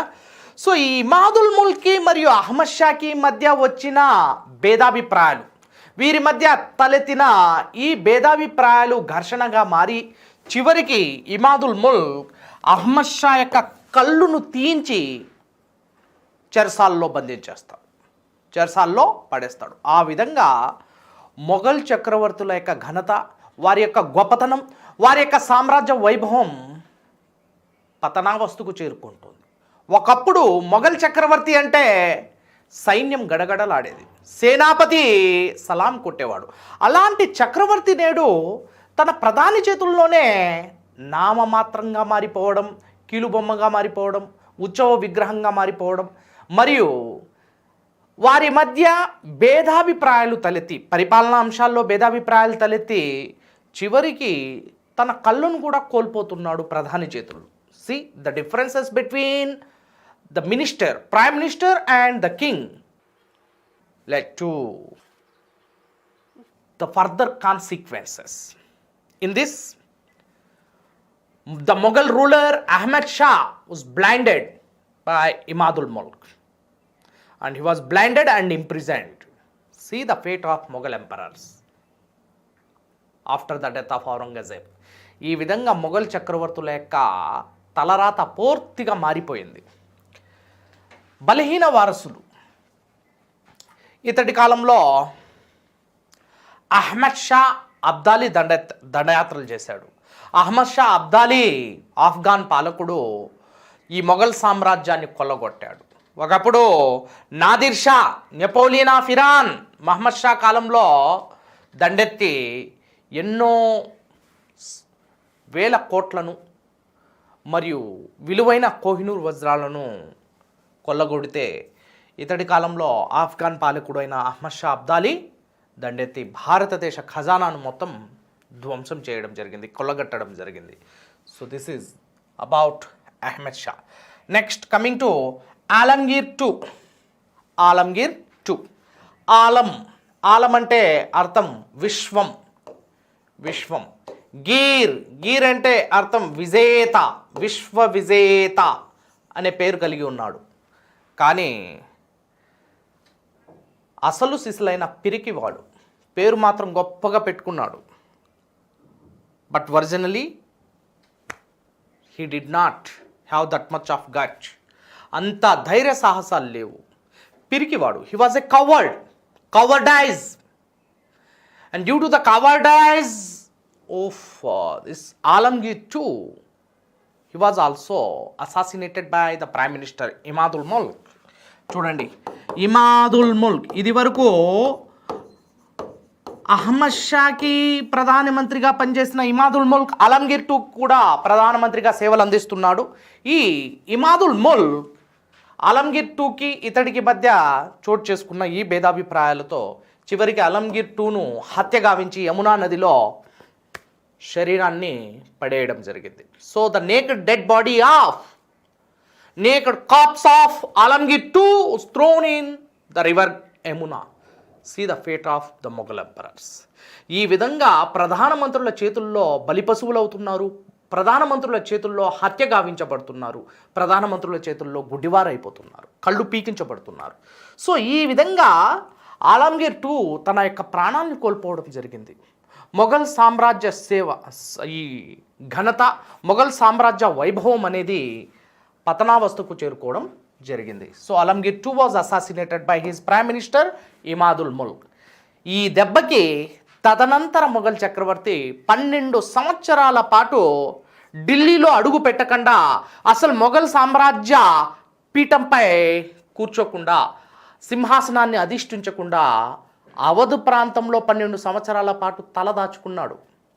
మనం చెప్పుకున్నాం బక్సార్ యుద్ధం జరుగుతోంది అని చెప్పుకున్నాం 1764లో. ఈ బక్సార్ యుద్ధంలో పాల్గొన్న వారిలో మీర్ ఖాసిం, సుజావుద్దౌలా మరియు ఈ షా ఆలం II మొఘల్ చక్రవర్తి కూడా ఉన్నారు. మనం ఇక్కడ గమనించాల్సింది ఏంటంటే ఇమాదుల్ ముల్క్ యొక్క భయంతో తదనంతర మొఘల్ చక్రవర్తి ఢిల్లీలో అడుగు పెట్టకుండా అవధ్ ప్రాంతంలో షుజావుద్దౌలా వద్ద ఆశ్రయం పొందాడు. రైట్, మనం ఒకసారి చెప్పుకున్నాం బక్సార్ యుద్ధంలో పదవిని కోల్పోయిన ఈ మీర్ ఖాసిం బెంగాల్ పాలకుడు, మాజీ బెంగాల్ పాలకుడు అవధ్ ప్రాంతానికి వచ్చి షుజావుద్దౌలాతో అక్కడే అదృష్టవశాత్తు మొఘల్ చక్రవర్తి అయిన 2వ షా ఆలంతో కలిసి ఒక కూటమిని ఏర్పాటు చేసి బక్సార్ యుద్ధం చేస్తున్నాడు అని చెప్పుకున్నాం. సో దాని గురించి మనం చర్చించుకుందాం. ఇక్కడ షా ఆలం II చాలా సందర్భాల్లో ప్రశ్న వచ్చింది, బక్సార్ యుద్ధంలో పాల్గొన్న మొఘల్ చక్రవర్తి ఎవరు? బెంగాల్ మాజీ బెంగాల్ పాలకుడు, రైట్, అవధ్ పాలకుడు మరియు మొఘల్ చక్రవర్తి 2వ షా ఆలం. ఈ ముగ్గురు ఒక కూటమిగా ఏర్పడి they formed confederation or association to fight against the British force in the battle of Buxar in the year 1764, 22nd October. But they are suppressed by the British force. British సైన్యం ద్వారా పూర్తిగా అణచివేయబడ్డారు. షా ఆలం II చివరికి తన యొక్క రాజ్యాన్ని కోల్పోయి, భూభాగాలను కోల్పోయి పెన్షన్ అందుకున్నాడు. పెన్షన్. సో ఈ విధంగా ఇతడికి పెన్షన్ మంజూరు చేయడం జరిగింది. షా ఆలం II 2వ షా ఆలం పెన్షన్ని అందుకున్న మొట్టమొదటి మొఘల్ చక్రవర్తిగా చరిత్రకెక్కాడు. So he was the first pension receiving sultan in the Mughal empire from the English East India Company, where the English East India Company enjoyed the revenue sources of Mughal Empire, and the territorial power of Mughal Empire completely shifted in the hands of the English East India Company. Thus the trading company became the territorial power. ఆ విధంగా మొఘల్ సామ్రాజ్య భూభాగాలు, మొఘల్ సామ్రాజ్య వనరులన్నీ English east India company యొక్క వశమయ్యాయి. మరియు మొఘల్ పాలకులు మాత్రం బలహీనులుగా, కీలుబొమ్మలుగా, పెన్షన్దారులుగా నిలిచిపోయారు. ఓకేనా? So 1764లో Buxar యుద్ధంలో ఓటమిని చవిచూసిన ఈ 2వ షా ఆలం చివరికి బ్రిటిష్ వారి చేతుల్లో కీలుబొమ్మగా మారాల్సిన పరిస్థితి ఎదురైంది. అదే జరిగింది ఇక్కడ, సరిగ్గా అదే జరిగింది. సో ఈ విధంగా తన భూభాగాలను కోల్పోయి పెన్షన్ అందుకోవడం జరిగింది. ఇక్కడ ఒక కాంటెంపరీ హిస్టారియన్, ఆ సమకాలిక చరిత్రకారుడు ఒక మాట అంటాడు, ఆలం జమానా, ఆలం కా జమానా గయా పాలం తక్. ఆలం కా జమానా పాలం పార్ నహీ కియా, which means Alam's power does not go beyond Palam. Alam యొక్క పరిపాలన పాలం దాటలేదు. దీని అర్థం చూడండి, Palam is located in Delhi. Palam is famous for the airport, Delhi airport, Palam. So Delhi నుంచి, ఈ ఢిల్లీలోని ఎర్రకోట నుంచి అదే ఢిల్లీలో ఉన్న పాలం వరకు మాత్రమే ఇతడి యొక్క పరిపాలనను చూడొచ్చు. ఈ పాలం దాటి ఇతడి యొక్క పరిపాలన విస్తరించలేదు. కారణం ఏంటంటే మిగిలిన భూభాగాలన్నీ ఎవరి యొక్క ఆధ్వర్యంలోకి వచ్చేసాయి? ఇంగ్లీష్ ఈస్ట్ ఇండియా కంపెనీ ఆధ్వర్యంలోకి వచ్చేసాయి. బ్రిటిష్ వారు లాభపడ్డారు. మనం చెప్పుకున్నాం, 2 తన్నుకుంటే 3వ వాడికి లాభం అంటున్నాం. ఇద్దరి మధ్య జరిగిన ఘర్షణలో ఆ 2 బలహీనులైపోతున్నారు, 3వ వాడేమో లాభపడుతున్నాడు. ఆ 3వ వాడు లాభపడిన వాడే బ్రిటిష్ వాడు. The fruitful results were enjoyed by the British. ఒకవైపు సుల్తానులు మరియు వజీర్లు ఒకరినొకరు అసహించుకుంటూ ఘర్షణలో నిమగ్నమై చివరికి సర్వం కోల్పోయారు. ఇక బ్రిటిష్ వారు తమ యొక్క అజేయ సామ్రాజ్యాన్ని సృష్టించుకోవడం జరిగింది. వీటి గురించి మనం ఇలాంటి కొన్ని సన్నివేశాలు బ్రిటిష్ వారికి వరంలా చేకూరాయి. British east India Company conquered the rest of the whole Mughal territories. ఈ విధంగా మిగిలిన ఢిల్లీ బయట ఉన్న మొఘల్ సామ్రాజ్యం మొత్తం బ్రిటిష్ ఈస్ట్ ఇండియా కంపెనీ వశమైంది. ఓకే, ఈ విధంగా బ్రిటిష్ ఈస్ట్ ఇండియా కంపెనీ భూభాగాలను పరిపాలించే ఒక గొప్ప సార్వభౌమత్వ సంస్థగా అవతరించింది. ఒక వ్యాపార సంస్థ సార్వభౌమత్వ సంస్థగా, భూభాగాలను పాలించే ఒక నియంతృత్వ సంస్థగా, అధికార సంస్థగా అవతరించింది. ఇవన్నీ కారణాలు ఉన్నాయి. భారతదేశంలో అనైక్యత కావచ్చు, భారతీయ రాజుల అసమర్థత కావచ్చు, భారతీయ రాజుల అవివేకం కావచ్చు, వీరి యొక్క బలహీనత కావచ్చు. రైట్, ఇలాంటి ఎన్నో సమస్యల వల్ల, లోపాల వల్ల బ్రిటిష్ ఈస్ట్ ఇండియా కంపెనీ మరియు బ్రిటిష్ పాలన భారతదేశంలో బలపడింది. So Shah Alam II was the first pension receiving sultan. బాబు, నువ్వు ఢిల్లీ నుంచి పాలెం వరకే ఉండు, అది దాటద్దు, నీ వల్ల పరిపాలించడం కాదు, మీ యొక్క రాజ్యాలన్నింటినీ మేము తీసుకుంటాం, కైవసం చేసుకుంటాం అంటూ ఇంగ్లీష్ ఈస్ట్ ఇండియా కంపెనీ ఇతడికి ఢిల్లీ నుంచి పాలెం వరకు మాత్రమే పరిమితం చేసి, మీకు పరిపాలన కూడా చేత కాదు, అవి కూడా పరోక్షంగా మేమే పరిపాలిస్తాం ఢిల్లీ పాలెంని కూడా, అయితే పెన్షన్ని మీరు తీసుకోండి, మీకు ప్రతి ఏటా సాలీనా ఒక పెన్షన్ అనేది మేము ఇస్తాం అంటూ పెన్షన్ను ప్రకటించడం జరిగింది. ఆ విధంగా ప్రతి ఏటా పెన్షన్ని అందుకోవడం జరిగింది షా ఆలం II. నెక్స్ట్, బక్సార్ యుద్ధంలో పాల్గొన్న మొఘల్ చక్రవర్తి ఎవరు? పదే పదే ప్రశ్నలు వచ్చాయి. బక్సార్ యుద్ధంలో పాల్గొన్న మొఘల్ చక్రవర్తి షా ఆలం II. కారణం ఏంటంటే ఇమాదుల్ ముల్క్ అంతకుముందు అహ్మద్ షాకి కళ్ళు పీకించి జైల్లో పడేశాడు. Next Alamgir IIకి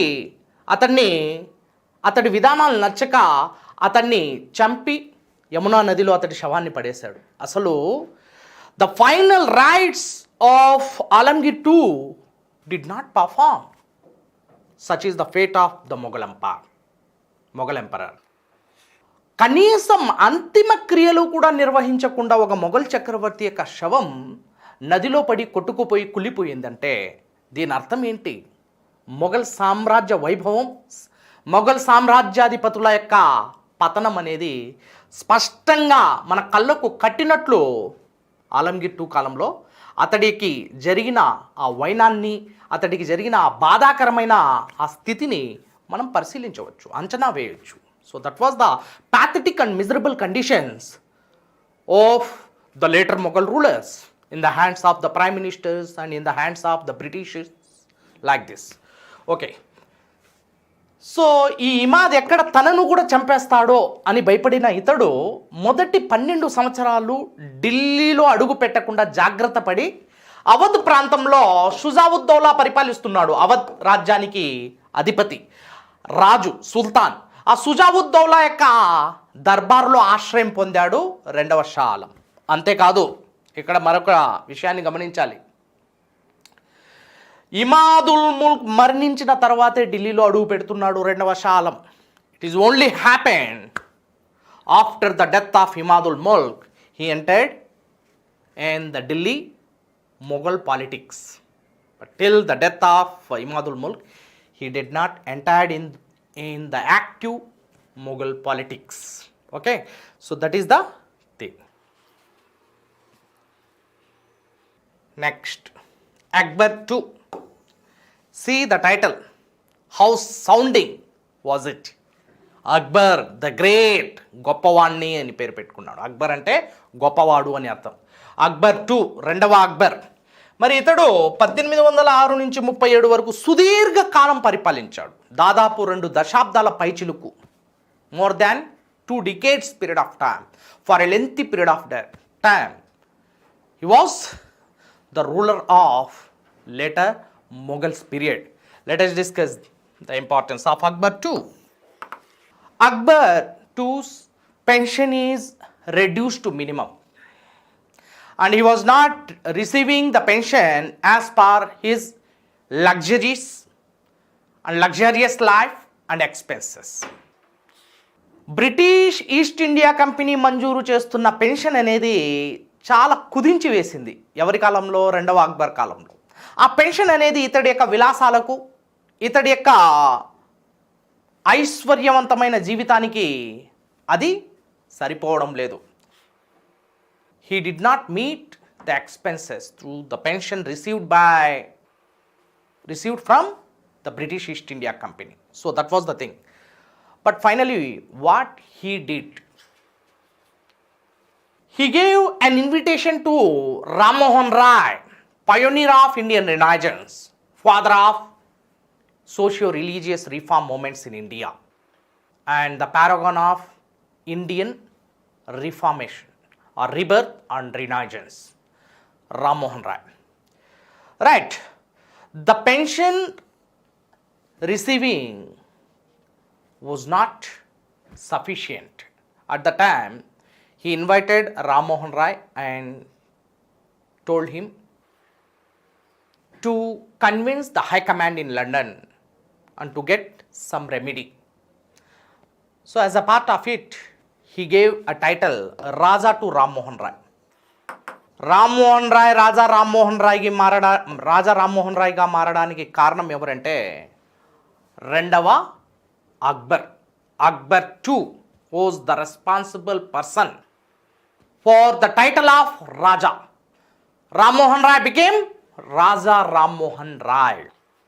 And Raja Ram Mohan Rai was sent to London to discuss with the High Command of British government and British Parliament in order to get some remedy and to increase the pension.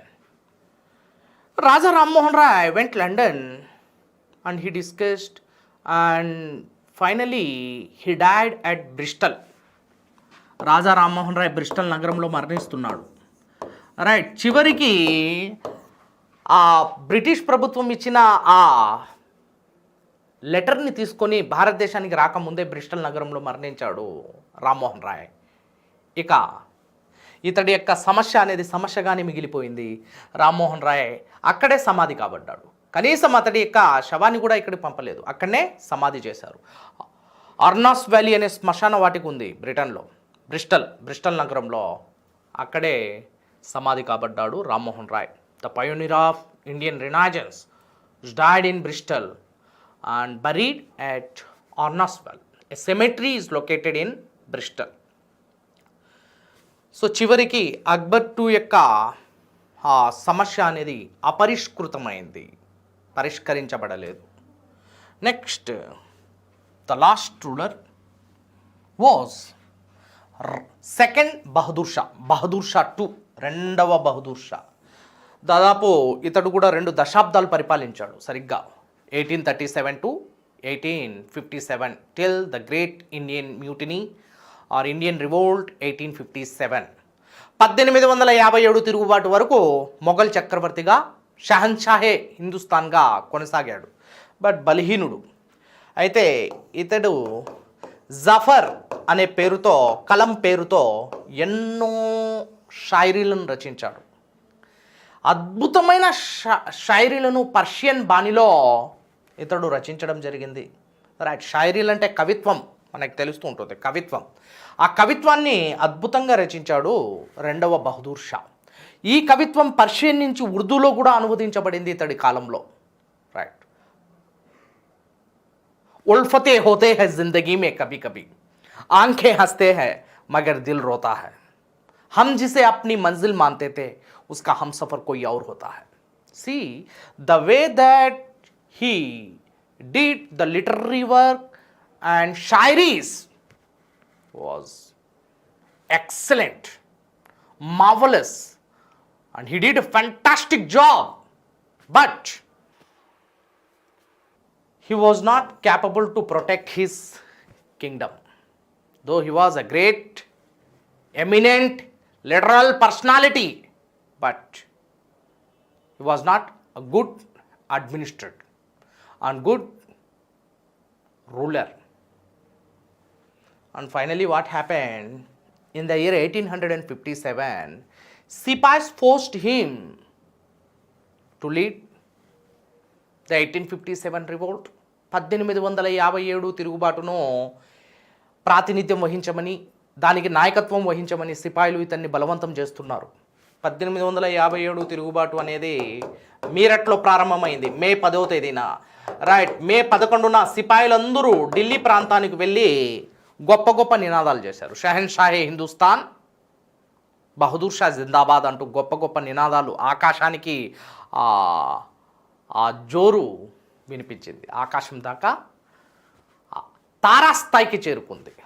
ఆ నినాదాలు తారాస్థాయికి చేరుకొని చివరికి 1857 తిరుగుబాటు అనివార్యమైంది. అయితే Bahadur Shah two మాత్రం British వారి యొక్క అజేయ శక్తి, బ్రిటిష్ వారి యొక్క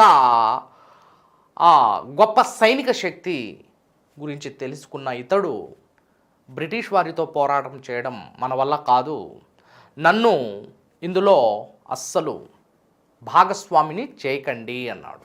don't involve me, I'm not interfering in this 1857 revolt. He clearly said, but the Sipais, they are successful in convincing Bahadur Shah finally. And finally, Bahadur Shah, he thought about his upcoming future as a Shahanshah-e Hindustan. And the slogans received from the Sipais and the huge troops made him sophisticated and very strong. But Bahadur Shah somehow he felt some sort of threat from the British East India Company, as he realized the treatment of British East India Company. So again he was disagreed with the policy made by the Sipais. But Sipais again started giving slogans in a loud voice, Bahadur Shah Jindabad and Shahanshah Hindustan. And finally, however, the ruler was Nawab of Delhi and Red Fort was convinced and became the leader of 1857 revolt. Not fully, nominal leader. నామమాత్రపు పాలకుడుగా ఇతడు నియమించబడ్డాడు 1857 తిరుగుబాటుకు. See here, before his tenure, Shah Alam II was confined to Delhi and Palem. And Shah Alam's power does not go beyond Palam, as we discussed earlier. But coming to the period of Bahadur Shah II, he was confined to Red Fort, Delhi. ఢిల్లీలోని ఎర్రకోటకు మాత్రమే పరిమితం చేయబడ్డాడు. ఎర్రకోట దాటి బయటికి రావడానికి కూడా అవకాశం లేకుండా చేశారు బ్రిటిష్ వారు. See the power of British east India company. Paramountcy and supremacy, suzerain power in order to capture the entire Indian subcontinent. And they are capable to rule. And they are very much strong and empowered to control the entire administration. So, as per this, they did not agree the power of later Mughals, and Bahadur Shah too confined to the four corners of the Red Fort. కేవలం ఎర్రకోటకు మాత్రమే పరిమితం చేసేశారు. అవి దాటి బయటికి రావడానికి కూడా అవకాశం లేకుండా చేశారు. So the red fort was build by Shahjahan. And finally the power of this Bahadur Shah two is confined the four corners of the Red Fort, and his wife was Zinat Mahal. And British gave some sort of source of economy for the livelihood of Bahadur Shah. The British force and the first site of 1857 mutiny came under the control of British was Delhi. Bahadur Shah II and Zinat Mahal were sent to Rangoon as prisoners. In the year 1858, Bahadur Shah was imprisoned in Rangoon. In the year 1862, he was died in the jail itself. That was the end of the poor Bahadur Shah. But the emperor of a rich and the great nation of the entire Indian subcontinent. But finally, Bahadur Shah was very poor. He did not even get the 6 feet of land for his burial practices in his motherland. So he buried in the other land, that is Rangoon. 6 అడుగుల స్థలం కూడా తన యొక్క మాతృదేశంలో తనకు దొరక్కపోవడం అది ఎంతటి దురదృష్టకరమో మనం ఊహించవచ్చు. అతడి యొక్క సమాధి రంగూన్లో ఉంది. So that was the fate of the poor Bahadur Shah. So the entire sovereign Mughal power is buried in the Rangoon. Thus, the chapter of Mughal empire came to an end. And next, British started enjoying the powers, the whole Indian subcontinent after usurping power by deposing the Nawabs and destroying the Mughal rule, and finally enjoying the entire paramountcy over the Indian subcontinent.